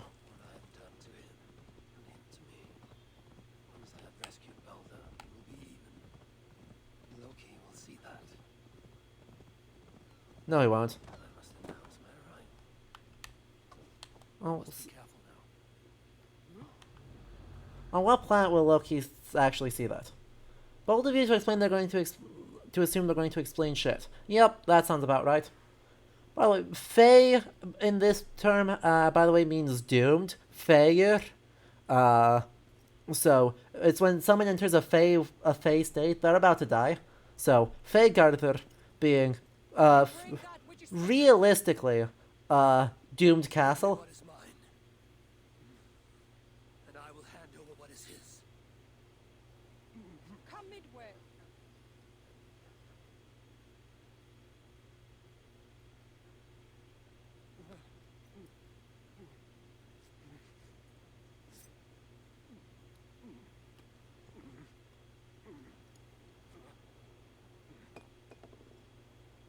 We...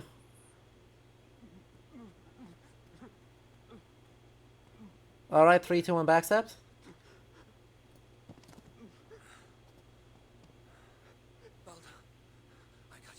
Uh-huh.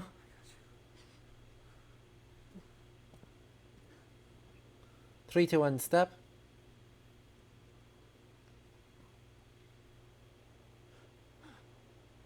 Is this DLC? Yes, this is the Dawn of Ragnarok DLC, which is purely mythological.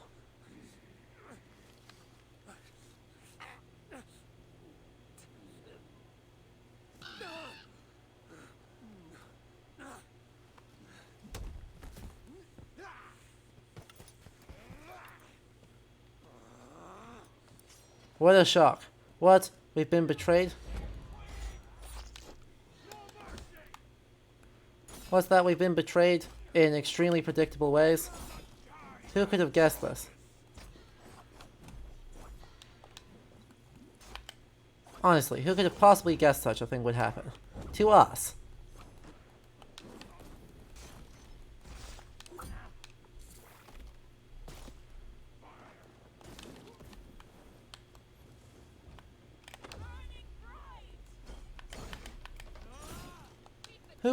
Who would dare to do such a thing?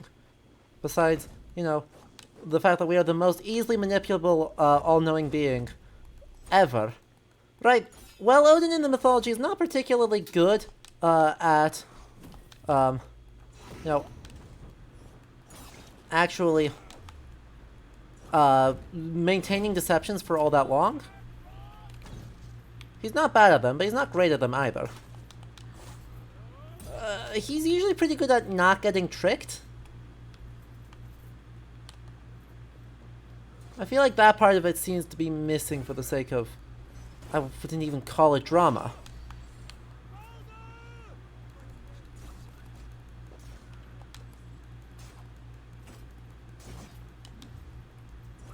He handed over his leverage all the way before verifying that it was who he said it was. Exactly.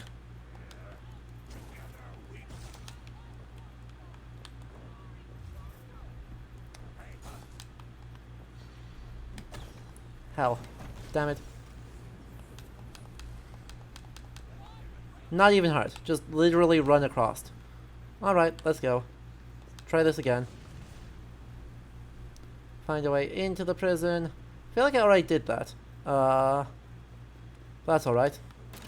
We'll zoop up here. try this again, because we were here earlier.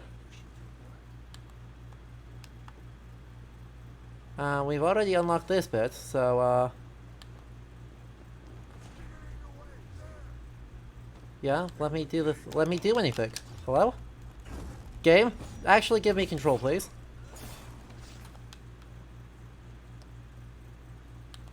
Actually give me control. Hey look! I wonder if I can do this puzzle that I wasn't really able to do before.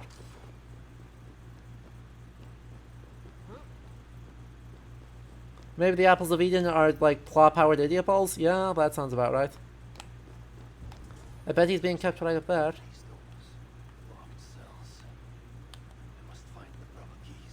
Yeah, about that. This whole key system sucks.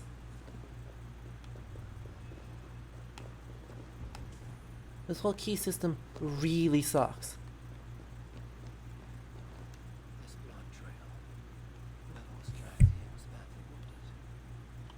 There's one down there, and there's one somewhere.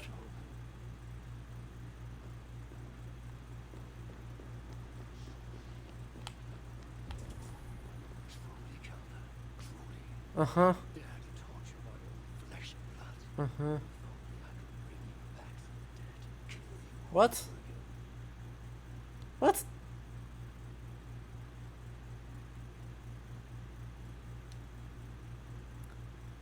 Okay, the skull key.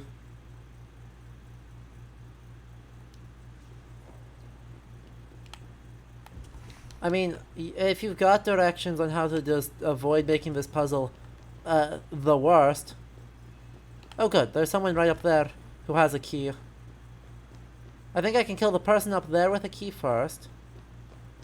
Maybe I can kill them through the window. Or I can teleport through the window. Teleport through the window there to kill that guy to get out. So I've at least got a beginning. I just need to... Oh, wait, the door's just open.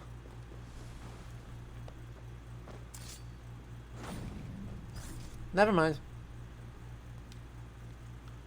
Ruby, sapphire, amber, skull, and sword.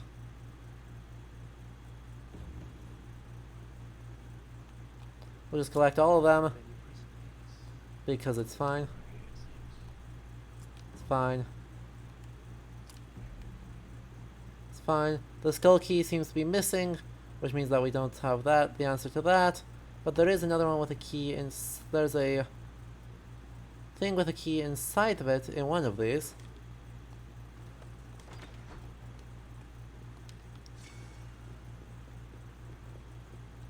Right, there's a key inside one of these doors, isn't there?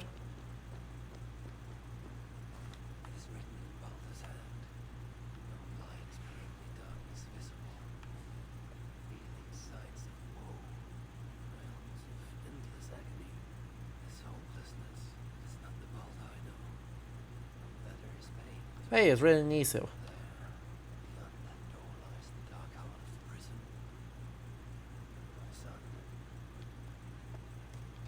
And another opal.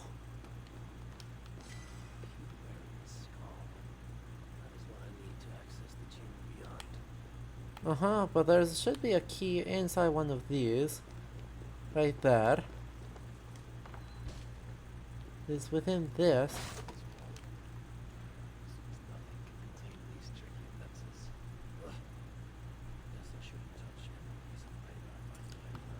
I bet that's the emerald key. Okay.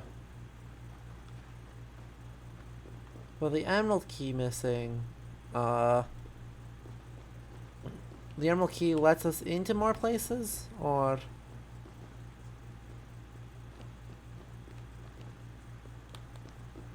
Oh yeah, this is another thing, right? This game would have benefited quite greatly, I think, if the, we just unlocked the powers, for the Hugurip as time went on.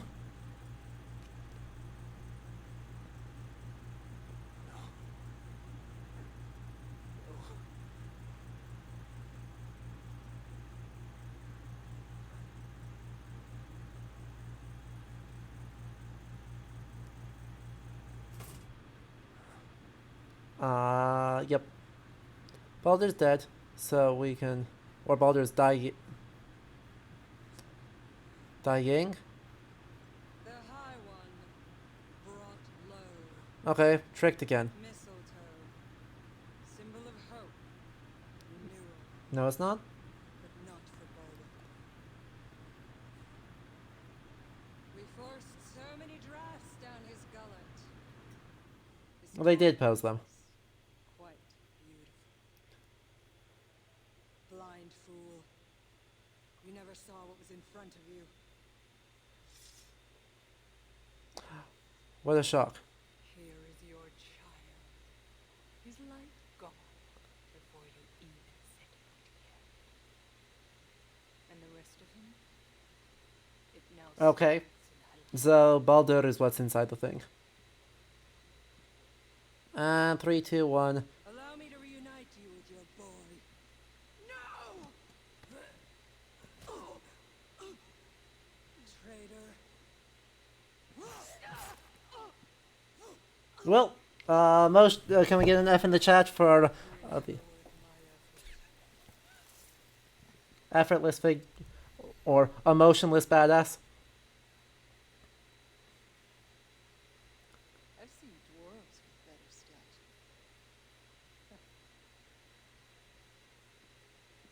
Take care of it.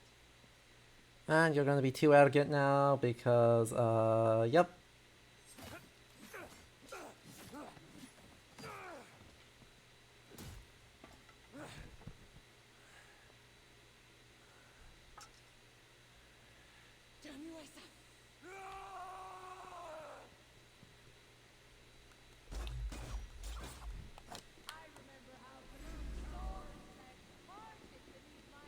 Uh-huh. I don't care. I literally don't care about any of you.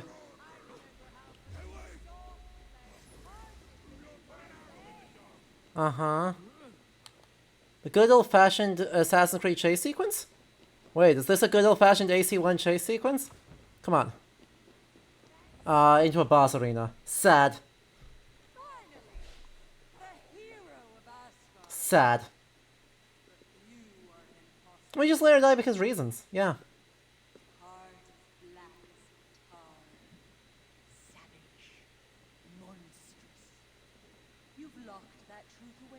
Uh-huh. Uh-huh. But the darkness cannot be kept hidden. It oozes out like pus from a wound. Yep, we needed the fridging to power us up. You're not wrong. They fridged not one, not two, but 3 people.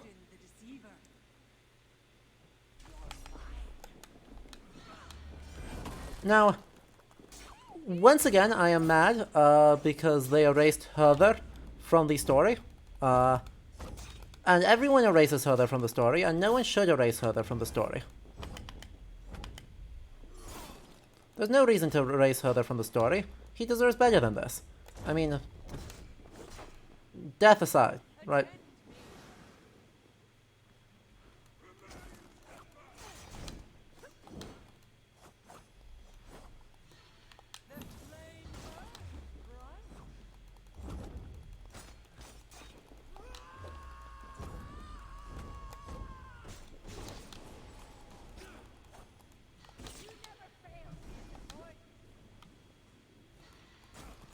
What are you doing over there? Do you think I'm gonna care about that? Heck.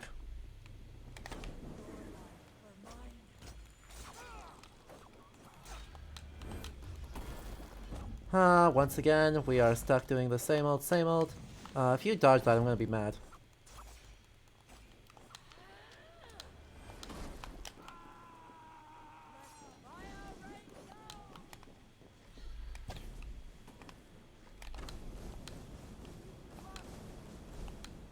Okay, but like I'm not, I could just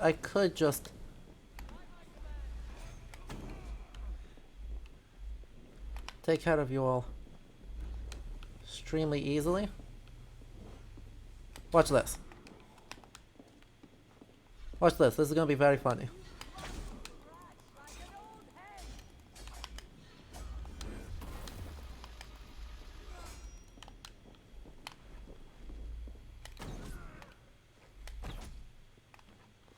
Come on. Die. Ugh, and you... You did a dumb, annoying thing again.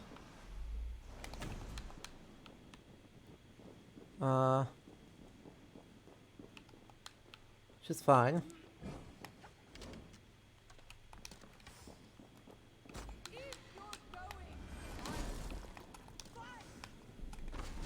Well... Wait, that wasn't what I was trying to do. I was trying to...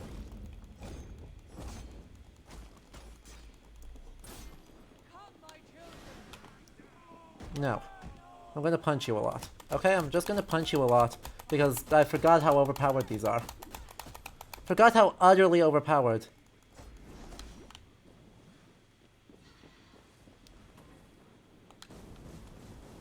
Well, I suppose we'll do that real quick. Don't mind me. That should let us actually just run at them. I actually should be, like, way less bothered about this than I am. Wait, what? You're not dead?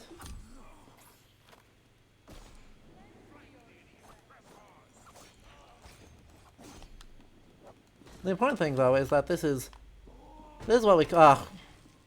You got down, Mr. President, and me. How dare you?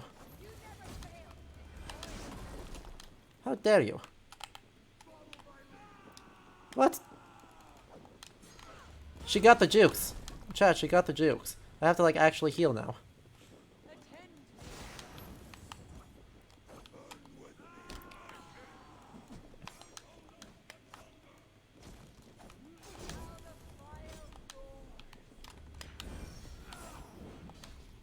Ow.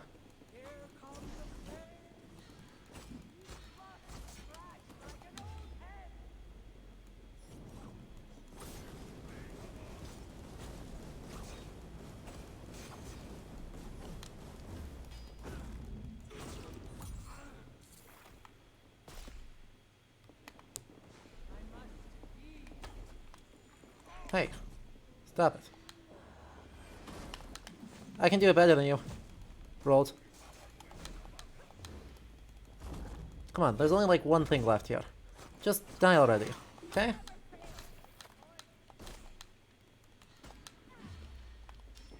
Ugh. Once again, not the right one. Stop it. Attack the correct person. Literally only one person left I care about. Hey look, she's dead. She's the only actual boss that has actually done anything. And we're just gonna vibe? Okay, we're just gonna vibe. Video games. We're stuck in a loading screen. Hello, loading screens.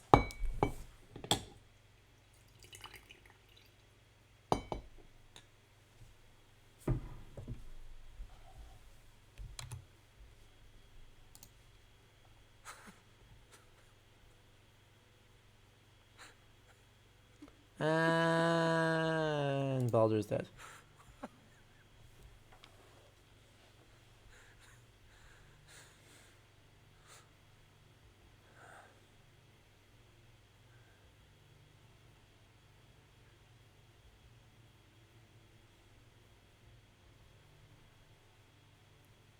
Why are they all mumbling?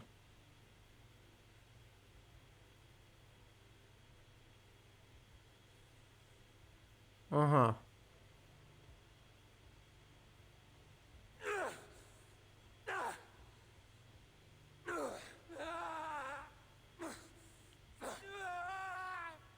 Oh! Wait!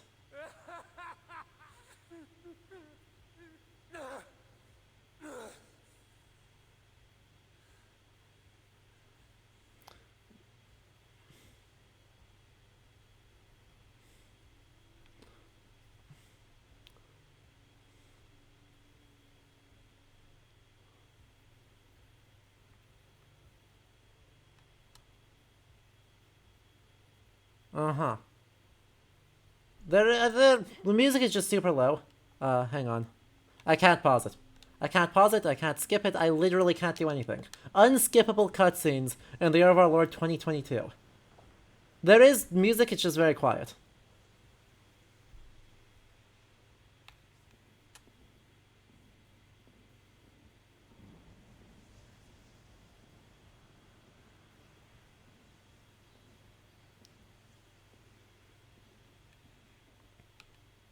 I can't... I literally don't have control of the character. So that's exciting. There. Okay, I can wander around now. Yep, actually, option menu.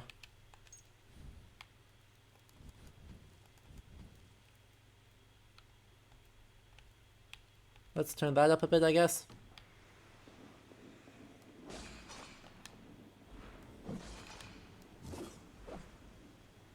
Odin wanders around in a funk, committing murder, committing murder, committing murder. Hey, wait, they're actually doing something interesting that I didn't check because I was actually clicked out of the game window. You know, that's good. So, are they actually taking us back to Ravensthorpe now?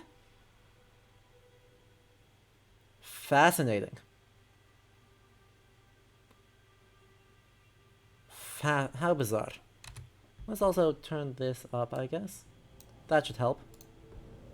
That should help you too. Because, you know, turns out when you prepare things for one setup and then are on a different setup, things are now a bit different. Okay, now does Odin get therapy? Or does... What is it? What did you see? So much. All my struggles mattered nothing in the end. My son was lost before it began. His premonition come to pass. Your son? Baldur. Havi's son. You know what I mean. No, I don't. So Baldur met his fate, as was foretold. Ever you have sought to elude the looms of the Nornir. We are all caught in their weave. No, I will not believe it. There's more to see yet. Why was I thrown from my dream? Perhaps it was not the vision that rejected you, but you rejected the vision. What? Perhaps Is this a meaningful Levi-Strauss interpretation? And until you recognize that fear, give into it, embrace it, the vision will not return. Is this actually using like theory of religion? Tell me what I must do. This saga does not end here. It cannot. Ugh. Meet me in the forest when darkness lays upon the land. There we shall see how fearless you truly are.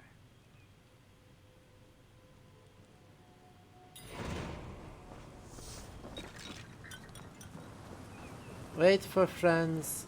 Okay. So, forest, southeast. So right, we could do wait for friends.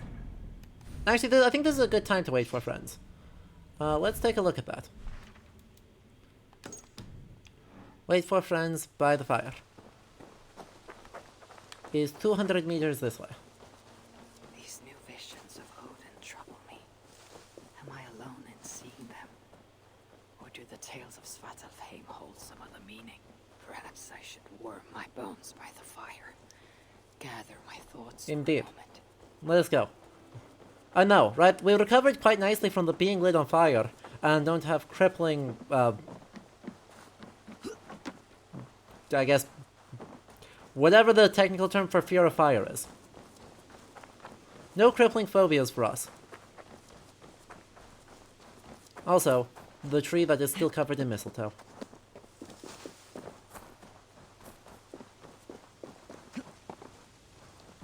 Hello. Let us wait.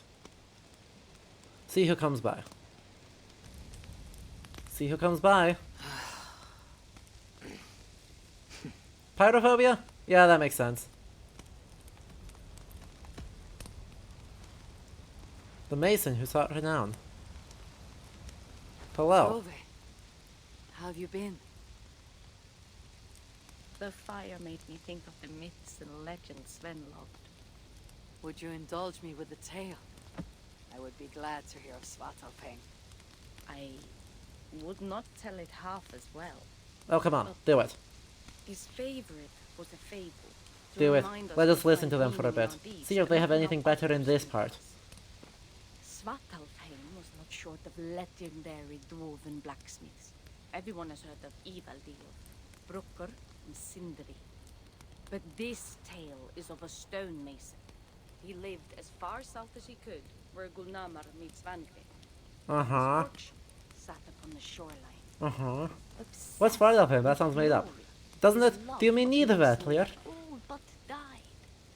He scoured the shore, seeking precious stones washed up from other realms. Hey, guess what? This isn't in the mythology. They're making stuff up. Something beautiful, glittering, shimmering. Are you, surprised? Upon an I'm island not. he had never dared travel to.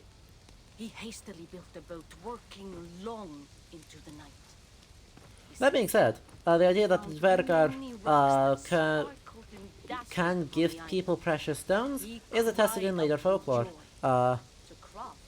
So there's some Danish folktales that do have some resonances with this folktale. He felt a sudden sting on his foot, then another and another.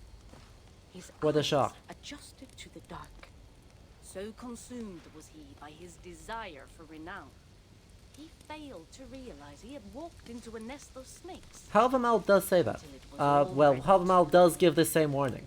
Not in these words, but the same idea, right? That the quest for the renown is secondary to the don't get yourself killed like a stupid person. But only for his folly. So, that is actually one of the sayings in Halvamal. And it does kind of put the lie to the Vikings had no fear, they knew they were destined to die and so went about with no fear. Because Halvamal literally says, don't get yourself killed seeking glory, and because you think it's your destiny, because it's dumb.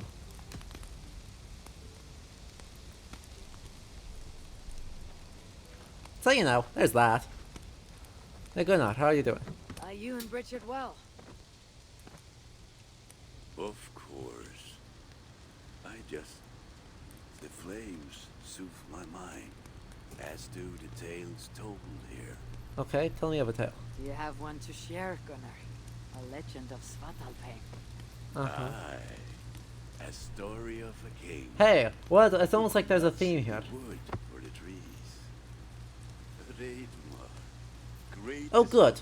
So we are actually going to hear how Hreidmar gets cursed here, I guess. In Gulnamar, he wanted for nothing except an heir. Hreidmar and his wife had grown old. Perhaps too old. Hreidmar had 3 kids. What are you talking about? Soon we worry. Hreidmar walked in the shadow of his vast mountain-top palace, tears in his eyes. The great king! What ails you? He had 3. A voice Admittedly, they all died painfully, but he had 3. He had 3 kids. Hreidmar We're going to. saw no one. Who goes there? He replied. Then he saw who addressed him. Ooh. A vast and ancient tree. Wait, is this an interesting thing? Perhaps almost as old as Ymir What? himself. I mean, we'll make it interesting Hreidmar regardless. sat upon its roots and told the tree he feared he was too Is old that a tree, mother? to give his subjects Is- the legacy they deserved. Is it? The tree was so moved, it wept and offered its tears to Hreidmar. Drink, great king, it said, and your woes shall be washed away. Is it? Hreidmar observed the grass, the meadows, the leaves of the tree. His subjects' happiness could be seen in how they cared for the land. His legacy was all around him. Hreidmar felt at ease, realizing he had everything he needed, and asked that the land receive the tree's gift instead. This is some like internet trying to subvert prophecy shit. Evermore, enriching the land. 9 moons passed, and the baby's cry rang through Hreidmar's palace. Long would dwarves place gifts in the weeping tree's roots, in memory of Hreidmar and his kindness that shaped all he touched. All things happen when they should, old friend. I hope Aww. so. Aww. Poor Gunnar. And, is there one more interesting story? There was an interesting thing there that was a Tree Mother. Whatever is the matter? We can talk about the Tree Mother briefly after this. I am troubled by visions of Odin. What? It's almost like they're all talking about leadership and legacy, and the fact that you shouldn't get so obsessed with one thing that you forget to like pay attention to everything else. Thor flooded Svartalfheim. Thor, fast to act, but not so fast to think.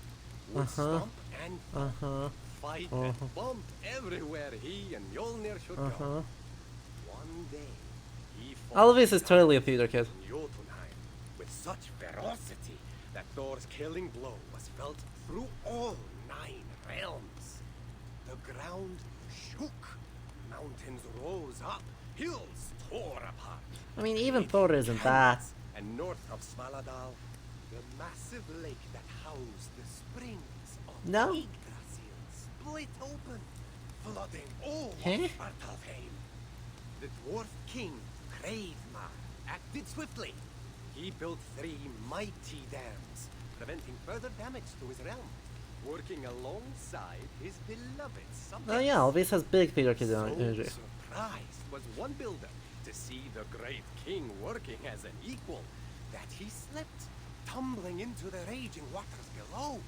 Without hesitation, Hreidmar leapt, once from his horse, and again from the center of the dam's lip, diving into the frightful torrent. He's an idiot then. Before the builder could even cry for help, Hreidmar was pulling him onto dry land.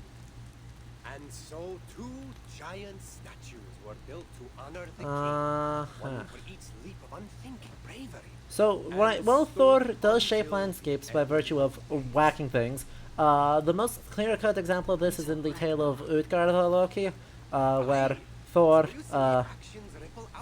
tries 3 times to kill the Jotun Skrymir. Each time Skrymir seems to think Mjolnir is something small and insignificant falling on his head. But at the end, Utgarda-Loki reveals he was disguised as Skrymir, and Mjolnir's strength was so great that he had to pause time, grab a nearby mountain, and put it in the hammer's way in order to stop the blow. And so there are 3 enormous square valleys in a peak in Utgardr from Mjolnir strikes. But that is far, far different from fight someone in Jotunheim and explodes, like ruins everything to that extent. I would prefer it was something, you know, a little perhaps, well, I won't say closer to home, but certainly something a smidge less overkill. Trust the theater kids? I don't know. Do I have to trust the theater kids? Look, I was a band kid, not a theater kid. Well, that we are eternal frenemies.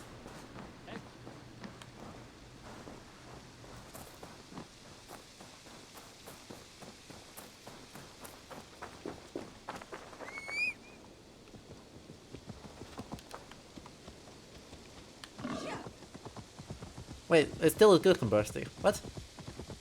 Is no one going to pause to question this? Not even a little bit? No? Alright, don't pay attention. Hey look, I bet it's at the fire right there. It is currently nighttime even. Look at that. This is the spot. Now I need only wait for Vulcan to arrive. Look at what was in those drugs. Great question. No, Thor. It was another tale about how good Hreidmar is, and how Thor hit someone, fought a giant so hard that he flooded Svartalfheim on accident. Nothing actually interesting. I will tie your hands now. Are you going to throw me into the fire? What purpose will that serve? Volka, are you going to push me face first into the fire? You are too much the warrior, Eivor. You will not recognize your fear until you are helpless before The ritual, I think. drink. Oh. Oh no, it's fucking Ra's al Ghul. Ra's al Ghul's. Or, no, not. Sorry, the Riddlers. Is that all? No. Fuck, You Batman mean to Begins. leave me here? Batman Begins. Scarecrow? Is that Scarecrow? It's his frickin' Scarecrow, swamp gas thing.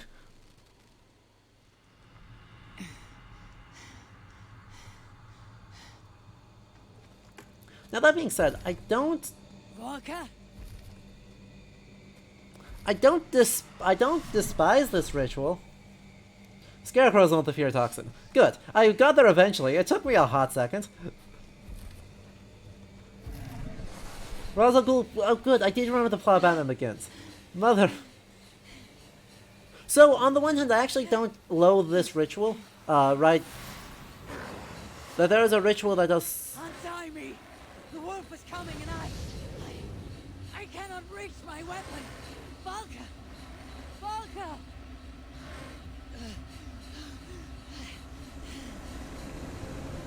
So, I don't loathe this ritual insofar as an initiation of ceremonial death, potentially even ceremonial death at the hands of a wolf. There are glimmers of something that might be a real ritual around that. One of the sources here is, of course, from... I have to break these bonds.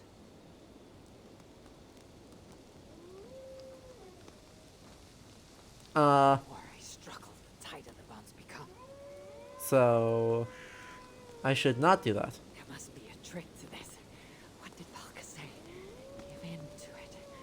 Be still. Uh-huh. Very quietly, don't mind me. The bonds are loosening. Don't mind me. But yeah, one of the big sources that's been interpreted as part of this ritual is coming out of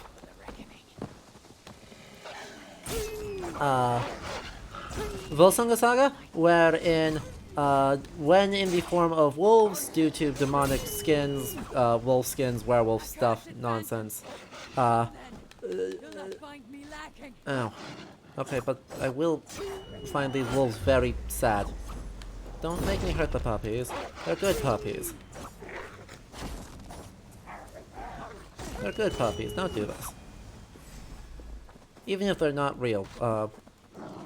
Even as figments of our imagination. They're good puppies.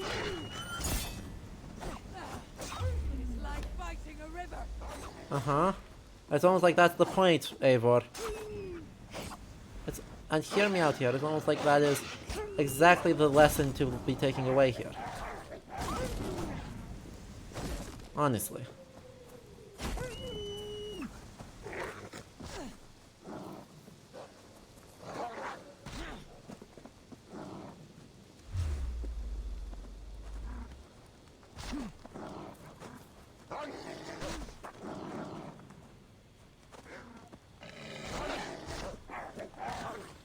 Why do I have the sense that I'm not actually supposed to stand there and let them kill me? Why do I get the sense that I'm not actually supposed to stand there and let them murder me? I feel like that could be the gimmick. But it doesn't seem like that's what they're aiming at.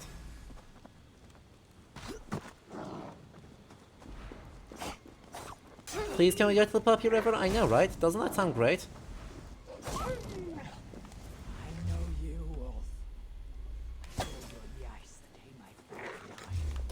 Oh, hey. We've killed enough wolves that we can actually fight this wolf. Is this wolf a hyena? Is this wolf a hyena?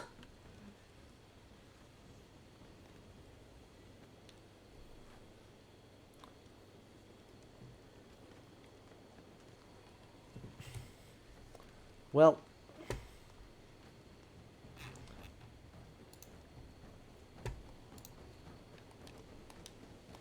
This wolf feels like it's a hyena.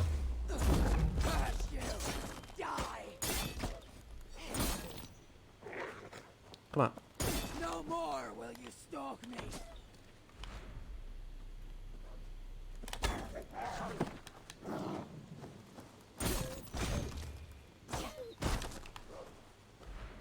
Come on. Die already. There we go. Nailed it. So. The wolf is gone. That sure happened. But yeah, the actual history. So, in Volsunga Saga, as Sigmundur and Sinfjotli turn into the form of wolves. And then, in response, Sigmundur tells Sinfjotli, don't take on too many people at a time, because it's a bad idea. No more than 10. If there's more than 10, call me. Sinfjotli promptly takes on 11 and gets severely injured. Sigmundur is really mad and tears out Sinfjotli's throat. Sigmundur then realizes this was probably a bad idea, and sees a bird pass a certain leaf over another deceased bird's body and brings it back to life. Sigmundur promptly does this with Sinfjotli. They then burn the wolf skins, swearing them off as the work of demons. So...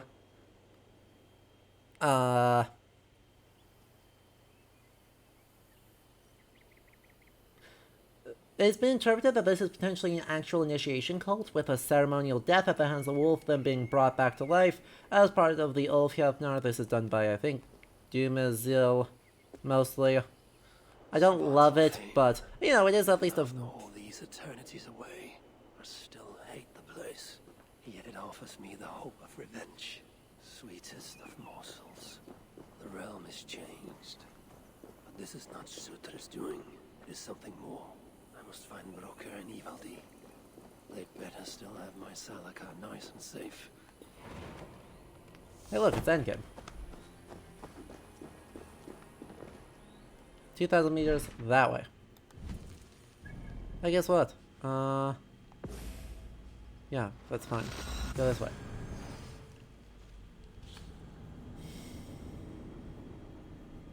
Yep. So, anyway, yeah. While I'm broadly skeptical of the wolf ritual as part of the Norse Manabund, or Ulfhjapnar initiation something or other, because I'm generally skeptical of the Ulfhjapnar. Oh. Well, this has gone well. I suppose I should actually be tracking this quest, shouldn't I?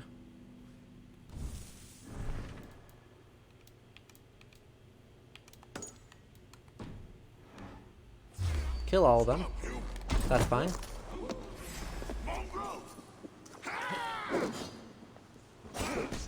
Ow. Ow.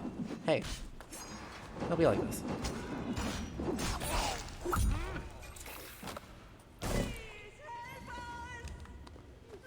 So do we just, like, eat ourselves out in a irritatingly long time for no discernible gain?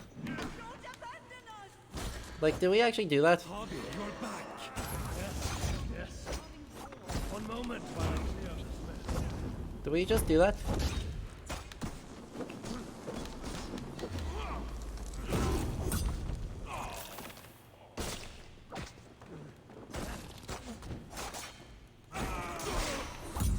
Come on, there's like 2 more. There's one over this way. Goodbye.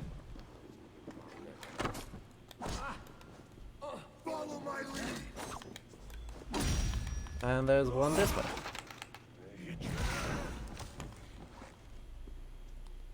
Come on, peek me. Peek me, I dare you. Goodbye. Hello. You have my sincere thanks. Oh, hey, look, who's disposable of female characters? Who'd have thunk? What? No. What? They came out of nowhere. Where is the Salakar? No. No, Asa did not even get to bang Odin for it. Before the raid even happened. Took the Salakar with him. Where has he taken it? Since you went away, he has become erratic. Oh dear. Salakar, it's all that matters to him now. I mean, there... You should learn from his example. True. Odin doesn't deserve someone that emotionless. The other night, he spoke of exploring the crater of Eitri to seek out more answers. Oh, that's how you're dealing with Sindri and Eitri. Sutra's front door. Wait! Where have you been these past few days? Few days? No matter. Wait, days? It's where I go that matters. And where is that? Eitri? Yes. Wherever I can find vengeance. Calm yourself, Harvey. Collect your wits. An eye for an eye will leave us all blind. What do I care of eyes? Well, not wrong. Oh no. Technically they're leather straps, but I much prefer the reading that they are rubber bands, Magistressa. That is much more enjoyable to me. Hey, it's a good saying in the case of not Odin. I must find Broker in Atri's crater. The brave fool means well, but risks cheating me of my vengeance. What is it with these two brothers? One died sneaking after mead. The other now risks death by taking his job too far. So, take your bets. Will Odin learn any lessons from this? And will Eivor learn any lessons from Odin failing to learn lessons from this? My vote is on no and no. Is he up top? The question is he up top side or is he down here? He's down there. Okay. No, see, right, the thing is, Eivor can learn all the lessons she wants, but since the game is just a theme park... Oh yeah, that is the other big problem that I wanted to talk about. Right, the game explicitly is claiming itself to be like a theme park. What that actually means, ends up being that, nothing can actually evolve, because anything needs to be accessible at any time for any reason. So, that means you can't actually tell a narrative with character development DLC to DLC, right? Everything has to reinstate itself. I see you, dwarf. Oh god, you're an idiot. Broker, where's my Salakar? Take it easy, it's right here, nice and safe. Wanted to investigate something. Mid-season anime movie problems, basically. Can you walk? No. Oh, then I shall carry you. Oh, gentle! I ain't a bleeding sack of spuds, you know. Up those Learn stairs. the Salakar.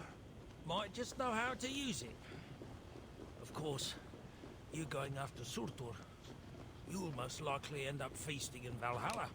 Well, wait, Odin! Odin! Odin! I shall not die.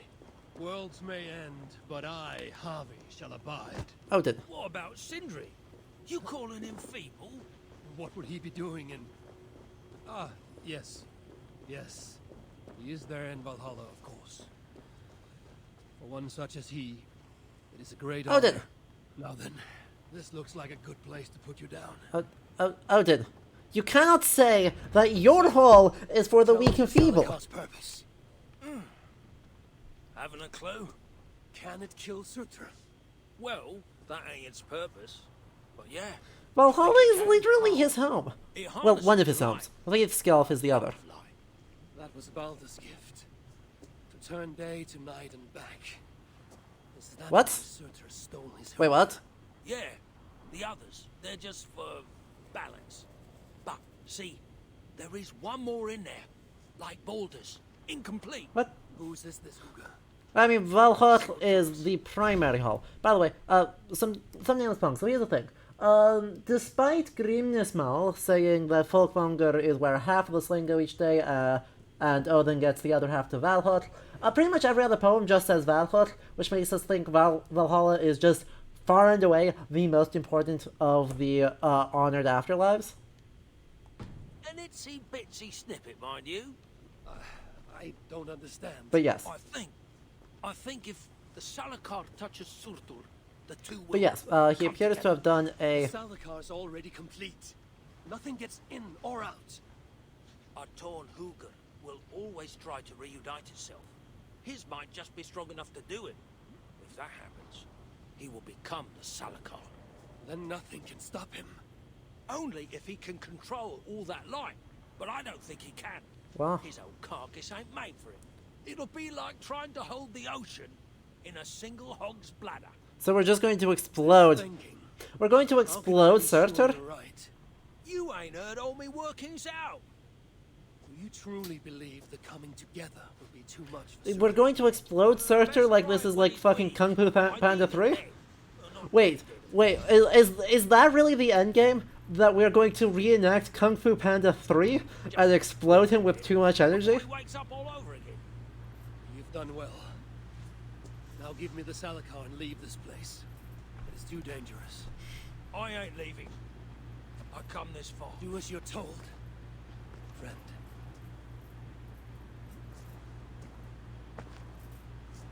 I thought Surtur was supposed to die during Ragnarok. You are correct. Surtur and Freyr are going to do a mutually assured destruction in Ragnarok. No, my destiny is Ragnarok, far in the future. Not Svartalfheim. So is Surtur's! What do you mean, Odin? Freyr, sir, not appearing in this video game, is also going to die there, as will Tyr with Garmr and Heimdallr with Loki. And you at the hands of Fenrisulfur. God damn it. And of course the parkour breaks. Because of course the parkour breaks.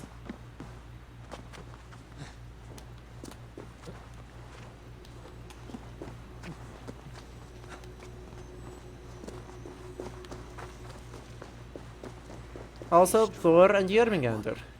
And, Turn them into savage victory. yeah, that's pretty much most of them. Actually, that's pretty much everyone. All the named pairs. You will be avenged. That is my pledge. Okay, we're just gonna like wander in here and fight one fight and then beat. Yeah, there's a lot of double KOs. But you know, Vivar. No one shall dare strike down the seed of Odin and live to tell the tale. Vivar will survive. And Baldur and Heather will come back to life, and Magni and Modi will survive. So that's something. Here, fool. Your twilight comes. Still drawing breath? I have a cure for that.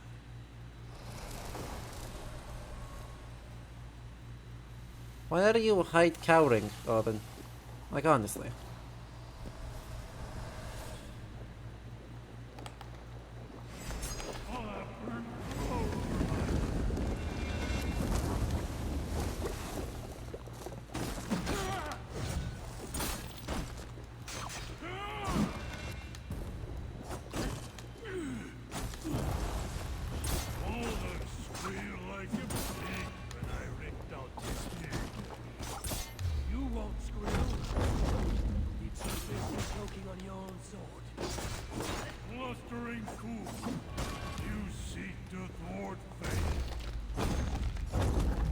Yeah.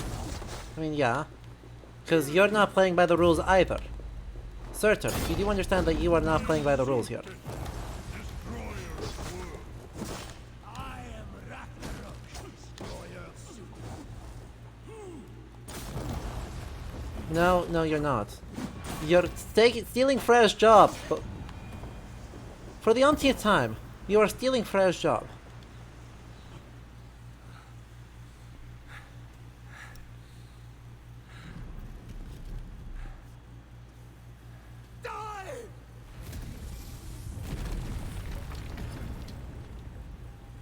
And we just exploded. It did sound like someone doing a country Scandinavian accent, didn't it? Also, did we just obliterate Brock? Hey! Give us a hand! Oh good, he survived. This is no place for dwarves. I've earned my right to see this through. I told you it would work. And there you are, doubting me. We're not done yet, there's a second phase.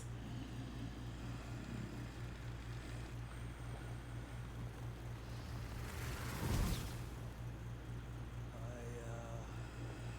might have got it wrong. There's a second phase, I'm sorry to say. This looks like it was just a key. other hand? Oh. Have a key. You want the rest? Come, claim it. You really shouldn't have come here. You come and claim it.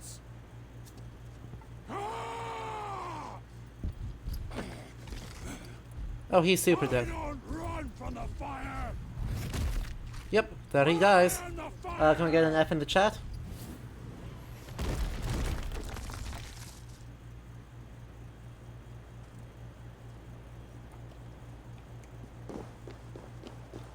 Gee, I wonder what the odds are that I'm supposed to just run this way.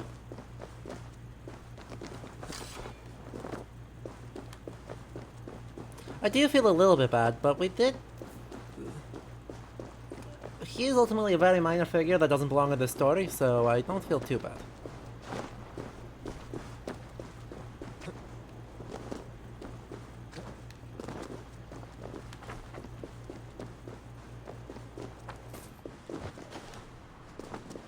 Oh no, they killed the Mad Max refugee.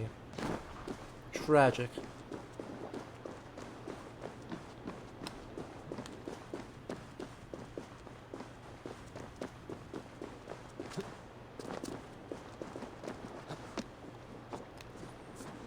Go up, damn you!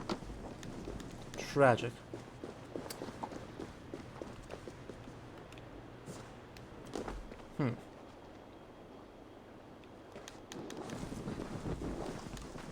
Well. Anyone here? Seriously? Seriously, anyone here?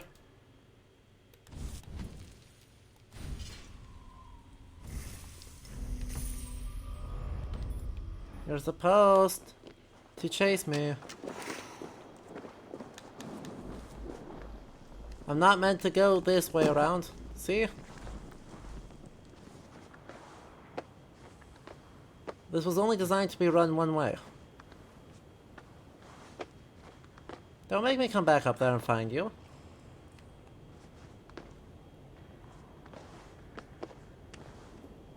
Don't make me... Good lord. Don't make me come up there and find you again.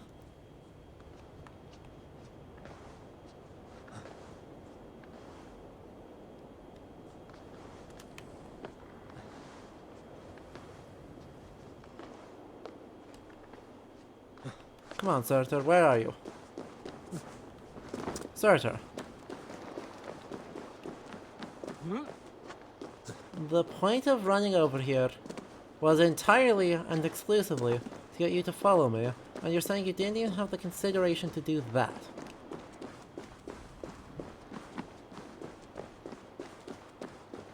Well, we do have a design diatribe. Well, great. Since they're being dumb, we get to actually take a look at our design here and talk some useful stuff. Okay. So. We're gonna be way off in the corner there. This one over here. And design diatribe. Alright. So, what is it going to be? We can have about 5 minutes here, where I will talk about some aspect of design and history in this game, but give me some direction here. I feel like that was what it was supposed to be, Magistressa. I feel like that was what it was supposed to be. Just Surtur. Alright.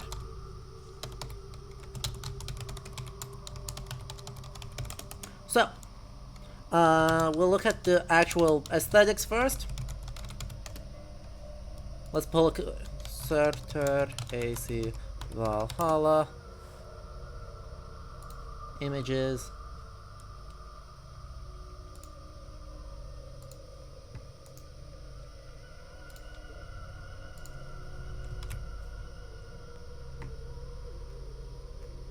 Aesthetics. An important bit of information. So, overall, I like this. Actually, let's not start with aesthetics. let's start with attestations in the sources. Villisbow?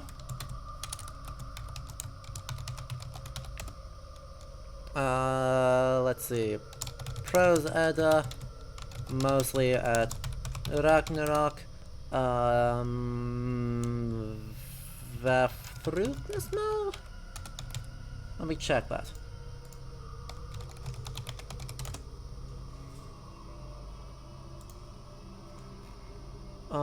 Poetic Edda, Vafthrudnismo.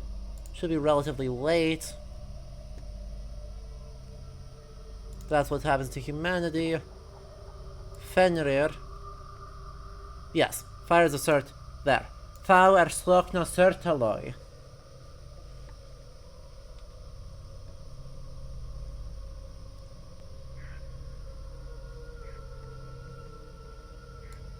So, the Thruzensmal in one stanza. Small, one stanza. And then I think most helpfully, actually, we can go in here as well. Come on. Zoom out. Surt. Okay, this is in stanza 51. Actually, there's a bunch of matches here, aren't there? Alright, right, then when Surtalogi burns the heaven and earth, what will happen to these places then when the fires of Surt burn the heaven and earth? And it is said, that another heaven is south and above from this one, and that's called Andlanger, and then the third heaven, even up from that, is called Vidblauen, and in that heaven, let's see, the best of falls will stand? No.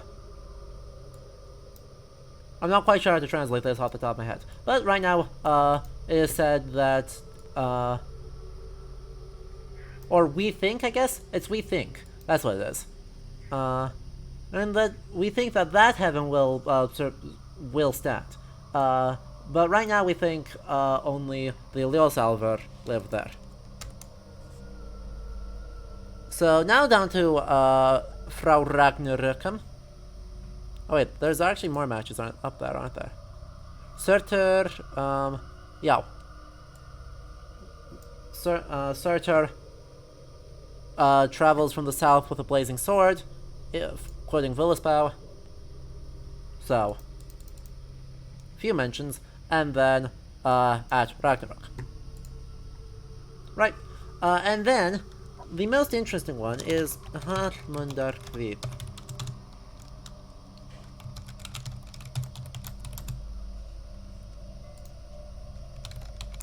Mundarkviva. Harmundarkviva. I believe this is the correct one. There's two poems named. There's unfortunately two poems that are. Nope. This is the other Harmundarkviva. There are two poems with the same name. One of them is in Grettir Saga, the other one is in Berbuathauter. So it should be this one. This is the Berbua one. Stanza 9, I believe? Nope. One stanza before that. Maybe? Maybe? There it is. This is a pain in the ass to translate, I'm not going to, but down to Surtur the Black, what was that? The, world is covered in fire, the world is covered in fire. So, there's our, one weird out-of-place mention of Surtur as a fire spirit living in the magma chamber of a volcano. This is Matthias Nordvig, is the scholar of note here. In this lovely book.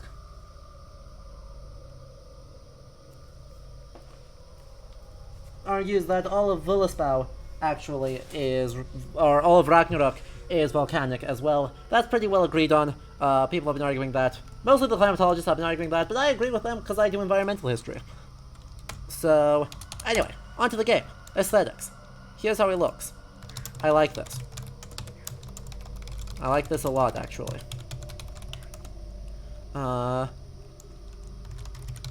Biggest problem... Nomura snuck into the design room and added belts. Right? Let's be honest. That is the big problem with this. Tetsuya Nomura snuck into the room and added some belts while no one was paying attention, and they forgot to remove them.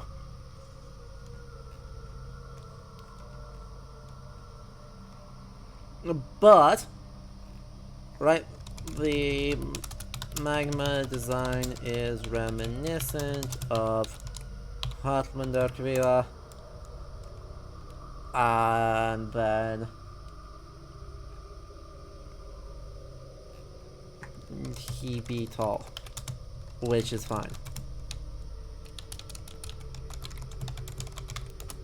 I don't know what the I don't really know what the binding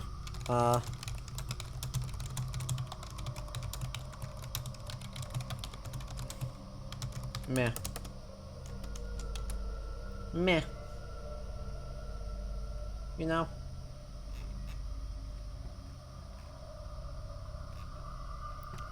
Anyway,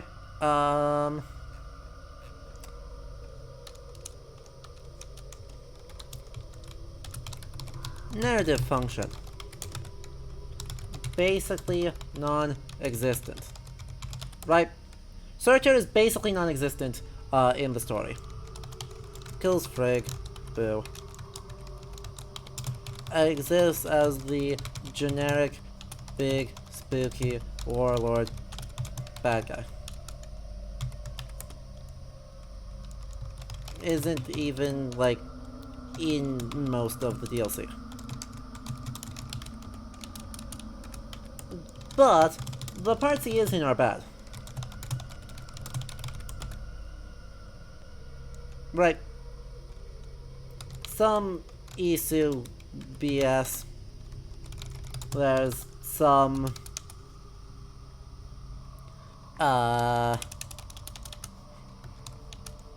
Odin and he fight and kill and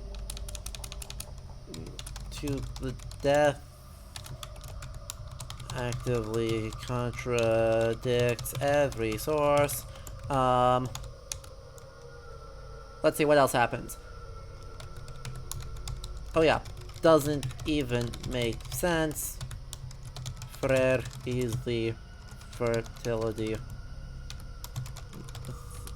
things growy god. Right, Freyr is the things growy god.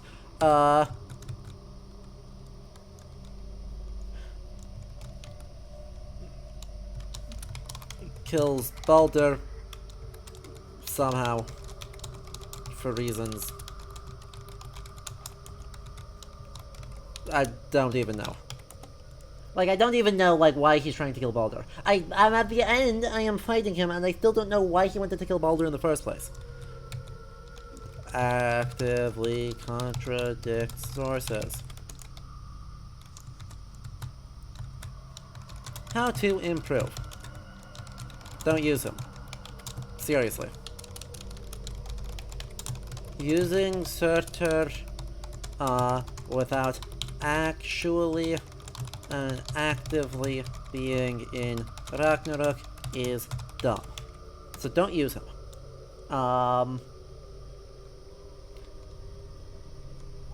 yeah, also, his family all sucks. Oh yeah, I forgot this bit. There is another mention of him. Fjölvin's mouth. Sinmara is his wife, according to this one. Also, narrative function, conflated with Haulogi. They're both fire figures. This makes some sense, but Why use Thorstein's Saga Vikingar sonar? Or not Viking sonar at all. We didn't have to. And then you could not make cloth bad.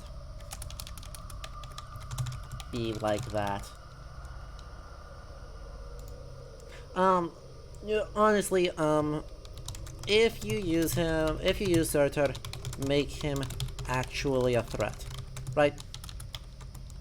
Give him motivation beyond I want to warlord. Why did he leave Muspelheim early? What's going on? Why Baldur? He wants Baldur. Right?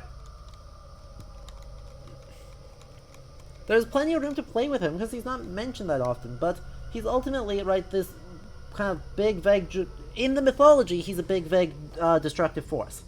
And since he's, in the mythology, a big, vague, destructive force, that means it's really hard to do interesting things with him beyond that, and it gives them license to just make him a big, vague, destructive force that you don't have to feel bad about or do interesting things with or anything. Right?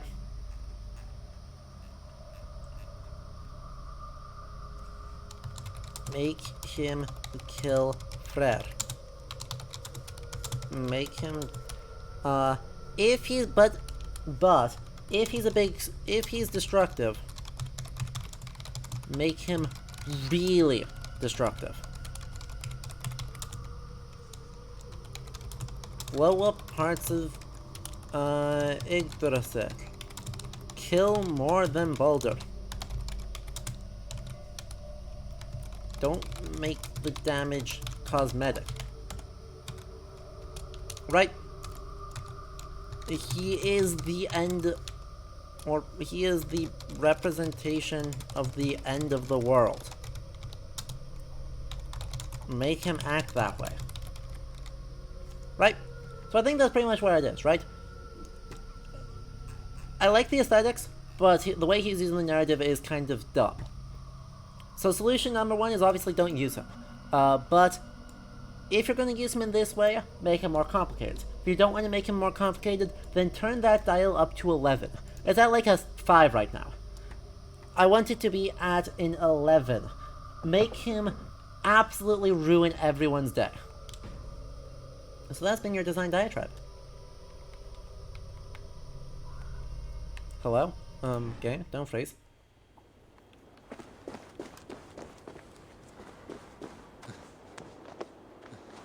Now, seriously. Where is he? Right, this needs to be a big set piece.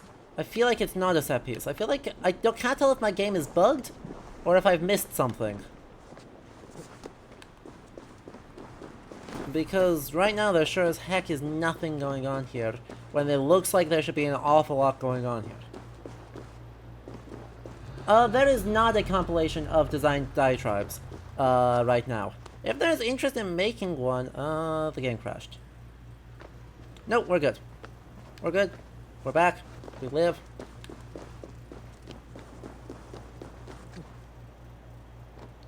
I overshot. Don't... Seriously? Seriously.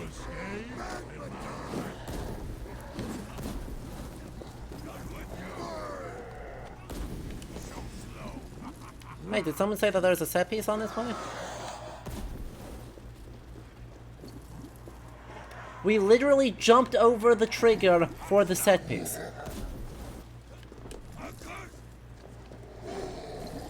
Are you serious? You know how dumb it has to be? To jump over the, like, trigger for the set piece that's supposed to, like, matter?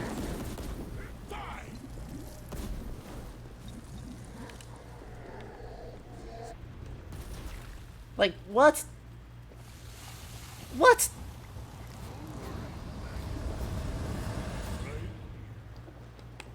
Oh, good. Ow. I guess we'll heal. I dodged that, excuse me. I dodged that too. I'm getting some serious input drops though.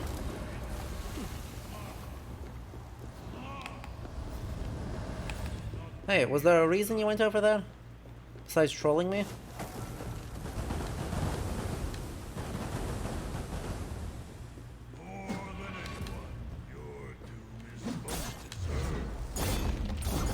Well, that's not in question.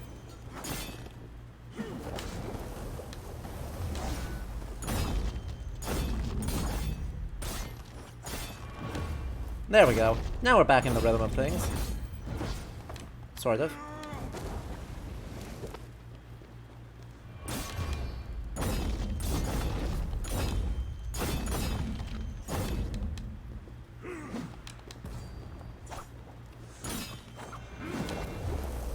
Hey, look at that.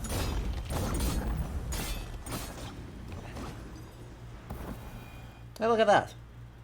Let's try that again, shall we? Having, jump... But, like, I didn't do anything weird, right, chat? I didn't, like, not path weirdly. I didn't climb around everything. I just walked past the trigger. You sought to harness the power of the light. The power of my son! Oh, yes. Is he actually dead now? Turned you into the wrecker of worlds. But in this feeble state, his light will devour you whole.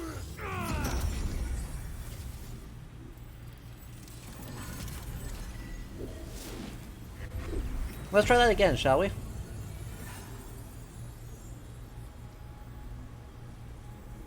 So, does the Surtur actually die here? Because that'd be really dumb. That'd be really dumb.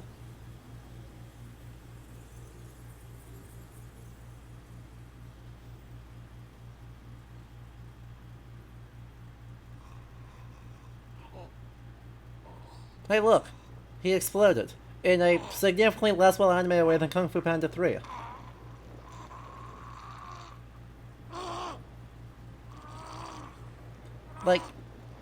Like, it's just...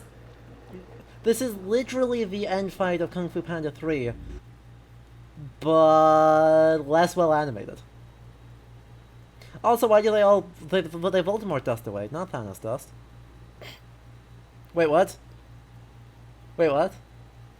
No. Excuse me? There's gotta be music here, right? There better be music here.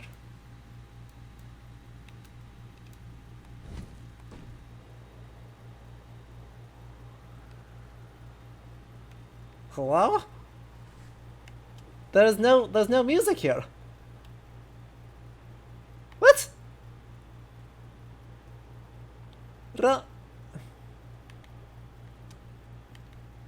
Okay, like, shout out to the developers because I know making games is hard. And so I know everyone here worked really, really hard on this. And they all deserve massive amounts of credit for being able to create a game, create this big of an expansion. And I know they all put in a lot of work. So there is no shade to any of them for this. I'm really curious if there's anyone credited as a consultant on this. Come on. Chat, keep an eye out, see if there's anyone here who looks like they were a,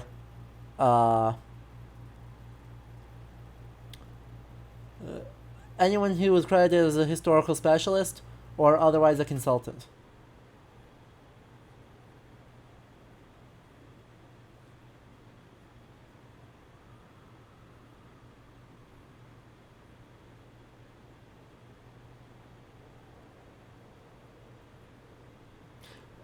I'm not seeing a lot. I'm seeing a lot of cinematic designers and quest designers, and I wish I could speed this up very slightly. But also, in the meantime, they did actually kill... They did actually just kill off Surtur. Before Ragnarok.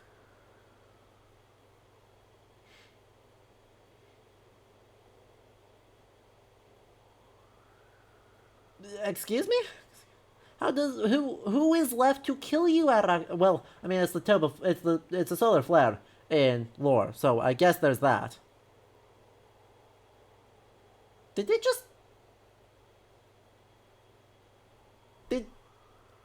Did they just jump cut into a black screen? This has to be a bug. Right, Amit, is this not a bug? Is it actually just like this? Hello?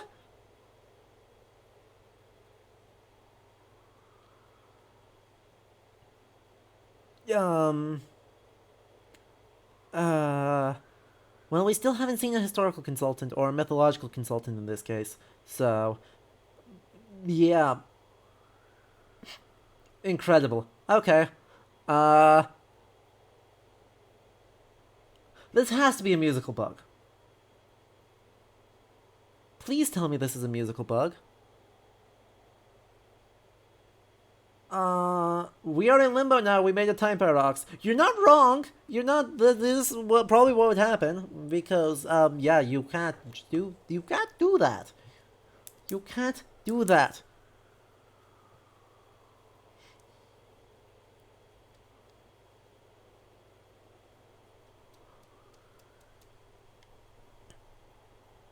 Is this what happens when you die?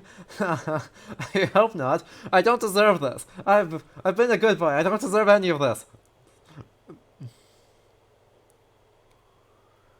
This is what Odin gets for saying that Valhalla is a place for the weak and feeble. Also, I still can't get over Brokkr telling Odin that if he fights Surtur, he is going to end up feasting in Valhalla. Because that just says he wins and goes home.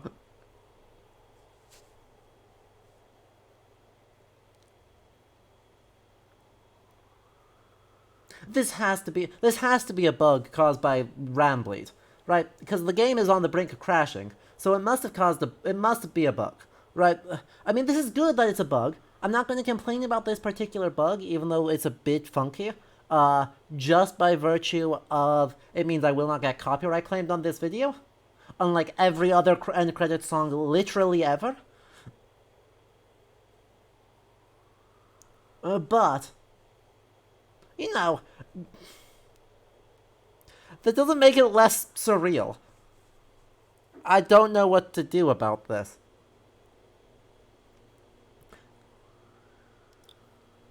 Also, I've not been paying super attention, but I don't think I've seen a historical consultant credited.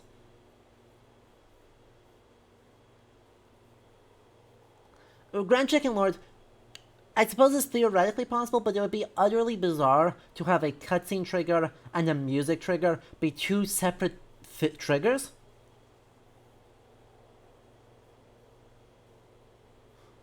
Audio, voice talents, Italian version, project manager, translation.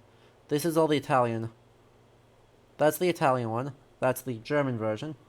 Yeah, I have some thoughts on the dwarves, mostly on how expendable they are. Yeah, I have thoughts too. Well, Dvergar are quite expendable in the mythology. If you're going to tell a story focused on them, maybe don't make them expendable.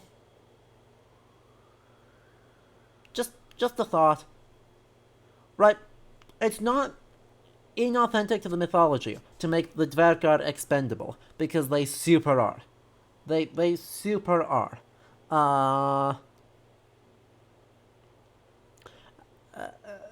Right, Alvis gets turned to stone because Thor is like, I don't care.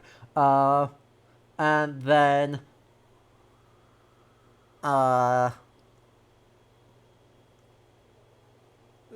there's a random Sverker walking past that Thor just, like, punts into Baldur's funeral pyre, because he can. So, right, they're pretty much expendable in the surviving mythology, at least to the perspective of the gods. That being said, when your whole story is set in Svartalfheim, where they are from, maybe you should actually not make them expendable and tell the story to them. I mean, do you feel axing off Brock and Sindri is some kind of response to God of War? I mean, absolutely. Absolutely. Because this is all, in general, a response to... This is, in general, a response to God of War. This whole thing is playing on the same fire and ice theming, playing on similar events, having some of the same characters. It is definitely a response to God of War. And they marketed it as a God of War style expansion. What the significance of that is, I don't know, but yeah, you know, it exists.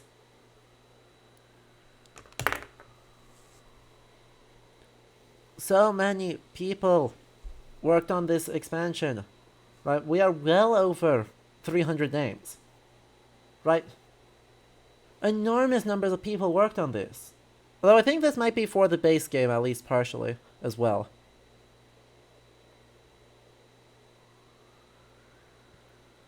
So many people worked on this game. Yeah. So, I think that, Raptors, I think that's the big confusion I have with this game, is that I can't tell what is argument by the game, and what is the fact that Odin is just a real shit person. Because it seems to do a little at column A and a little at column B. And doesn't seem to really care to distinguish between the two. So... It's kinda yikes, because... Yeah, the game makes some real bad arguments that can be passed off as Odin is just a shit... Right, Odin is just the worst, and that would be valid. You are allowed to have characters that are just garbage. You are allowed to have player characters that are just garbage. But the game has to actually do something to deconstruct it, and this DLC sure didn't. Sure did not do that.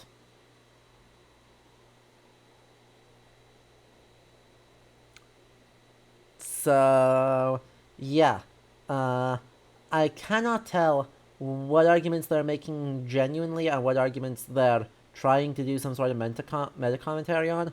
But, you know, at the very least, they're willing to not be clear, or... No, I don't think that's the right way of saying it. I think it's that they're genuinely unaware that when you're referencing how Tolkien describes the dwarves in The Hobbit, that you are repeating anti-Semitic stereotypes. Right? Because they clearly were just, in that one section where they're like, dwarves are only in it for themselves. They're clearly just repeating Tolkien's comments in The Hobbit. Because Tolkien has an outsized influence on everything regarding medievalism, and especially dwarves. And elves. But they didn't really bother to check that and realize, oh god, they're not subtle about how the dwarves in Tolkien are the Jews. And then they made the whole, you know, monstrosity thing. Which I feel like they just did not think of that one through. Just a thought. I think they did not think about that. Because the alternative is that they did think about that, and that is far worse. Right?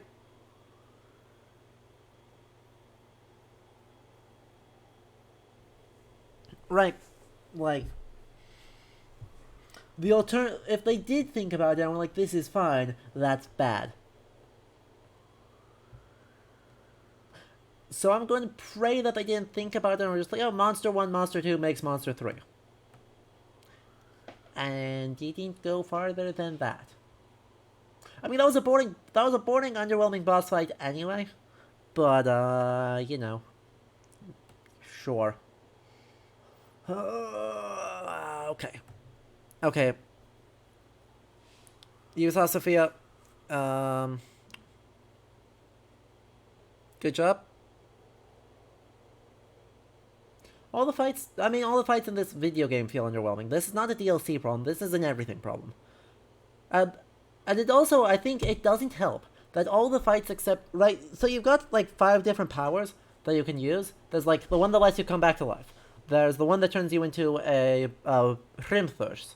There's one that turns you into an Eldthurs. There's one that turns you into a Raven, and then there's like one other one that I literally never found. The thing is, obviously the best one is the one that turns you into an Eldthurs, one of the moose spells. Because every boss except for one is fire themed. So you can just spam that and then wander around and fight them normally.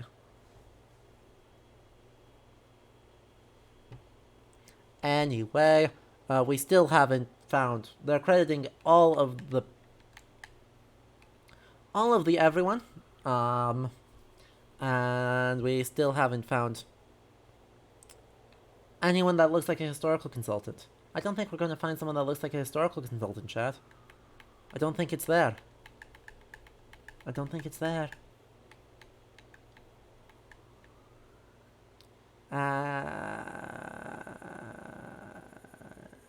They better be almost done, right? Right. Please tell me they're almost done. I don't want to skip the credits because all the people deserve thanks for this. Exactly, right? Everyone here deserves having their names listed and deserve us sitting and watching. But at the same time, I'm like out of things to say, and I'm very unsettled by the wind.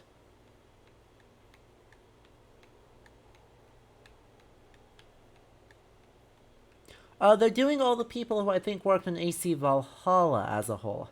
Raptorus. Yes.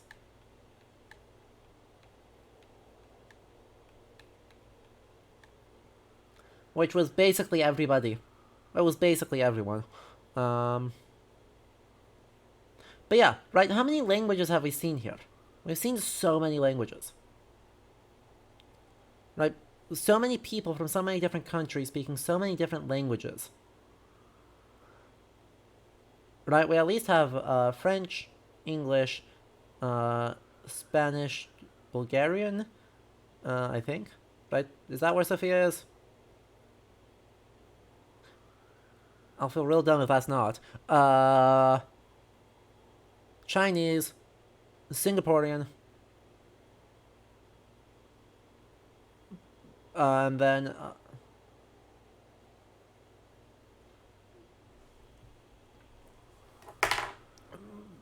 presumably people speaking other languages, Russian, Polish, German.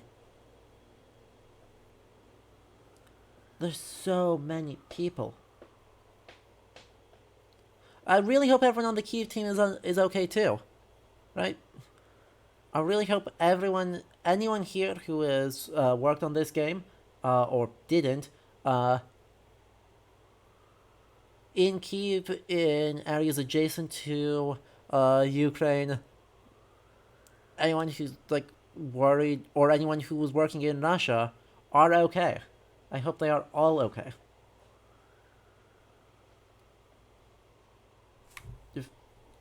Probably multiple languages in the Philippines, but primarily Spanish. Shanghai, we've got multiple dialects of Chinese potentially going on, because the Chengdu and Shanghai teams may not be speaking the same dialect of Chinese. That's definitely possible. So, like, there are Bucharest and Kyiv. There are so many people involved with this. Hungarian, Ukrainian, and I get the sense that it is a big part of the problem is that between the open world design mandating a less detailed approach to each space and the sheer number of languages involved with game development made it too hard to coordinate effectively to make a really strong creative vision.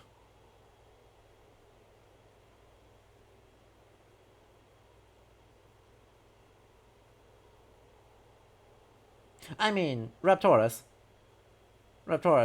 you could still ask them, Why did you consult in the lead up to this end result for the entirety of AC Valhalla? And the answer will be, I gave them good information, and then it wasn't my decision for what happened to it. Because that is always the thing with consultancy.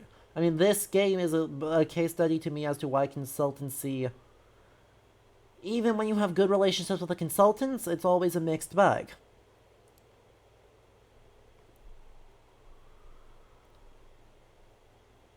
But yes, it's not as bad as New World, which just didn't consult. We know AC Valhalla consulted quite extensively. But, yeah.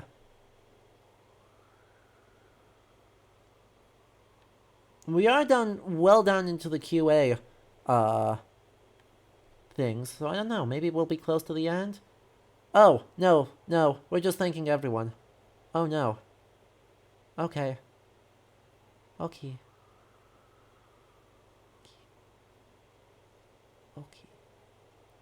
Shoutouts to Hugo, though. Hugo's a very cool person.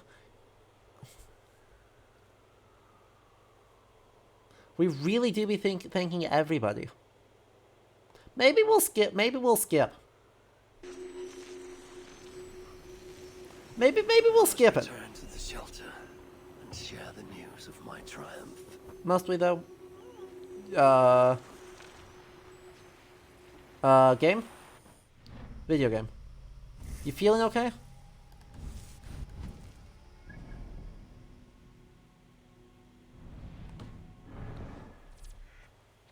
Are you feeling okay, game?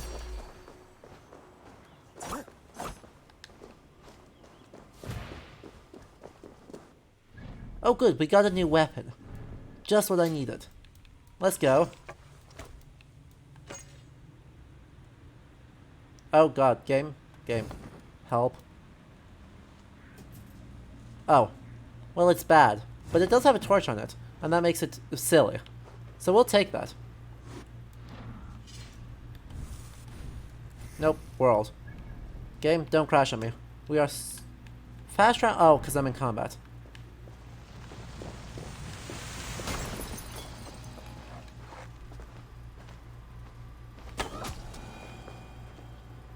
Let's try that again.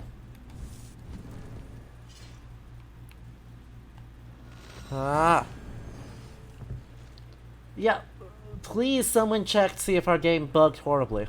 Because it would be very funny if it did, and it would almost be funnier if it didn't.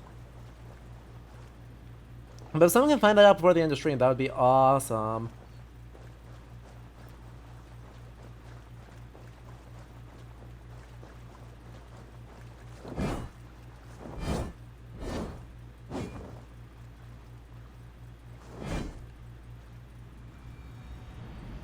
Share the news of my triumph. Come on. How can so many starving dwarves produce so much shit? Smell that? The breath of liberty. My gift to you. Uh-huh. Stare very angrily at us. If all these like what? Faces? Would you rather remain fugitives? Ah. Hurricane. So the whispers were true. Hello, Gino. Here in Svartalfheim all alone. You have been busy, High One. By the way, remember this is Juno. AC lore demands that this is Juno. Why are you here? I too bring a gift. Dread rumors from Asgard. Rumors you would have heard had you not been so preoccupied. Oh, good. Is it actually time for... What has Loki done now? Escaped the cell in which you left him to rot. Oh, good. So that's how they're doing it. Found Fenrir. Uh-huh. Awoken Jormungandr. Rallied Hel. Now raising an army like no other. Clearly, he has been busy too. Of course, Loki. Well, that's one way to do it. Only problem. Soon, the gates of Muspelheim will grind open, and its minions will emerge, demanding retribution for their fallen. So yeah, literally none of this mattered. And let us not forget Sutungur in Jotunheim. Do you really think he will miss his chance to settle old scores? Your vengeance comes at a price, High One, and you and everything you hold dear are it. So there is to be a fight. I haven't lost one yet. We're a good Christian. We don't lose fights. You have heard of the Twilight Sword? Surtur's blade, destined to cut the sky and signal Ragnarok. I stuffed it down his gullet. As I came here, a great beam of light rose from that lone tower. Tore the sky asunder. Your doing, I assume? It is you who ignites Ragnarok. Okay, I don't hate that take. So it begins. I don't hate that. Wait. By my own hand. Well, I mean, we fulfilled one of the signs. A favor, please. Have I not already done you one? Not for me. For you. Go to that tower you spoke of. Within Yes, Twilight Sword. You know, totally a thing. Yep. The Röka part of Ragnarok. Offers a way to deliver the one you have lost, yet seek to save. Well, yeah, Manchester, in lore, the Toba eruption, solar flare, the Tola solar flare, I mean, which is to say eruption, is Ragnarok. It occurred 75,000 years before present. Now go. Oh, hey. So, by the way, that's how Juno gets the piece of the apple of Eden. You don't care for about her lost love. I care about Balder. If she can free him, even unintentionally, he may yet make it to the other side of Ragnarok. But Ragnarok comes. Yet I will abide. Though not as I am. And not in this Reminder, once again, AC lore changes an actual volcanic eruption into a solar flare for reasons. Not one breath. I will always remember when Odin, son of Bor, father of Thor, What? was me. What? What is this Doctor Who shit? What is this Doctor Who shit? Well played, Loki. We shall have our fight. Soon enough. And is that it? Is that it? Is that it? I wish to wake up. Can I wake up from this dream? And by dream I mean nightmare? Please let me wake up?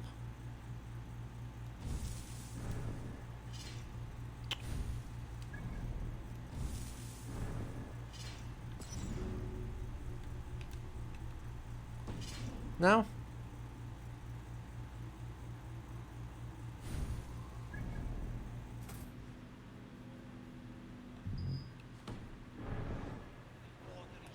There is an icon somewhere, isn't there? It's right there, for some reason. Yes. The credits were dead silent for us the whole time, Magistressa.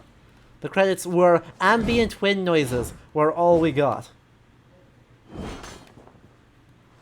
Which was hysterical.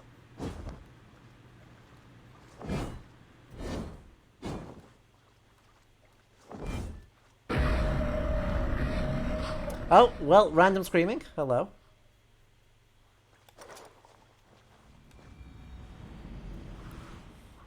I mean, I talked over it, but yeah, but it did bug. We lost... The music did in fact bug out for both of those. Immense. What is coming, brothers and sisters. So, well, the other question... No matter how we hide, in its jaws is an end or a beginning. And we will never Did the credits randomly cut to black? Should we lay down for it then? Bare our throats to its teeth? Or fight with every sinew in our bodies to hold it away? Knowing always that our strength must fail. And the wolf will take us. I know only this. Each day is a gift from the dead to the living. Each smile brought by another's tears. And when the wolf runs free, all we will have are those we fought to keep. So I will keep you, my people.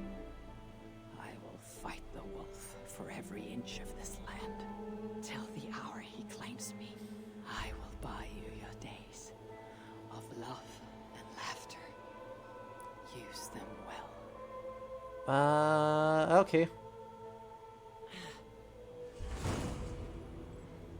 Well then.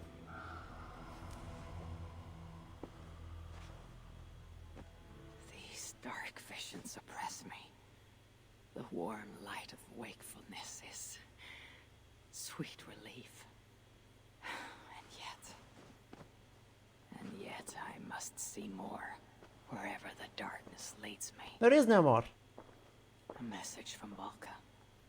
If I drink the potion, I can return to my vision. Or... Hey, my boy. Or I cannot. Of Odin trouble me. Am I alone in seeing them? No, I already did that one quest. Perhaps I should warm my bones Eivor. by the fire. Eivor. Gather Game, you are really struggling. I already did that quest. I didn't finish it, but you know, I did it.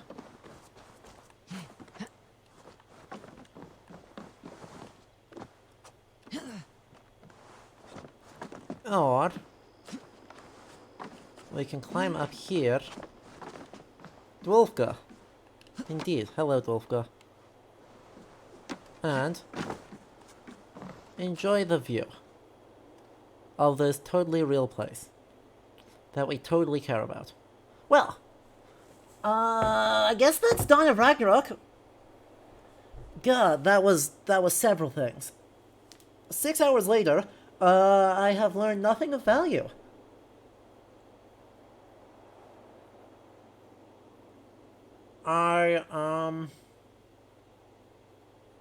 I genuinely don't know what to conclude with. This is the mythological DLC for AC Valhalla, and there is functionally nothing mythological about it. Right? Like, there is functionally nothing mythological about it. Yeah, sure, I mean, it has some of the generic plot beats of, you know, Baldur dies, Loki escapes, rallies hell, you know, there's references to some other stories, so in that respect, it's got all the right names to be mythological, but they're combined in a way that does not function. Right, the way it all gets put together just doesn't work. And there's no other way around that. This did nothing for me. There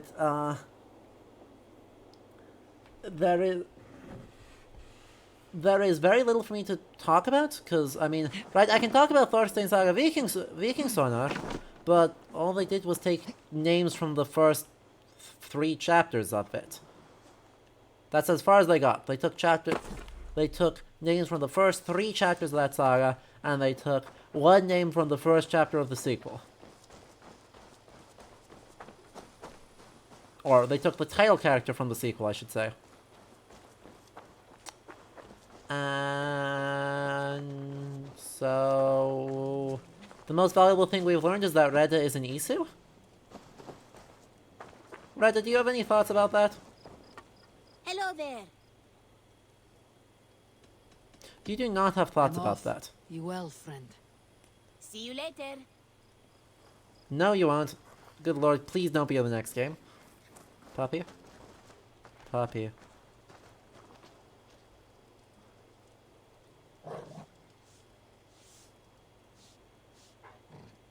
Aww, what a good puppy. Okay. Eivor's here. Well. I think that's about the best I can do. We pet a puppy. I think that's it. I think that is basically it. Oh, puppy. I think that is it. So, thanks as always to our patrons. If you want to help support the channel, please go over there and check this out. It would be super appreciated. I'm trying to go to Europe this summer, and so your support on Patreon is one of the things that's going to let me be able to do that. And as, like, in return, I will try and get you guys, like, content that with visitors, with other scholars, interviews, stuff that you wouldn't normally see. So do consider going over patreon.com/ludohistory. We're gonna play better games. We're gonna play better. We're gonna Do something different. Because next week, you know, this time slot, we'll see if we're back with Pyre next week. It's kind of waiting on someone else's internet for that. But we'll have Great Ace Attorney on Sunday. We'll have something on Tuesday, and then this time slot, Thursday, not Fridays, Thursday, we are going to start Elden Ring. That should be a good game. I know that's a good game. It's gonna be a great time. I have thoughts. I need to install some mods before that happens, but I have thoughts. It's gonna be great. So I hope you all enjoyed this travesty of a DLC. We'll see if I ever have more coherent thoughts. If I have more coherent thoughts, they'll become a video and or be on the Discord, or both. So, you know, this was a video game. This was a video game. Elden Ring does have some myth inspiration. Yeah, totally. Like, super blatant. What do you think Erd Tree means? World Tree. Yggdrasil. That's blatant. It's super blatant. So that'll be fun.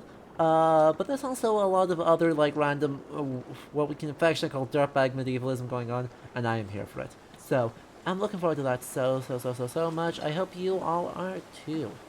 Anyway, I hope y'all have a good weekend. I will see you on Sunday, and this may finally, properly, actually, we hope, be the end of Assassin's Creed Valhalla. At least until they announce the next DLC.